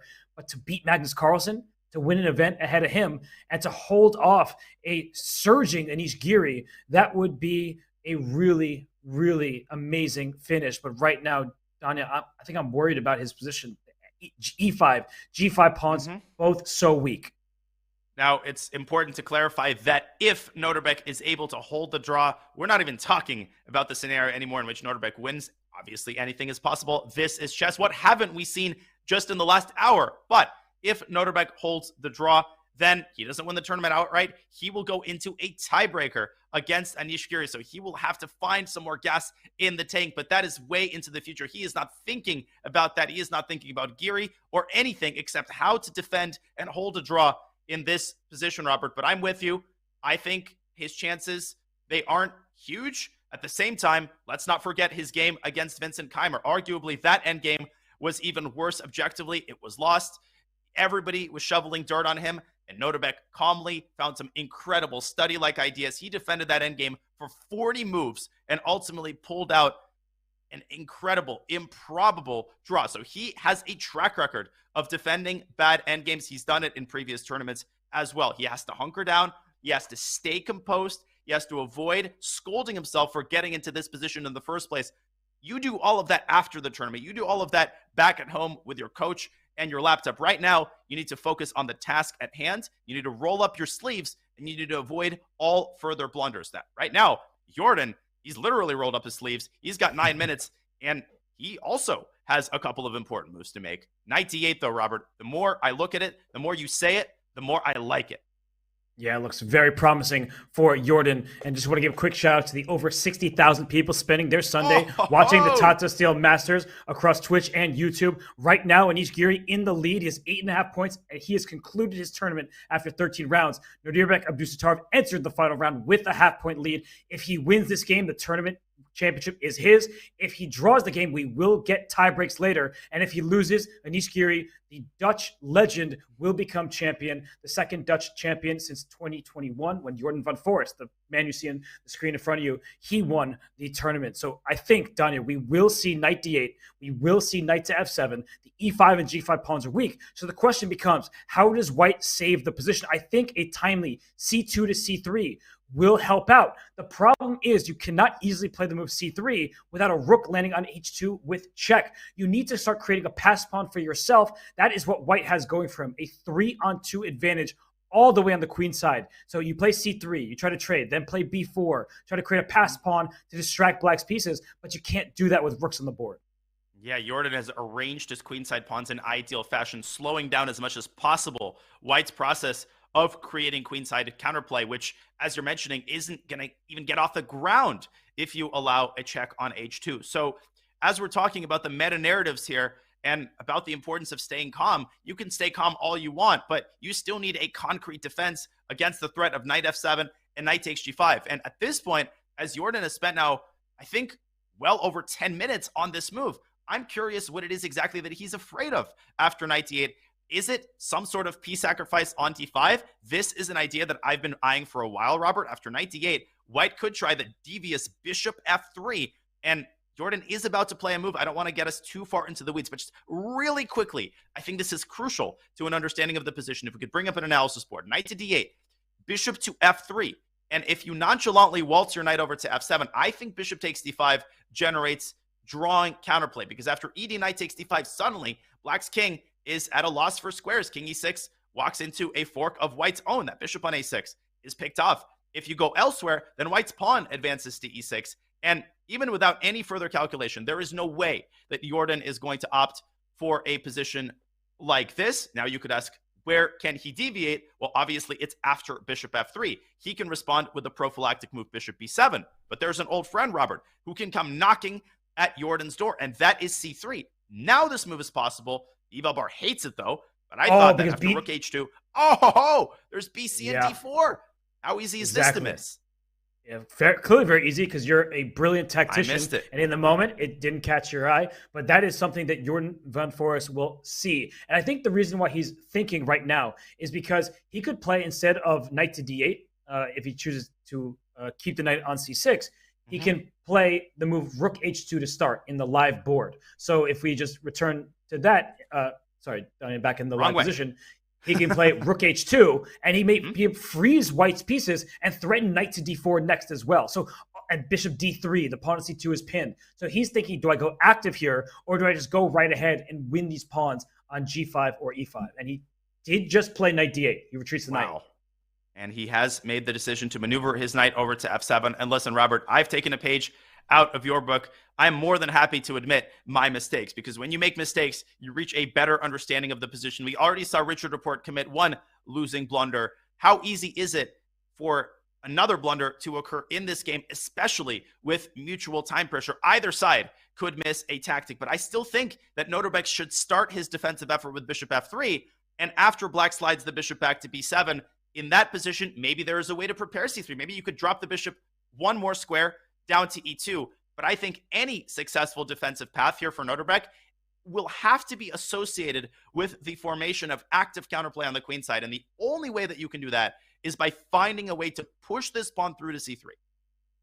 Yeah, and you look at the clock. Right now, Nodirbek Abdusattorov down to 3 minutes and 40 seconds. He has 3 moves to make. A minute per move is not easy, given how complicated this position looks. Black is threatening to go knight f7 and win a pawn. You may say, so what? It's just one pawn. No, that's not just any pawn, because once you win the g5 pawn, you go back to f7, and you're going to pick off the e5 pawn next. So this position could end up being lost for White in, say, 5 moves. So that is why Abdusattorov needs to find a correct continuation. At this moment, he needs to find a break for himself with c3 and then eventually b4, because if he doesn't get that, Black is going to pick off the pawns and just win this game without serious challenge from White. I could not have phrased it better. He is running out of time, literally and figuratively. With 2 minutes on the clock, he has to find a source of counterplay, and he has to do it on the very next move. As you're saying, knight f7 could simply end the game if White starts crumbling at the seams on the king side. You cannot afford to lose both of these pawns unless you figure out a way to create some sort of cataclysmic counterplay on the other side of the board. I really feel that bishop f3 is mandatory for White. Let's see if Nodirbek comes up with it. As I'm talking, seconds, precious golden seconds, continue to evaporate off the tournament leader's clock. He is down to 2 minutes, Robert, and a move has still not been made. Wow, he needs to make a move ASAP. Bishop f3 with the sacrifice on d5. I think that's a difficult move to play, but I don't see anything else. c3, as we mentioned, rook h2 check. That move is slammed on the board. The king is forced away from the protection of the pawn on c3. So for Nodirbek, if he's going to play c3, he needs to cover his second rank. Maybe there's an argument for bishop e2, but I think that you swap bishops very quickly, put your knight on f7, and Black is just first to the punch. You are winning the g5 pawn. You'll bring your knight back. You'll try to go off to the e5 pawn. Oh, no, this is really bad news for Abdusattorov. I feel for him. Honestly, I'm watching him. We're commenting on the game, and I don't root for anybody, but I'm sitting here being like, I just don't want to see him throw away tournament victory on the last day after the magnificent tournament he's had. It's just kind of heartbreaking. It is. It is, no matter who you're rooting for, no matter where you are from.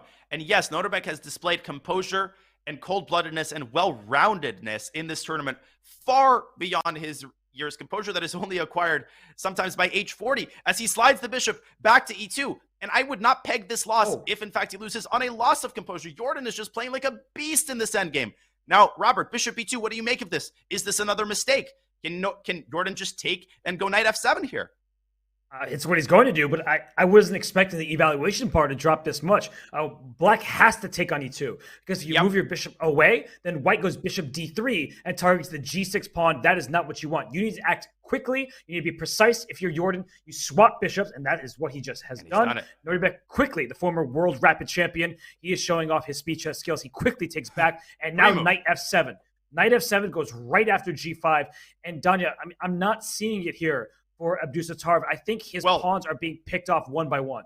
They do, and I think the reason he traded bishops is indeed, I sound like a broken record, but I don't see a single other source of counterplay. I think he is going to play c3, and that is going to be his 40th move. The problem is that after the pawns are swapped, he still hasn't created a passed pawn. He wants to play b4, but the problem is that that king on c3 is a sitting duck, and it can be targeted by a well-timed rook check on h3. That rook, it's been on h4, it's been all over the h file, it's back to home base right now, and it could make one more sally to h3 in order to knock the king off of c3, delaying b4 by a couple more moves. And Jordan will obviously take those moves to eliminate both of those pawns. There's no question now that Jordan's position is objectively winning.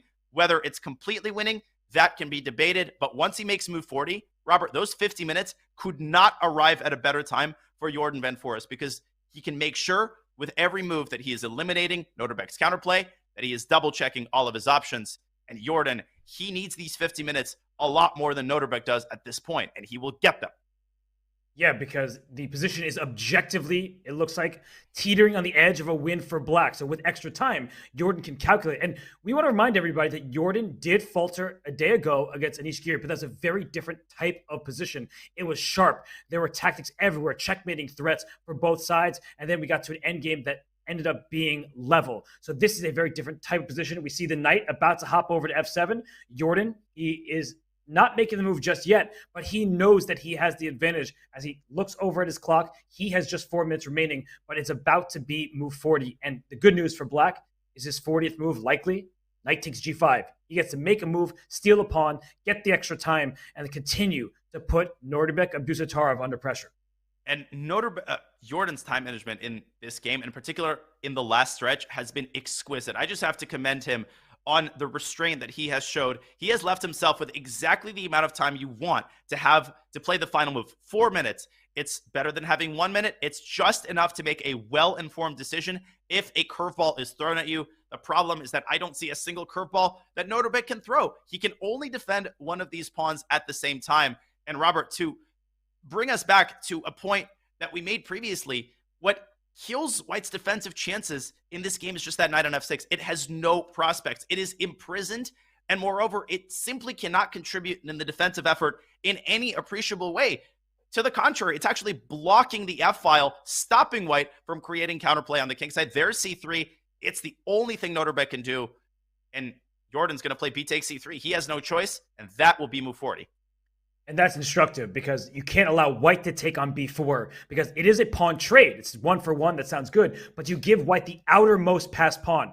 Black, because you're going to have to focus your attention stopping a passed pawn. You do not want it to be an a pawn unless you're getting something for it. So he takes on c3. He'll take on g5. And I'm only noticing for the first time, Danya, that the players, Jordan in a white shirt with the black pieces, Nodirbek with a black shirt with the white pieces. Wow. So things have been reversed. Things have been up in the air. But for Abdusattorov, this is also a switch based on the performance he's had throughout the event. He has been dominant. He beat Magnus Carlsen. He beat Richard Report in the first game.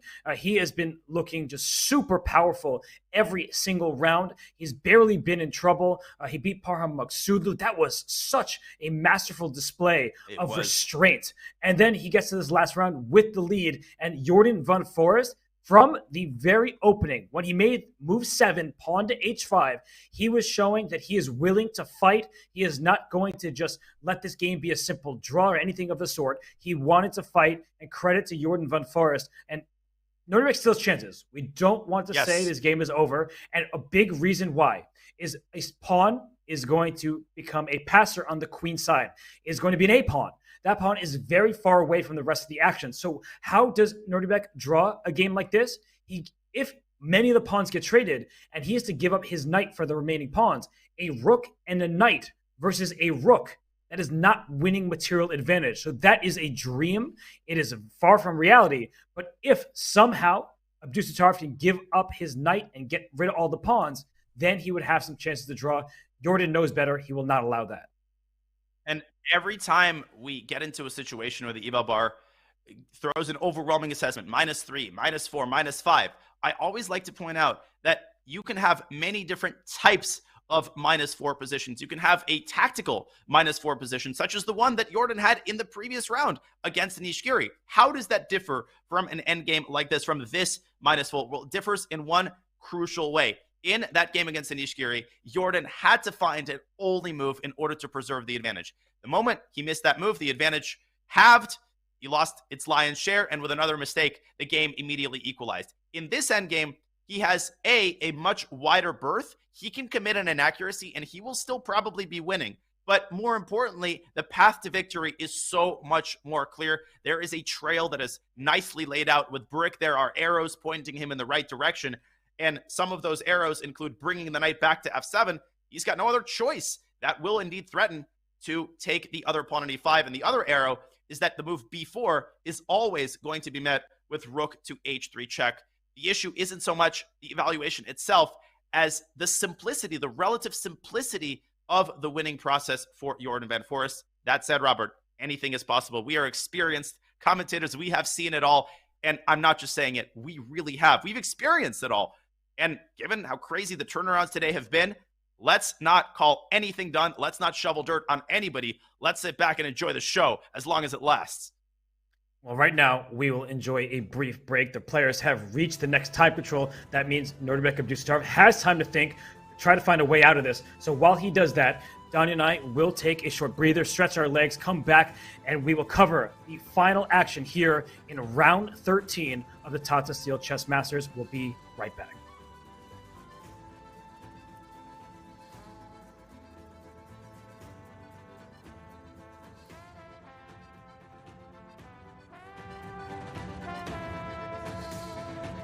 Do you wish playing a chess game with a friend was as easy as sending them a text? Well, good news. Now it is. With Chess.com's new iMessage app, you can start and play a game directly in iMessage. Your friend doesn't even need a Chess.com account. It's just tap and play. Head over to go.chess.com/iMessage or use the command iMessage in chat to learn more.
January in Wijk aan Zee, the Netherlands. For this cozy, coastal town, the holiday season isn't over. In fact, the most wonderful time of the year has really just begun. There we go. The tournament leader holds Wesley So to a draw. Dusataro, he has impressed all of us. Once again, Wijk aan Zee starts the new year as the center of the chess universe. This year as host of the 85th Tata Steel Chess Tournament. A magnet for the best players in the game, some recognize the Masters field of 2023 as its strongest in recent memory. Of course, it helps when 8-time Tata Steel chess champion Magnus Carlsen is back. Magnus is going beast mode. If Magnus plays like this the rest of the way, who knows what can happen? The world's #1 looks to further cement his legacy in this event and the game's history. Chasing Magnus will be amongst the best in chess. Several have been crowned champion here before. Some have even shocked the world in doing so. And don't leave out those poised to capture their first Tata title. What a fight. Giri had to give it his all because he was on the verge of losing and he managed to survive. Although winter, Tata Steel Chess is also known as the place new stars come to bloom. Magnus won here as a teenager. This year's event has its fair share of young players on the rise, each hoping to follow in Carlsen's footsteps. He continues to lead this event and he is just a teenager. The Dutch refer to Tata Steel as the Wimbledon of chess. For 85 years in running, this tournament continues to be steeped in prestige and legacy, and does so again in this welcoming little Dutch town by the sea. Mijn Vrienden, it's the 85th edition of the Tata Steel Chess Tournament. Let's make chess history together.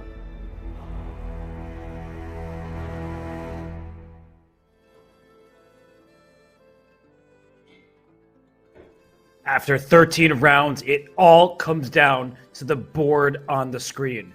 Jordan van Forest, he controls both his opponent's destiny and that of Anish Giri, because Anish Giri, who entered the round in second place, a half point behind Nodirbek of Dusataro, he was able to win his game over Richard Rapport. It was a finish that was aided by a huge oversight, a blunder by Richard Rapport. But still, Anish Giri played an excellent game in an excellent tournament, and now he finds himself a half point ahead of Dusataro as Dusataro tries to find a miracle draw here, Danya. I mean, we see it on the leaderboard. It's clear. Nodirbek, he entered the round ahead. Now he's behind. He needs a draw. He needs a draw, and a draw will propel him not to a tournament victory, but to a tiebreaker, to a rapid tiebreaker against Anish Giri. But at this point, he might have been disappointed if you told him before the round that you would get a tiebreaker. Now, he would ask for nothing more. It would be the ultimate miracle, one of the craziest miracles of his career, if he achieves this draw and gets himself into the tiebreaker. Anish Giri, along with the entire chess world, along with tens of thousands of chess fans, over 60,000 of you, watching Jordan van Forest attempt to convert this position and put his fingerprints indelibly on the outcome of the tournament. Anish Giri is going to give Jordan a very big hug if he can convert this endgame, and he's going to send 2 bottles of Dom Perignon straight to Jordan van Forest's hotel room. The bill is going to be on me, Anish Giri will say. And you see Jordan van Forest entered the round, currently live results. He's in 12th place, and with a win, he jumped up into a tie for 9th. So it would be a great finish for him. Parham Maksudlu, by the way, still playing against Levan Aronian. Arjun Erigaisi facing off against Magnus Carlsen. But all eyes are on Nodirbek Abdusattorov, the teenager from Uzbekistan who has won the World Rapid Championship in 2021. He won the Olympiad gold medal for his country of Uzbekistan in the 2022 Olympiad in Chennai, India. He wins this tournament. If somehow he wins this game, that is not likely to happen. It is almost impossible at this point. So if he draws the game, he gets on to a tiebreaker. It's Anish. But Anish Giri, watching Jordan van Forest game closely, he is rooting for his friend, his compatriot, like he's never rooted for him before. And he hopes that Abdusattorov loses. It's not great to root against somebody. I know that Anish Giri has a ton of respect for Abdusattorov, but right now he wants nothing more than Nodirbek to lose this game to Jordan van Forest. And as we delve into this endgame, as we ask ourselves the question of whether Nodirbek does, in fact, have miracle drawing chances, I'll just close off our discussion of this incredible young man by saying that he's had a very unique career trajectory. Yesterday, I studied his rating progress, and I found a very interesting trajectory indeed, a story of peaks and valleys, a story of constantly overcoming plateaus and adversity. Nodirbek started off with a rating of 1930 in 2011. He was stuck on 1900 for 3 years until 2014, after which he finally crossed to 2000. He climbed all the way to 2465 within a year. Then he dropped all the way back down 100 points to the 2300s, where he stayed for another year. Then he laboriously climbed back to 2400, made his way over the hump to 2500. Back he went over 2600. He got stuck there for another 3 years, and only recently, in September of 2022, about 5 months or so ago, Nodirbek Abdusattorov climbed that barrier, the barrier that so many struggle with, over the hump to 2713. He went, and he has solidified himself among Super Grandmasters. I think it is safe to say, whether he draws or loses this game, Robert, that he is there to stay. He is going to be a member of the 2700 club for long, and his career is only on the upswing. Yes, it is. He's had a great turn, no matter what the final result is. And Jordan van Forest does have time on his clock. Once he makes his move, and the time will be added, the 50 minutes that you get after reaching move 40. So, of course, he has not lost on time. He's still calculating at the board over there. But with Rook H3 check on tap, Danya, you kick the king away. You take this pawn on B4. Why is Jordan not just winning a second pawn? And with it, shouldn't this be a pretty clean victory?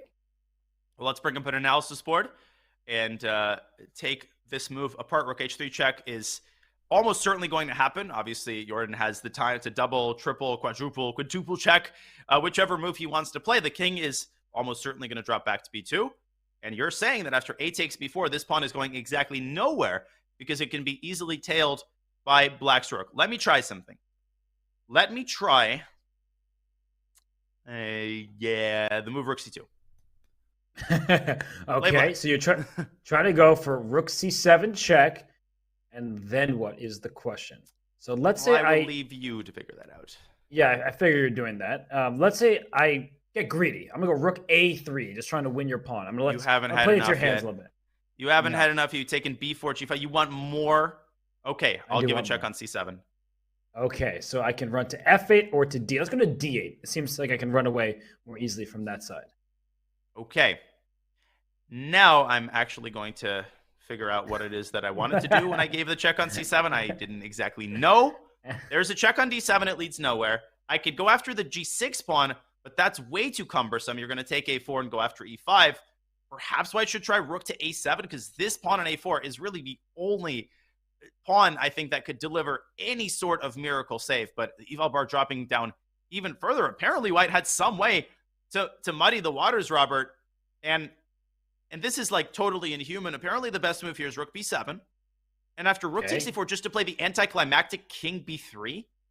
Yeah, but I'm sure when the engine gains depth, they will say that Black's is winning. I mean, you see the eval bar is pretty heavily in Black's favor anyway. But I get why. The Black King is stuck. And if the White King takes on B4 and makes a mad dash into the position with King C5, King D6, there could be an attack against the King. There are not too many pawns remaining. And I said this a while back, that if White is able to sacrifice the knight for the remaining pawns, Rook and Knight versus Rook is not a winning endgame. So we see Jordan's time has been added to his clock. He has over 51 minutes. This is a great position for him. Yeah, he's going to take this one, I believe.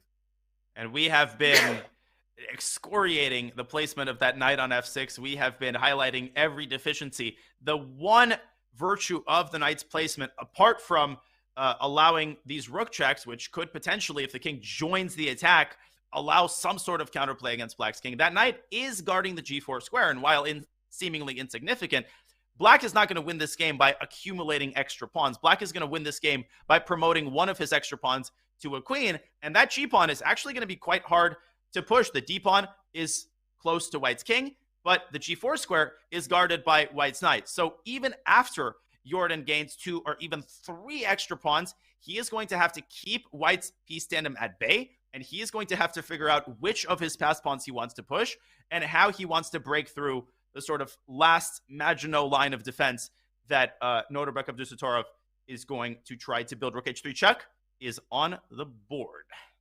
I think ultimately that Jordan should not be overly concerned about the a4 pawn because we're likely to see king b2, pawn takes b4. I believe that he can just go after the e5 pawn, and once he grabs that, like when the knight wraps around f3 into e5, then the knight can hop around with checks. Let's not forget that if black gets to keep that b4 pawn, it's a passer that's quite far advanced. So you shouldn't just be afraid of your opponent's passed a pawn, the newly created pawn. You should also think, well, I have a passed pawn of my own.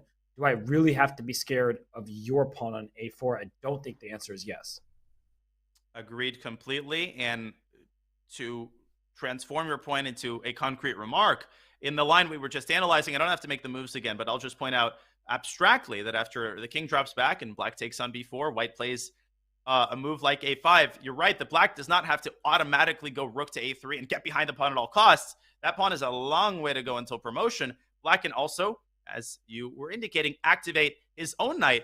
And the b4 pawn is also a passer. It actually happens to be black's most far advanced passer. So black could try to do to white's king what I was trying to do to yours, except something tells me Jordan is going to be just a tad more successful. He could try to get this knight around, let's say, to d4, and then deliver a rook check to b3. I'm throwing it all out a lot of moves here, but I'm essentially trying to co-sign your point that Jordan needs to take his time. And if, in fact, Nodirbek creates a passed a pawn, Jordan should not immediately rush to eliminate it with rook to a3. He should put some thought into some other candidate moves.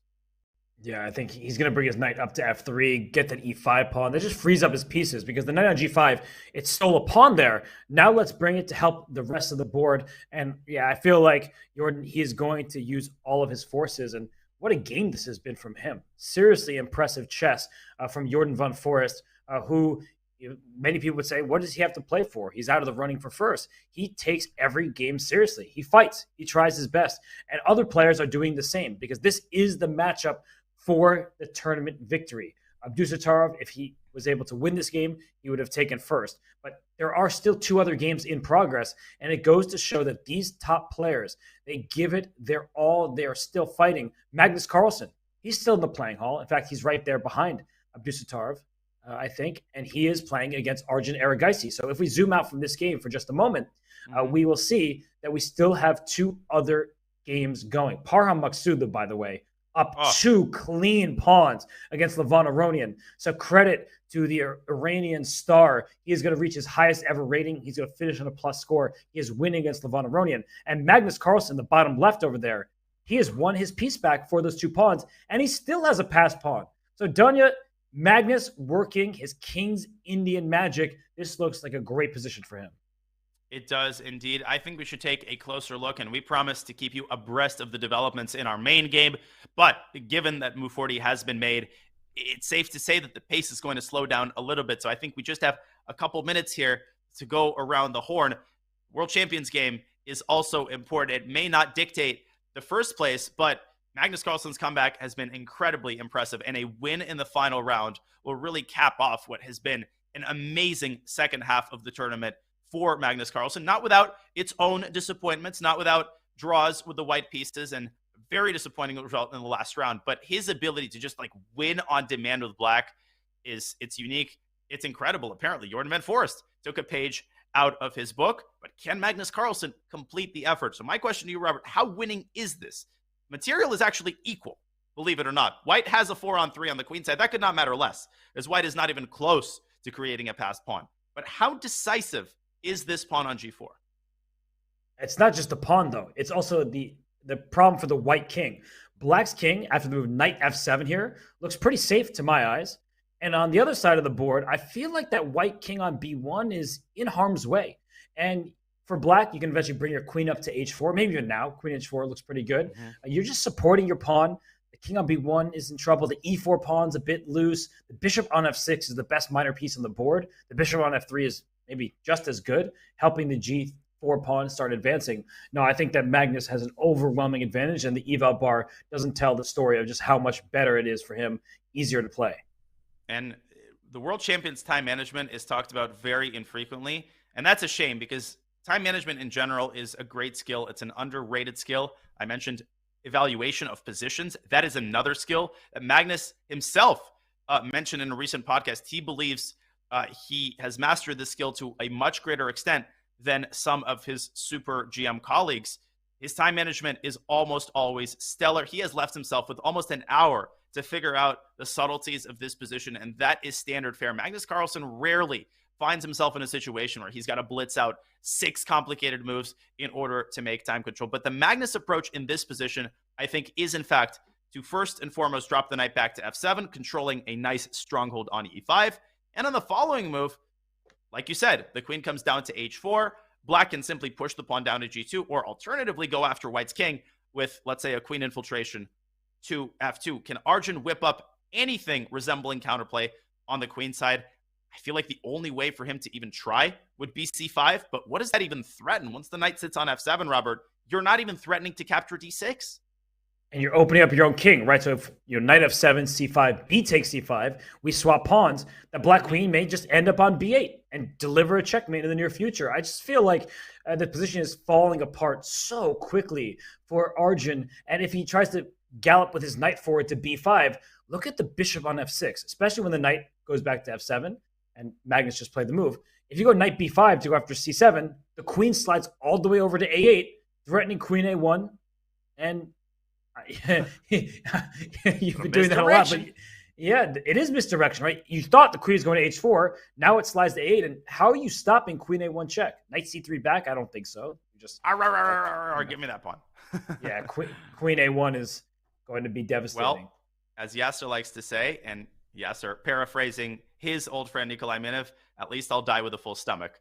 The knight has captured a pawn on c7. At least you'll die with a threat on the board of knight e8, but the checkmate is going to come after the check on a2 and the mate on e2. And a beautiful mate with the bishops crisscrossing all of the key diagonals and controlling the important squares. This is like the first game in which the winning side's knight isn't directly involved in the winning process. Jordan's knight, Anish's knight, Magnus's knight on f7 ain't too shabby either, as it controls the crucial e5 square. So that's out of the question for Arjun. Knight b5 is futile. It's counterproductive. If he doesn't play that, I can't even find a way for him to tread water. He's almost in zugzwang in a weird kind of way. Moving the queen from the first rank allows a check on h1. Moving the knight allows queen a8. Moving one of the pawns weakens his king side. Moving the bishop allows the pawn forward. What does he even do here? I have no idea. And I don't understand. What's it, -1 for black, essentially? Yeah, I feel like practically this is just BS. There's nothing. Yeah, what do you even do? There's no threats. The knight on f7 is such a great defender. It covers the e5 square if you have everything up pushing the e5. It covers h6 if the queen moves away from h8, so you're never going to get a check there. G5 is an important square to cover in case the bishop leaves and there's no queen coming up into the enemy territory. So I just feel like black is everything nice and compact. And for Arjun here, even this move is hard to play. Yeah, there's just not much to say here. I mean, it's a simple position. Magnus Carlsen has had a spotty track record of converting advantages, but you cannot compare the technical task in front of him here with that of his game against Praggnanandhaa in the previous round. There were a lot more pieces on the board. The position was a lot more double-edged. There were so many things different about that game. But Arjun, give him his due. He has played the top engine move, knight to b5. The idea, actually, is to meet queen a8 with queen a3. It is so hard to convince yourself that a queen trade doesn't lose on the spot, but apparently it's the only way to keep drawing chances alive. That must lose, though, right? If we trade queens, I mean, I think it's a very forcing variation. Mm-hmm. Should I swap queen? Yeah, just boom, boom. It's like queen a3. If you take the queen, and bishop e5 even comes to mind as a way to just try to push your pawn. How is this not plus 17,000? It's probably on the, the depth isn't high enough where it probably is winning for black, but it's just going to take a while to get there. It just seems like it's too easy for black. That's also the biggest problem. If I were to play devil's advocate, there is the obscure concept of sacking the bishop for g4, and then if you could guarantee that you win c7, black isn't left with all that many pawns. Obviously, if I could eliminate all of black's queenside pawns, knight versus knight and bishop is a dead draw, but that is obviously a total counterfactual. That is a very unlikely reality. I agree. I mean, even without delving deeper into this endgame, Arjun will have to convince himself that this is his best chance. And if he does that, kudos to him. But his work just begins in this endgame. No, I just don't believe in the position. So Arjun will have to find something miraculous in order to survive this game against Magnus Carlsen. And we saw the interview with Magnus earlier in the show where he discussed the fact that if he's playing for first, he's always motivated. He'll have to find some internal motivation to play this final round. I would not have guessed that he wasn't playing for first place based on this game.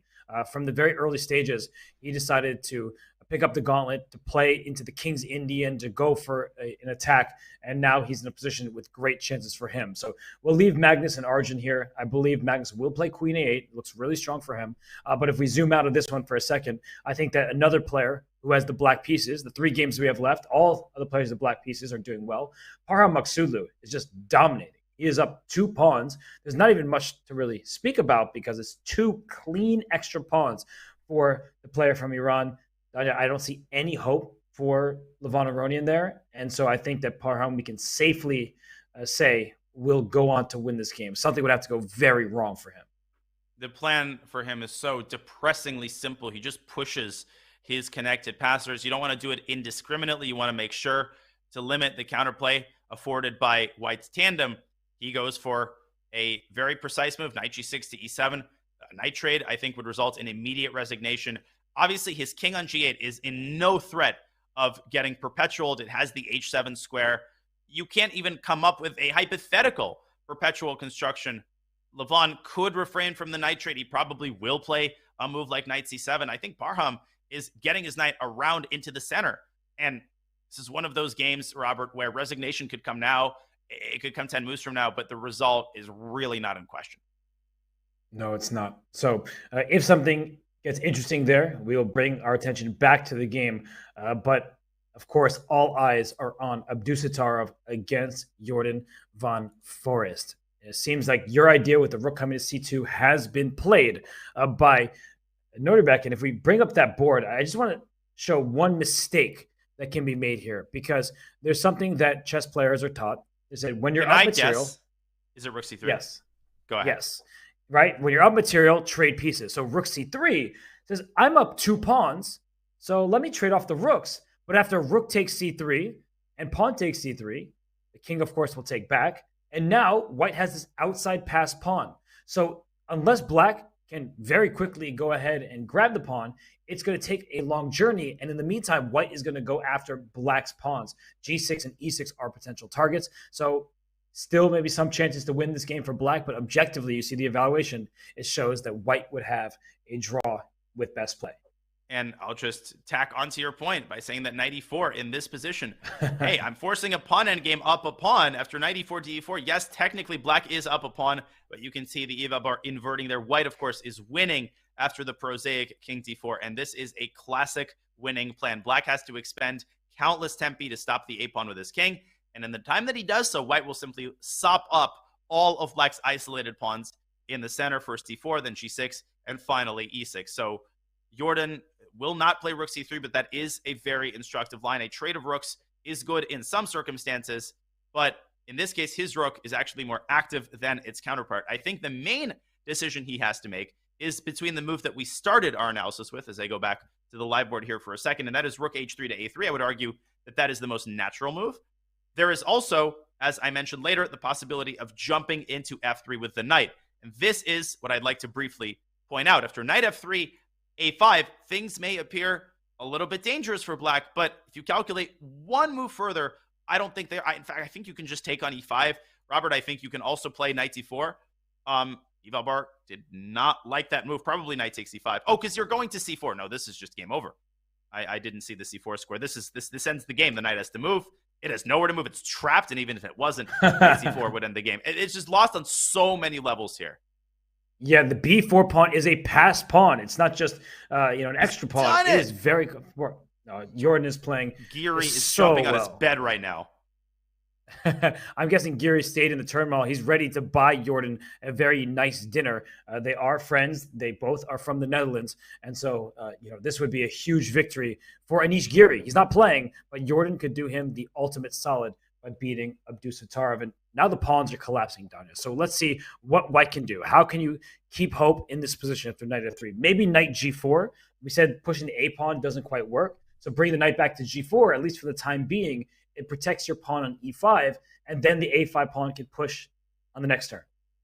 So knight g4 is definitely an attempt. I have one more bizarro, ridiculous attempt, which I'll offer after we deal with knight g4. I suppose that black's knight will travel to d4 in this position. And the problem is that once you leave f6, the check on c7 is now entirely innocuous. After king d8, there's no follow-up check. So is there anything here to muddy the waters for white? No.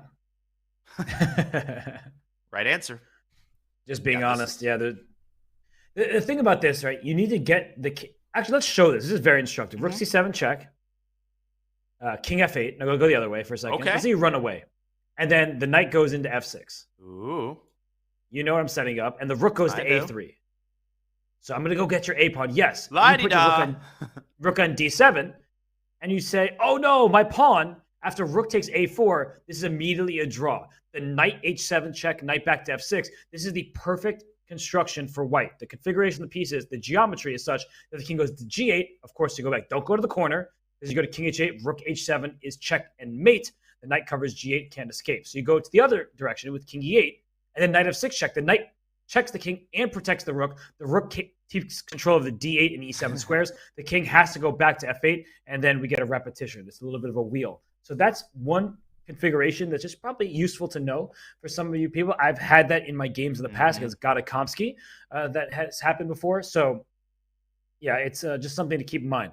How many hearts has that drawing mechanism broken? Many, many, many hearts, especially in Blitz and Bullet, when these types of mechanisms are so easy to miss. And what makes that drawing idea you just showed particularly powerful is that it does not depend on any pawns. You could hypothetically set that up down 8 pawns, and that's essentially what Nodirbek is going to be down in this position. Unfortunately, Jordan is not going to go to f8. He is going to go the other way. He's going to go to d8, attacking the rook. That is going to give him the tempo that he needs to get his rook onto an ideal square. And as I said earlier, I think he might refrain entirely from pursuing the pawn on a4. If we go down this line perhaps one final time, and then we will let Jordan do the rest of the work. After rook c7 check, after knight d4, which he's going to play, rook c7, king d8. Doesn't really matter where the rook goes. Let's say the rook goes over to b7. I think there are a million ways to win this game. And as I look at it, I'm going to contradict myself, Robert. I think the simplest in human terms is to deliver a Czechoslovakia on b3. If you go to the c file, then what's going to await is probably another check on c3, or maybe the knight will dial back and dive its way into c4. If you go to the a file, you are awaited by another check, followed by rook takes a4, pre-move b3, deliver the check on a2, and just easily promote the pawn. And you're playing with a huge security blanket, because even if tragedy strikes and you lose the b pawn, you are still essentially completely winning with 2 extra pawns waiting for you in case of heartbreak. So just 2 or 3 moves away is Jordan Van Forest from really clinching without any shadow of doubt the victory in this game. Wow. What an upset with the black pieces. Nodirbek Abdusattorov looked unstoppable. And if Jordan Van Forest can conclude this game in his favor, that's what it's looking like at the moment. That means that Anish Giri, you see the middle line here, Anish Giri clinches the tournament with an Abdusattorov loss. And that is looking more and more likely by the move, even by Abdusattorov's facial expression. Nodirbek is looking away. Usually he stares through his opponent's soul. I think he can hardly bear to look at this board, and I do feel for him. He played such an amazing event. He beat Magnus Carlsen. He was looking like he was in the best shape of anyone in the tournament, but it's easy to forget that Anish Giri, throughout this event, has shown tremendous preparation. He had some spoiled opportunities himself. There were a few games where it felt like Anish was in huge trouble. One of those games happened to be yesterday against Jordan Van Forest, where he was able to survive with a draw. So Anish Giri also deserved a lot of credit. No matter who ends up the tournament champion, both of those 2 players deserve to be at the top. They do indeed. And I'll repeat another thing that I was saying a lot at the start of this tournament. which is that anybody in this tournament is capable of beating anybody else. Let's set form aside, let's set results aside, and rating aside. There's a reason that each and every one of these players is invited to Tata Steel. Just the fact that Jordan has won Tata Steel before should already be an indication beyond a shadow of doubt that he is capable of beating anyone on the planet. He's beaten virtually everyone on the planet at the top of the rating list, and he is just going to tack on to his list of achievements with a win in this game. Yes, Jordan has had a bit of a cold spell in the last year and a half. He hasn't had the kinds of spectacular performances that he had in 2021. He's dropped under 2,700, but put all of that aside. That is water under the bridge. That is just a bunch of noise, because we know that Jordan is capable in any individual game of playing at a high 2,700 level. There is no coincidence that Magnus Carlsen selected specifically him to help him out in his opening preparation for his World Championship match. Magnus Carlsen doesn't eeny, meeny, miny, mo and point his finger at just about anyone. Jordan is a creative, resilient, tactically gifted player who is capable of explosive performances in tournaments, but also, as he has shown today, in individual games. And for Jordan, this is going to be a very big victory for him, because he started this tournament on shaky ground. It looked like he was going to suffer a losing record, and he will finish the tournament even with a win with a sub 500 record. But considering he was the lowest rated player in the field, that still is a perfectly good result. He headed into today's game gaining 1 rating point. When he beats Nodirbek Abdusattorov, that adds another, say, 6 rating points. It means that he gets to go from number 50-something in the world to number 40 in the world, something around there. So I think that for Jordan van Forest to be able to bounce back from 3 consecutive losses with the black pieces in this tournament, he lost in round 3 against Fabiano Caruana. He blundered a pawn. Let's not forget that he blundered a pawn in round 1 as well against Wesley So. He drew that game. Then he lost a game to Parham Magsudlu. Then he lost to Pragnananda. So he was actually dropping pieces, unfortunately for him, uncharacteristically throughout the event. And to be able to right the ship, better late than never, it's been an impressive second half for Jordan. It has. And to take this discussion to kind of a meta level, our job as commentators, I think, not to put words in your mouth, is really to accentuate the positive, right? To focus on, to celebrate the achievements of each of these players, to highlight the incredible individual performances. And, you know, the praise, when it's repeated over and over again, it might seem saccharine, it might seem unauthentic, and there is such a thing as overhyping someone, or making a mountain out of a molehill, or pretending that a game decided by a massive blunder owes all of the credit to the victor. And I don't think we've done any of that in Report's game. Anish Giri played a fantastic game, but he was helped along by a massive decisive blunder by Richard Report. True, but in this specific instance, Robert, I think Jordan van Forest has just played a fantastic game. Yes, there were a lot of mistakes in this endgame by Nodirbek, but the way that Jordan navigated the complexities, starting from around move 20 and ending right about now as he swings his knight to the correct square, has really been just a tour de force, something that's going to be analyzed, repeated, something that Jordan is definitely going to tell his grandkids about. The time that I beat Nodirbek Abdusattorov in Tata Steel 2023 to completely reshuffle the tournament standings. And it's kind of odd to give credit to one move for what has been a long game. But if you don't mind, Donna, putting the position back on screen before he made the move h4. It's been all about the h-pawn for him. He started on move 7. With that move h5, he's like, I am going to fight today. And in this position, with h5 first, this was a big choice by him, creating new territory in the opening. H5 was just a move that says, all right, you're on your own. And it just was a fascinating choice. But then later, when he made the move h4, he decided that he was going to break free his rook on h8. The evaluation bar slightly in White's favor, but such a crazy tactical affair. He was able to cause Nodirbek some problems. He, in fact, pushed up onto h3 later to get his rook active. So it was all about Harry the h-pawn. Wow. And Jordan used it to great effect. I think you drew a beautiful through line there. It's such a nice way, such a refreshing way to conceptualize and understand all of the twists and turns that we saw in this game. And we saw a lot of them. You could point to a lot of other auxiliary factors, but the progress of that H-pawn, it's been pushed 3 times at 3 very appropriate moments. And the final push of that H-pawn opened up the entire king side. It is exactly what allowed Jordan to have the machinery to get to Nodirbek's pawns on g5 and e5. Nodirbek thought that those pawns would win him the game when he positioned that knight on e4.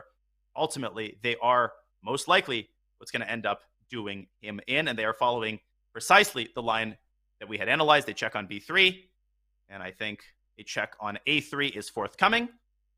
And have we given up hope on Nodirbek? Yes.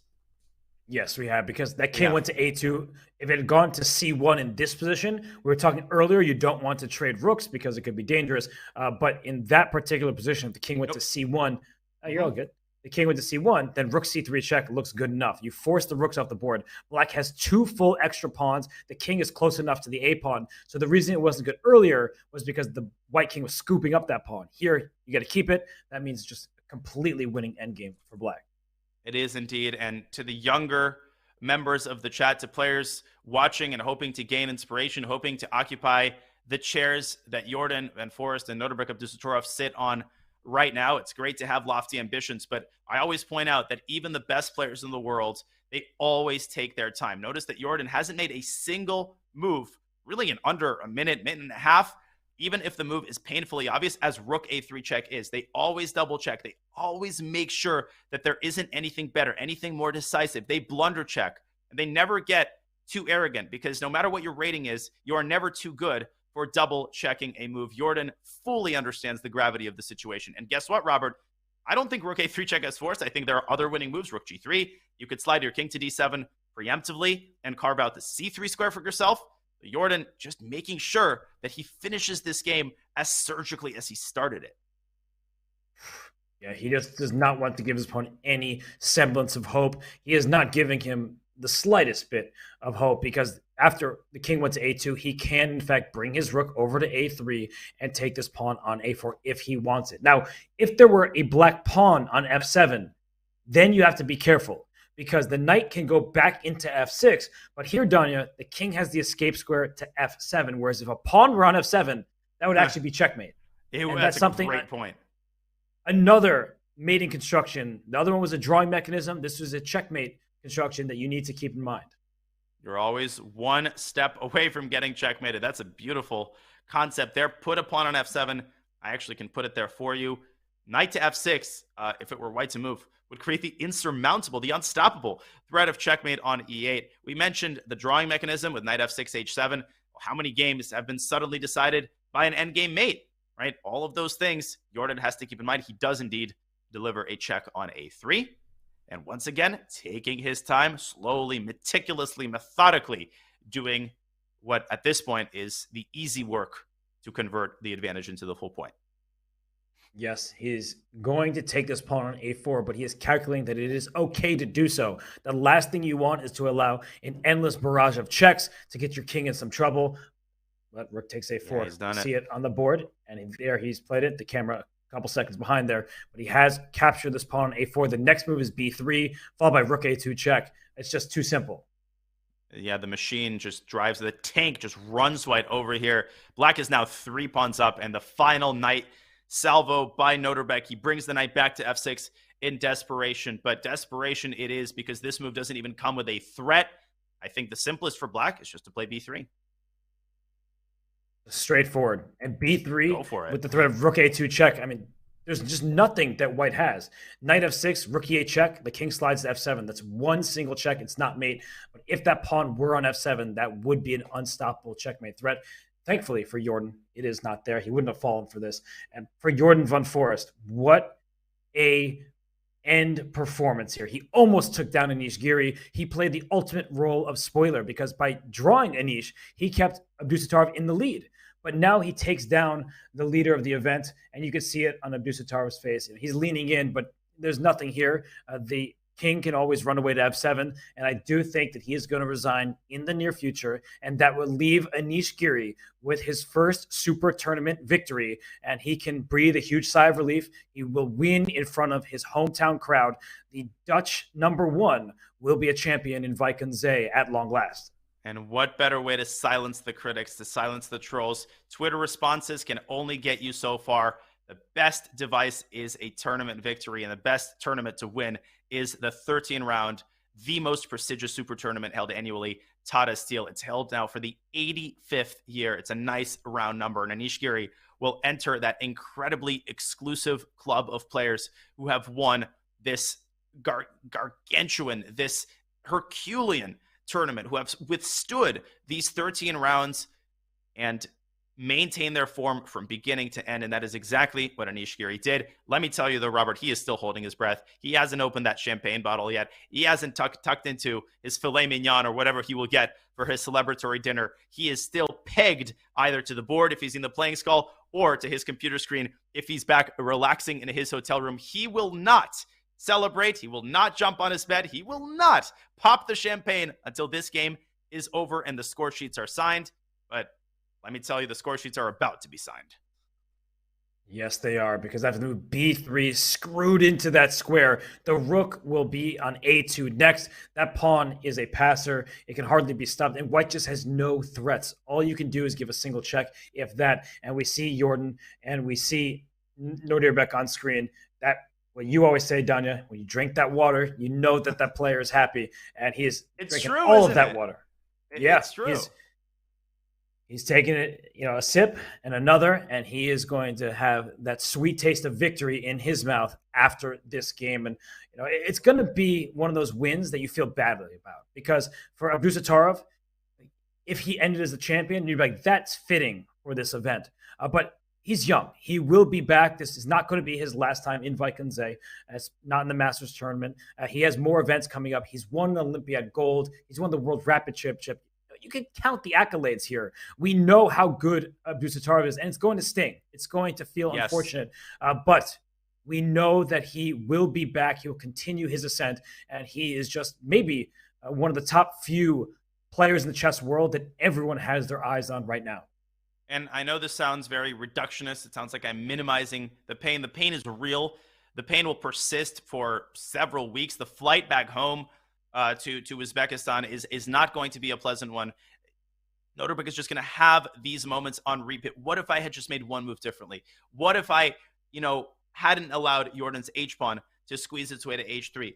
What if I didn't play Queen G3 and kept the queens on the board? All of the what ifs are going to accumulate, and they are going to keep circulating like a washing machine dryer. Like that cycle is just going to keep going and going and going. We've all experienced that type of feeling when one thing we could have done differently could have led to a much happier conclusion. But he will get past this. And in the grand scheme of things, understanding that time heals all. Wow, there it is. Nodirbek resigns the game. He will get through this.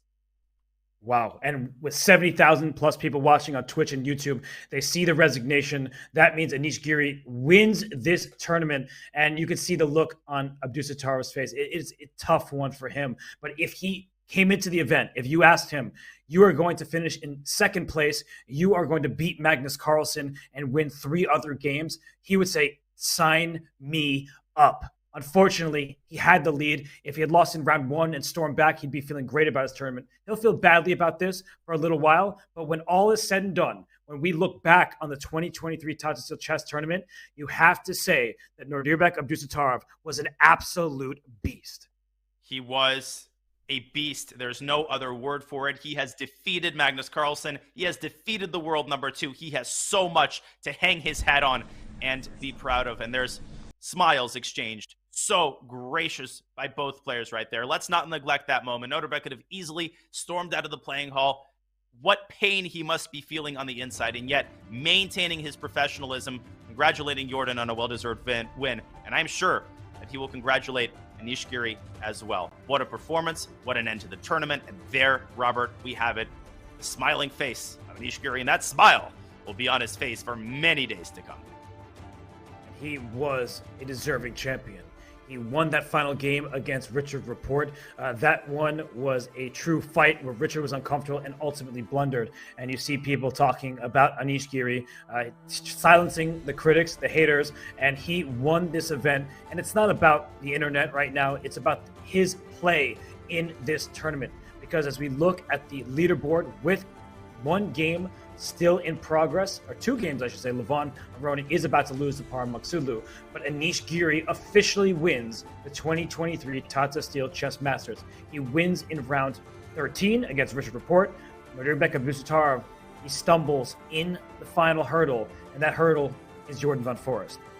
What an absolutely unbelievable finale. And if we trace the arc of Anish Giri's career, where does that false reputation come from? The reputation that Anish Giri doesn't win super tournaments. All he does is make quick draws against the top players. Well, it comes from the 2016 Candidates Tournament, where Anish Giri played 14 games and he made 14 draws. And ever since then, Anish has struggled to shake that reputation. He's been the butt of some Twitter jokes. And guess what? I think now it's time to officially move on. It's time to officially acknowledge Anish 2.0, and Anish Giri, who brings to the table sharp opening preparation, exquisite tactical play, and who comes to every tournament with only one desire in mind: to claim first place, even if Magnus Carlsen is participating. This must feel amazing for Anish Giri. And what better way to celebrate his victory, Robert, than to remind everybody, particularly those who are just waking up and joining us, how Anish Giri won that sparkling final game against Richard Rapport. Take it away. It was a positional advantage. We see that white has great control of the light squares. If the light square bishops ever get traded, the dark square bishop is helpless against a knight that will jump right back into d5. But here, Danya, that move f4, what a choice from Anish Giri. He kicks that bishop back to f6, and he said one pawn push is not enough. He throws the next pawn up the board with g4. And as we saw this game continue here, after the next few moves, Danya, it was just getting scarier and scarier for the Black King. And unfortunately for Richard Rapport, after this next turn here, rook c4, queen 3, queen to e6, f5 was an absolute shot. It opens up the Black King. And after g takes f5, which is an acceptable move, knight f4 hits the queen, aims for h5. And this, after queen e5, step 1 is correct. Step 2 was not. King g6 was a fatal error.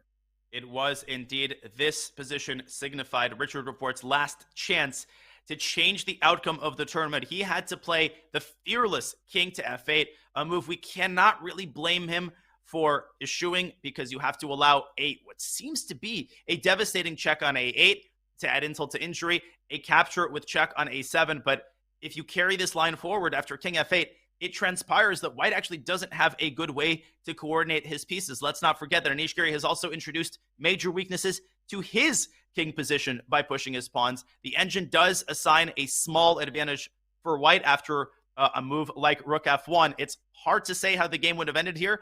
Anish Giri still might very well have won in Richard Rapport's time pressure, but that did not happen. It is not meant to be. Instead, Rapport walked the king forward to g6, allowing a brilliant tactic that Anish spotted immediately. We could see it written all over his face.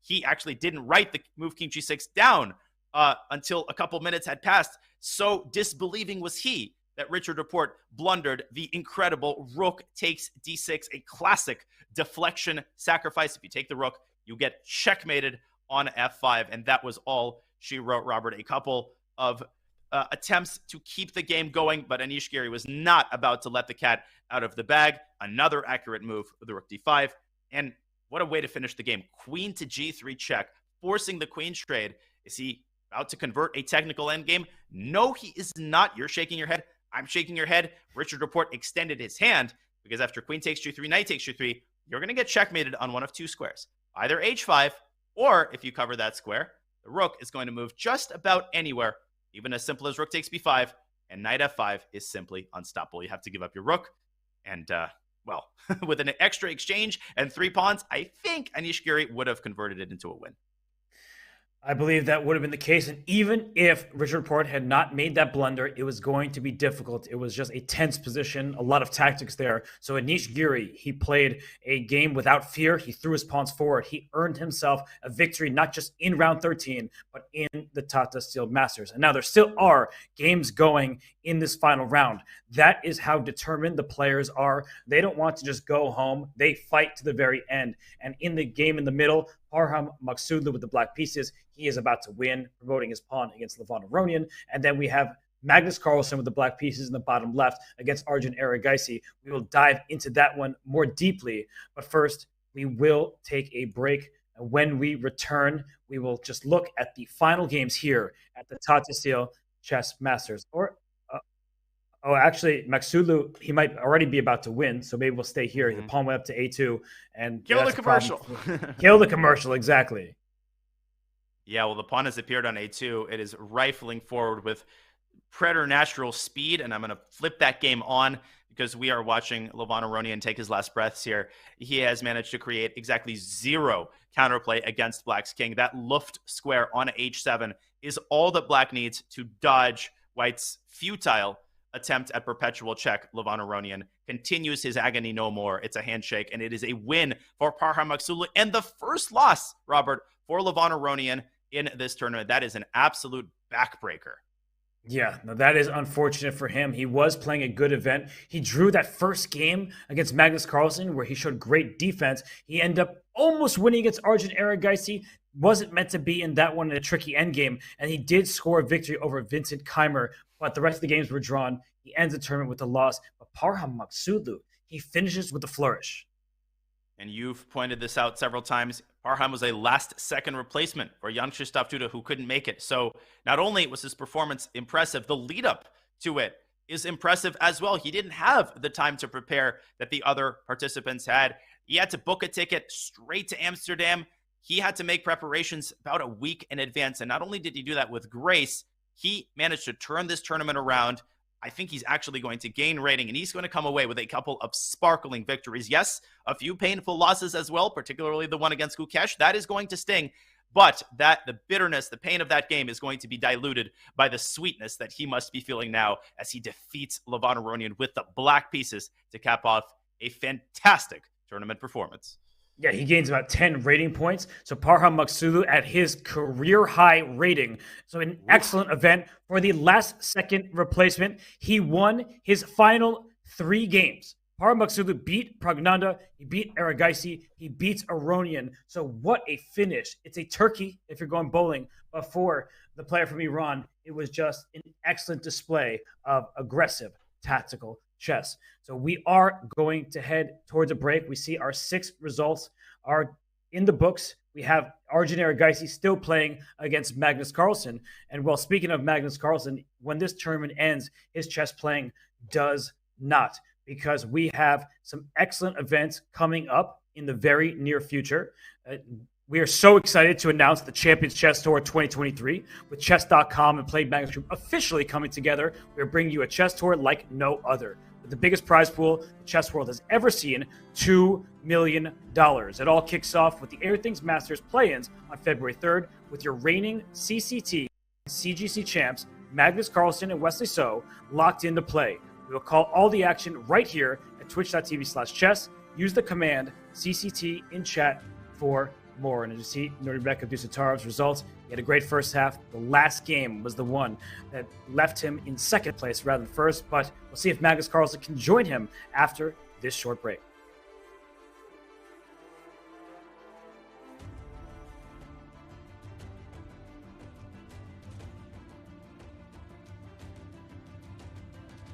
Do you wish playing a chess game with a friend was as easy as sending them a text? Looking for a new way to learn chess? Meet Dr. Wolf, the ideal chess coach and companion. Play against Dr. Wolf as he explains everything step by step, points out strategic ideas, and alerts you to your mistakes. Train with him and go over your past mistakes until you master them. Choose from over 35 lessons created for all skill levels. No matter your level, everyone could use a coach. Download Learn Chess with Dr. Wolf for Android or iOS devices today.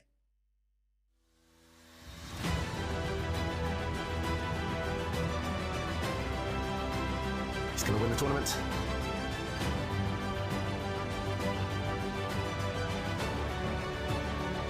This is going to be a turnaround. Whoa. Oh. 3 seconds. 1 second. Make a move.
Just a few games remain in the playing hall. In the background is the challenger section. In the front view is Magnus Carlsen taking on Arjun Erigaisi. And all the way in the back are the many fans who are staying to the end of this tournament. It is a true chess festival. It's known as the Wimbledon of chess. And they want to see Magnus Carlsen play his final game in Wijk in the year 2023. So, Danya, we know our winner of the year. It is Anish Giri.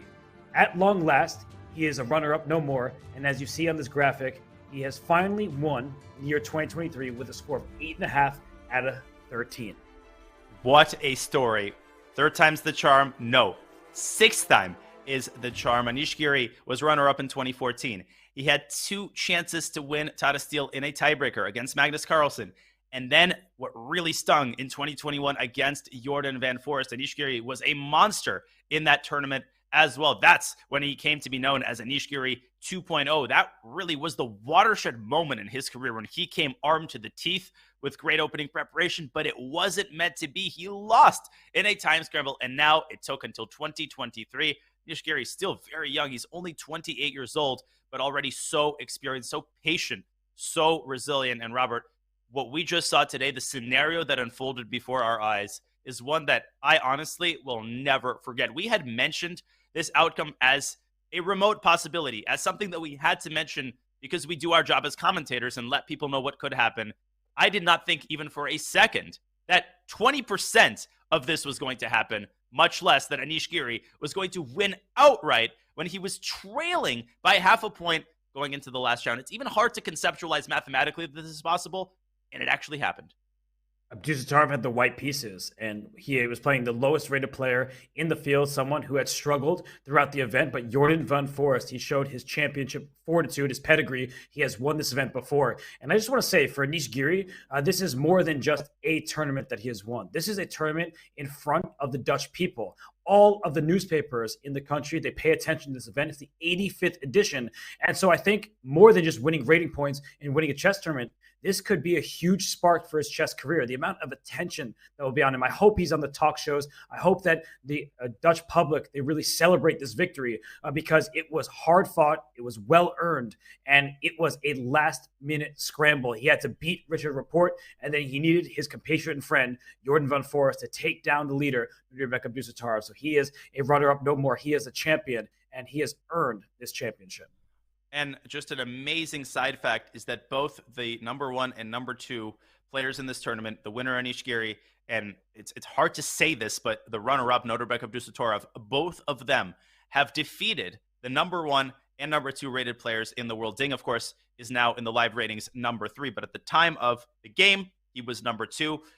I'll do some research. I am definitely a chess history and chess stats nerd, but I think that you can probably count on one hand the amount of times that has happened in a chess tournament. This actually might be the first time that it's ever happened. Both Nodirbek and Giri deserve the ultimate kudos, but Anish, he was the one with just a little bit more gas left in the tank and a little bit of more steel around those nerves on the final day of action on this amazing Sunday. As we bring up the game between Arjun Erigaisi and Magnus Carlsen, the final one in the 2023 Masters, I was shaking my head just because Maxime Vachier-Lagrave beat the number 1 and 2 rated players in the world in a Sinquefield Cup past. So it is a rare occurrence. Okay. And the reason why is because Magnus Carlsen has been the number 1 rated player for over a decade, for 12 years, I believe, and he doesn't lose very often. So yeah, and has lost about 3 games in that time. Right. In order to beat number 1 and number 2, you need to beat Magnus, and he just rarely loses. But in this game, I mean, he is definitely not going to lose. And you see the evaluation bar. It is all the way down. Arjun Erigaisi has had a bad tournament. There is no beating around it. He has lost to this point 18 plus rating points. If he loses this game, he may even just be at 2,700, if not dropping a little bit below. So he wants to get out of Wijk as quickly as possible, but he would prefer to end on a result that's not a loss. But look at this position, Danya. We count the material. Black is up a pawn, and it's a passed G pawn. White's king, not the safest. Black's king, hard to see how it gets attacked. You would need to go queen A3, queen A7 check. It takes a couple turns, and Black's queen is ready to slide down to H1 if that queen leaves the first rank. This just seems like a position that is getting out of hand, or maybe it's already lost for Arjun.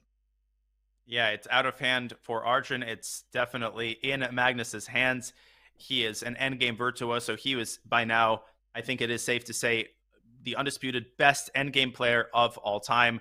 I think he would win this game with 3 minutes left on his clock. He has managed his time exquisitely in this game. He still has 26 minutes to navigate his way through the final couple of hurdles. I think the simplest is indeed to play the move G3. You can trade queens. You can win without trading queens just by driving the pawn down to G2. And finally, Arjun has paved the way for the move C5. And still, that move has been on the horizon and on the docket, Robert, forever. It's like something that you see, but you can never reach it. You keep walking and walking, and you never seem to find the opportunity to play that move. And even still, after the knights have been taken off the board, if we just look at one more line, after G3, Arjun might very well try C5, but it ain't going to cut it because I can take one pair of pawns off the board. The problem is that as long as the king is on the queen side, and let's not forget, this seems like it was an eternity ago. No, this was this very same game. Arjun's king used to be on the king side. He evacuated it for safety reasons because Magnus was gearing up for a massive attack on the king side. Well, how sardonic, how unfortunate it is that Arjun will end up getting victimized on the side of the board that he ran in order to evacuate from an attack. The simple queen to h4 creates decisive threats against White's king. Yes, black allows the move c6, but in comes the queen, bang, after queen b2, bang, and black delivers the decisive check. White either loses the light squared bishop or after the capture, he loses the dark squared bishop, and black follows up by making another queen. What a game for Magnus. And it's not over yet, Robert, but you just feel that sense of control. You just know that he knows how to land the plane here. Yeah, and he probably won't even give Arjun this much play because the position we have on screen is winning for black. It's clearly winning, but I'm wondering if at the start he will do something that just leaves Arjun with no options. And it just feels like the Magnus thing to do. We've seen it so many times over the years where he plays these moves that just handcuff his opponent and they can't do much of anything. So in the live position, Dunya, I'm wondering, G3 looks very strong. Why not just push your pawn to the other side? I'm just wondering if there's something else that Magnus would consider here that doesn't give Arjun even a breakthrough with the C5 move. Is there anything concrete you're thinking about? I liked bringing my queen to A8, but there's a pawn on E5, and the queen has gone back and forth, by the way. Yeah, the queen was on H8, then it went to A8, and now it's back to H8. And I'm thinking about going back to A8. I know it just sounds like a lot of eights, and it's kind of like a figure eight, but E4, I think, is a way to open up the queen and the bishop. That way, next move can be queen to A8. Yeah, LaGuardia to JFK, back to LaGuardia, and finally it ends its journey on A8. I think that's a lovely idea, E4 and Queen A1. You always need to think about mating ideas, no matter how many pieces are left on the board, or how few pieces, in this case, are left on the board. I agree. Queen A8, you close your eyes and you essentially pre-move the move E4. Even if White plays Queen C2 to prevent it, that actually makes E4 even stronger because it deprives the king of its final evacuation square. And this is just flat out checkmate. Wherever you turn, Robert, the lines are extremely one-sided. Black has an abundance of options. Magnus always emphasizes precision. He always emphasizes the elimination of his opponent's counterplay. So he's going to take his time here, but I've given up hope on Arjun. Yeah, this game, it looks like it's completely out of hand. And if Magnus Carlsen wins this game, that means he would have won 4 out of his final 7 rounds. That is incredible. In any other tournament, in any other year, Magnus probably would have ended up in first place. But the problem was he dropped the rounds to Anish Giri and to Nodirbek Abdusattorov.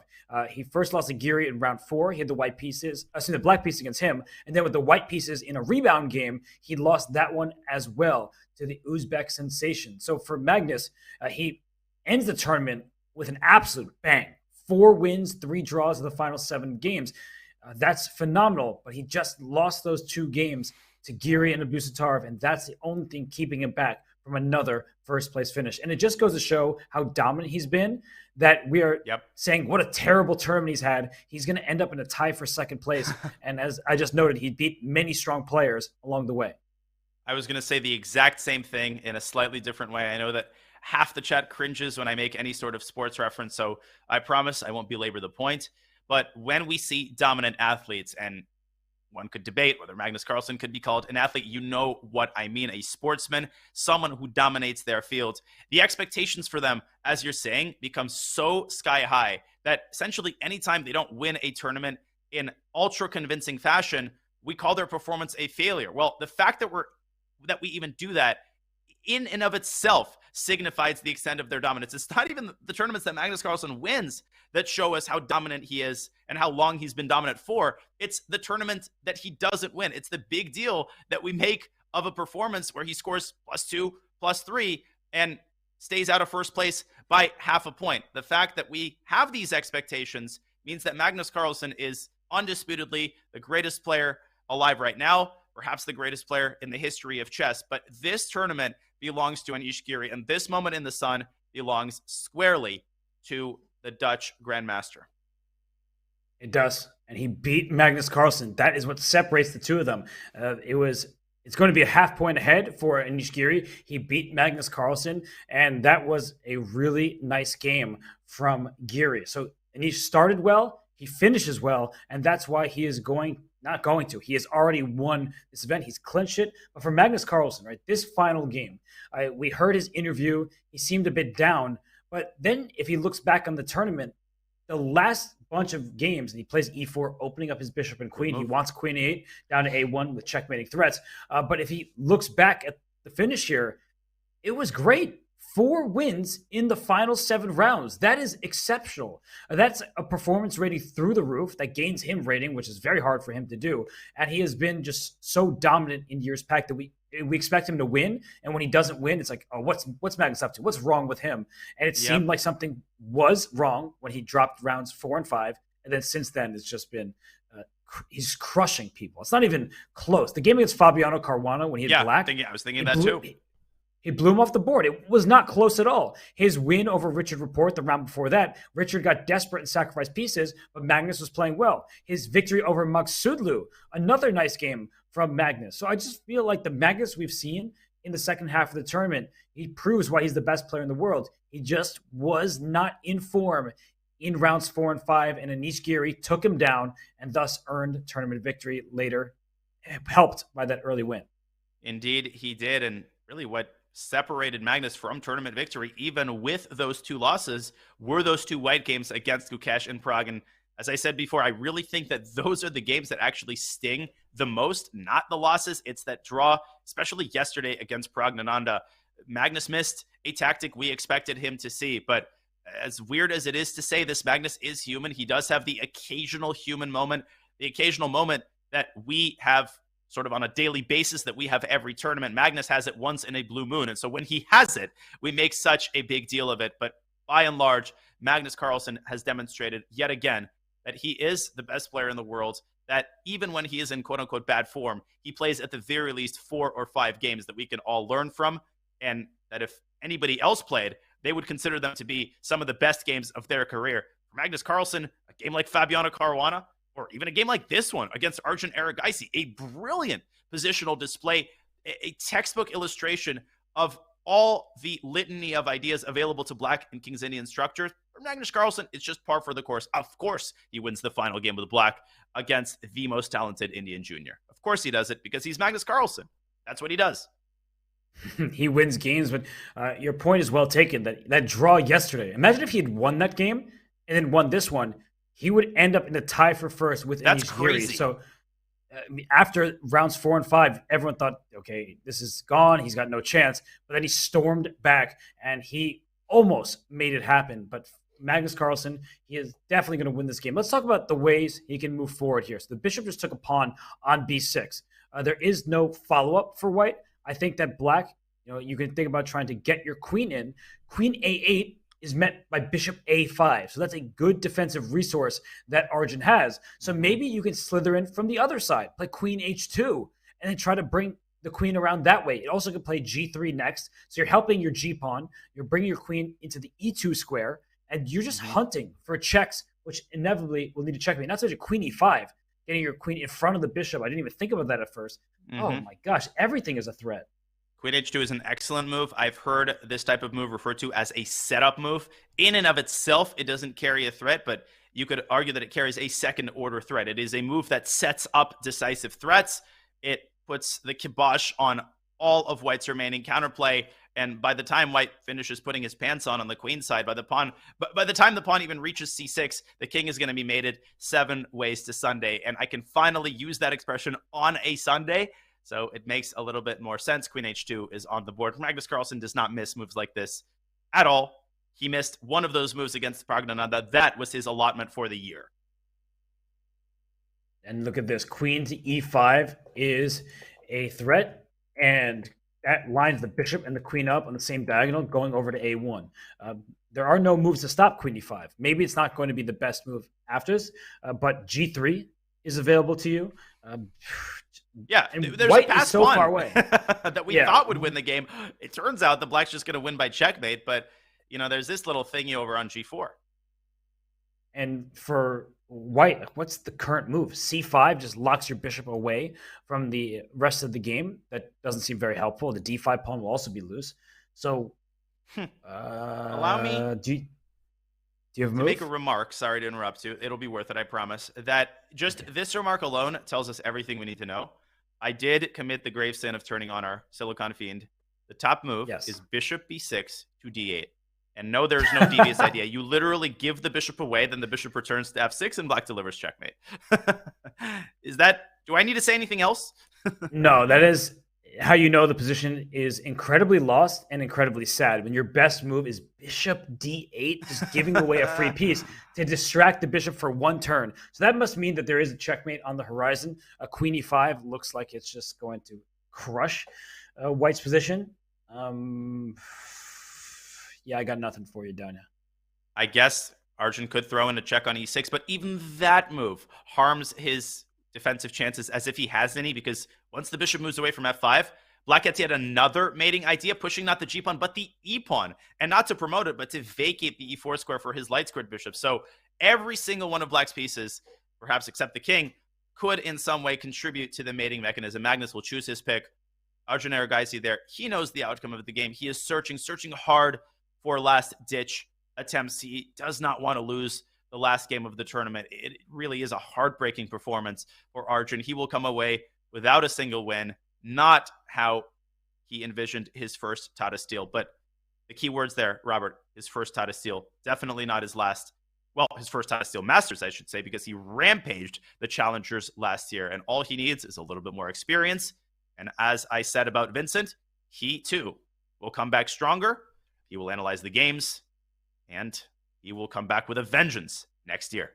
And you see it for most of the teenagers in this field. They have dominated the circuits, right? When they play the Challengers Tournament, we saw Arjun Erigaisi crush that field. And then they play in some open events, and they win those titles. But it's a lot different when you're playing in a closed round robin with 13 players who are amongst the world's best. And that's with all due respect to the grandmasters out there that they've been beating along the way, but they're beating sometimes grandmasters like me versus grandmasters like Anish Giri and Magnus Carlsen and Fabiano Caruana and Ding Liren. You get the point. So it's a great lesson for them. It's probably their first classical event playing this level of opposition.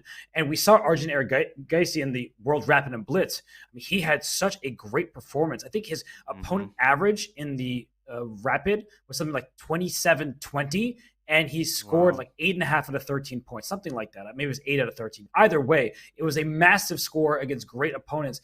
We know he has what it takes, but this in his first foray into the top section, it was a tough go of it for him, and we definitely feel for him. Magnus Carlsen is not going to be sympathetic. It will be Arjun Erigaisi's 5th loss of this event to go along with 8 draws, and he'll get back to the drawing board. He will improve, and he will find more success in another event.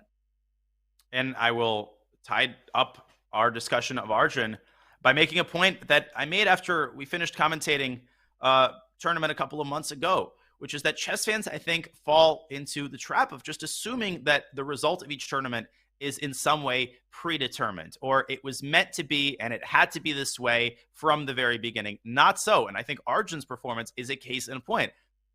Lest we forget, Arjun did not lose a game until I think round 4 or round 5. He had a brilliant save with the black pieces in time pressure against Anish Giri, In fact, he saved several bad positions in a row in the early going of the tournament. And we just thought that if he manages to get out of the opening in a slightly better position, then he will be able to turn the tournament around and score some victories. He had a better position against Nodirbek Abdusattorov. So one of the most scintillating things about chess, as Magnus shifts his queen even closer to White's king, completing the vice-like grip and setting up 8,000 checkmate threats, things could have turned out differently, Robert. And things really do, in elite chess, come down to one move. One move differently against Nodirbek.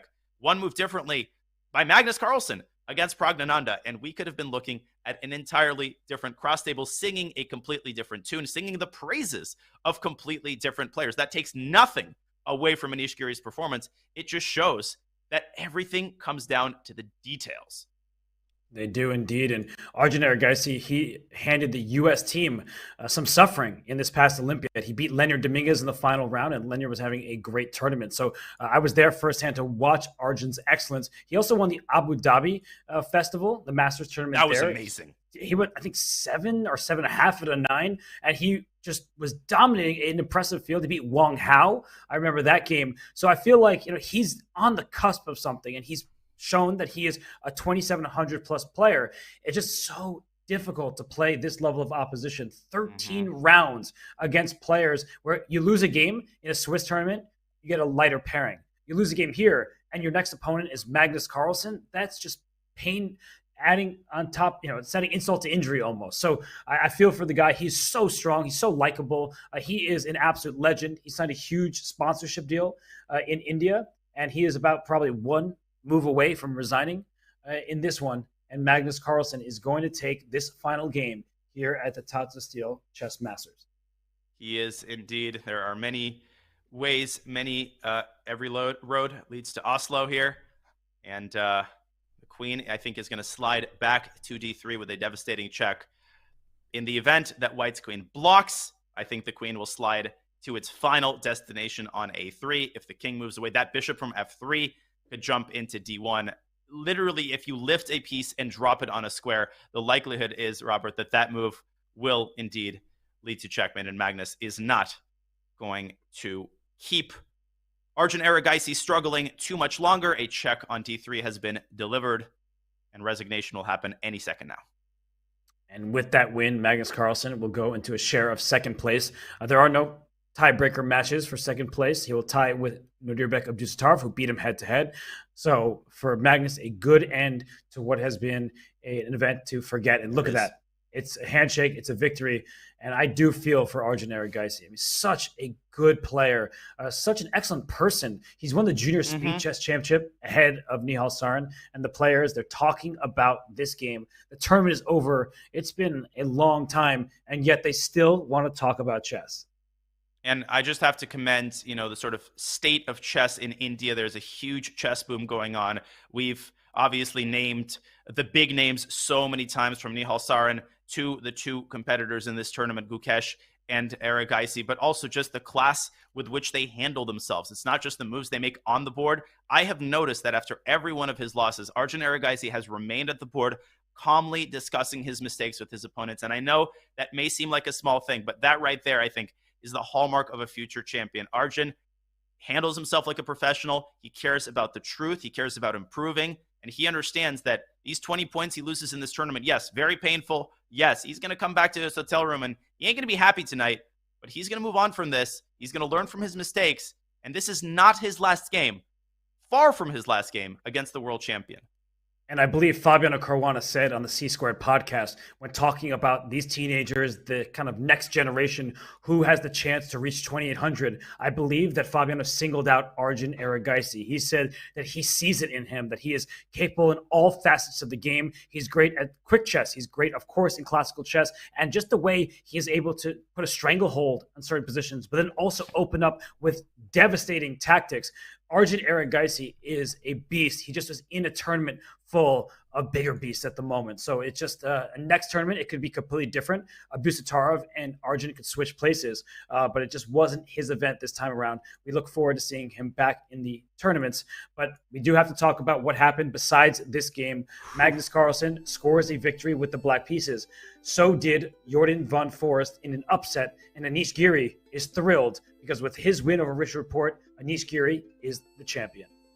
You would be forgiven if you just joined us, if you just woke up. If you're on the West Coast, it's still 8:40 in the morning. The sun is still just coming up. Hopefully, you roused yourself early. If you didn't, you will want to watch the replay because this was one of the most epic rounds I have ever seen in any tournament in my entire chess commentating career. You would be forgiven for assuming that there is a typo, that no, Nodirbek Abdusatorov should have the 1, Jordan van Forest should have the 0. It is not a typo. Jordan van Forest delivers. He is the kingmaker. He is the ultimate spoiler. He changes the final standing. Anish Giri is going to buy him a whole case of Dom Perignon or whatever Jordan van Forest desires.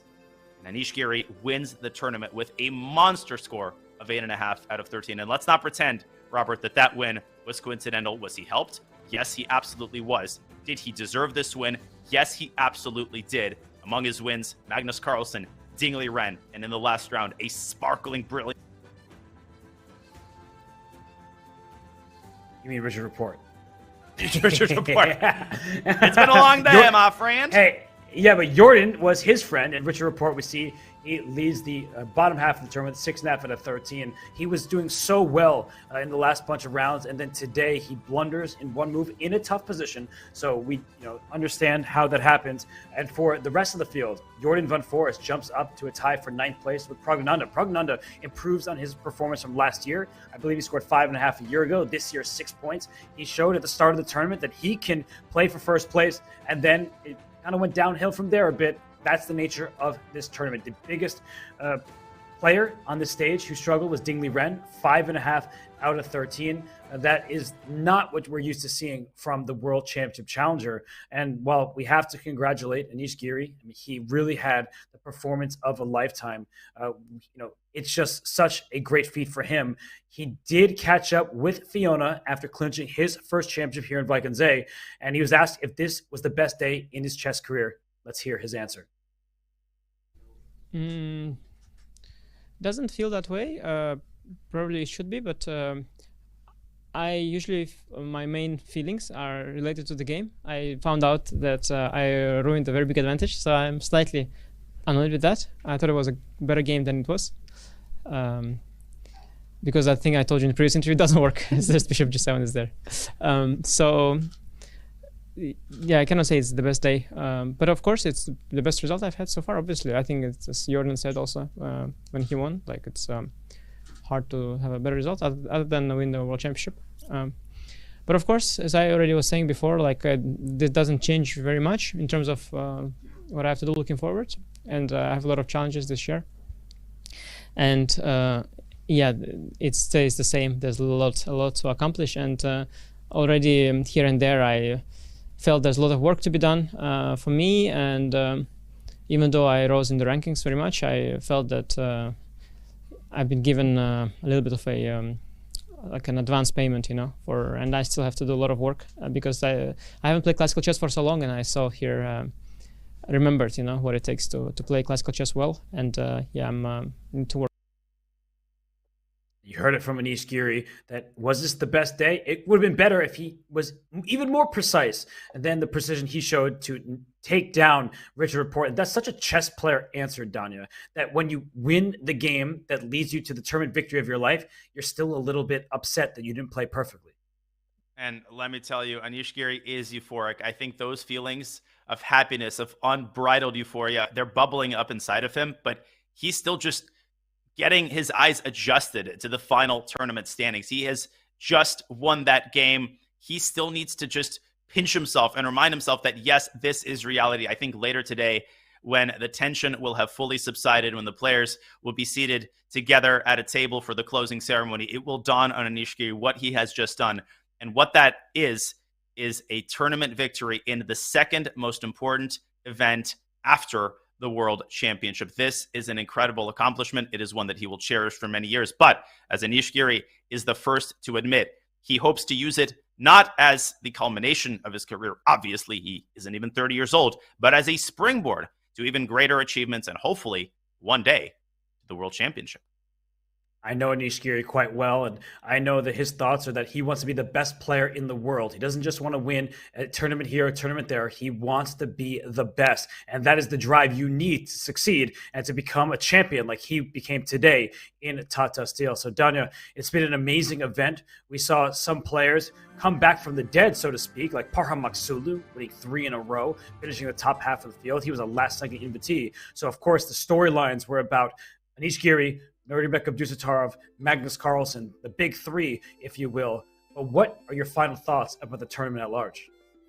Well, I'm speechless. I feel like in these moments when a tournament of this magnitude, of this gravitas, when it comes to an end, words really fail to capture the essence of the moment, because the essence of the moment is ineffable. It's so deep, it cannot be captured in just a couple of sentences. But what I will say, first and foremost, is that it has been a great honor, a pleasure, a privilege to cover this event. I'd like to shout out my previous co-commentator, Jovanka Huska. But of course, Robert, we covered the last 3 days. There really isn't anybody I could possibly think of who I would rather buckle in to the seat and watch the games with. I think you're amazing. And, it has been just such a treat to have courtside seats to the action in this marathon event. It wasn't always easy to wake up.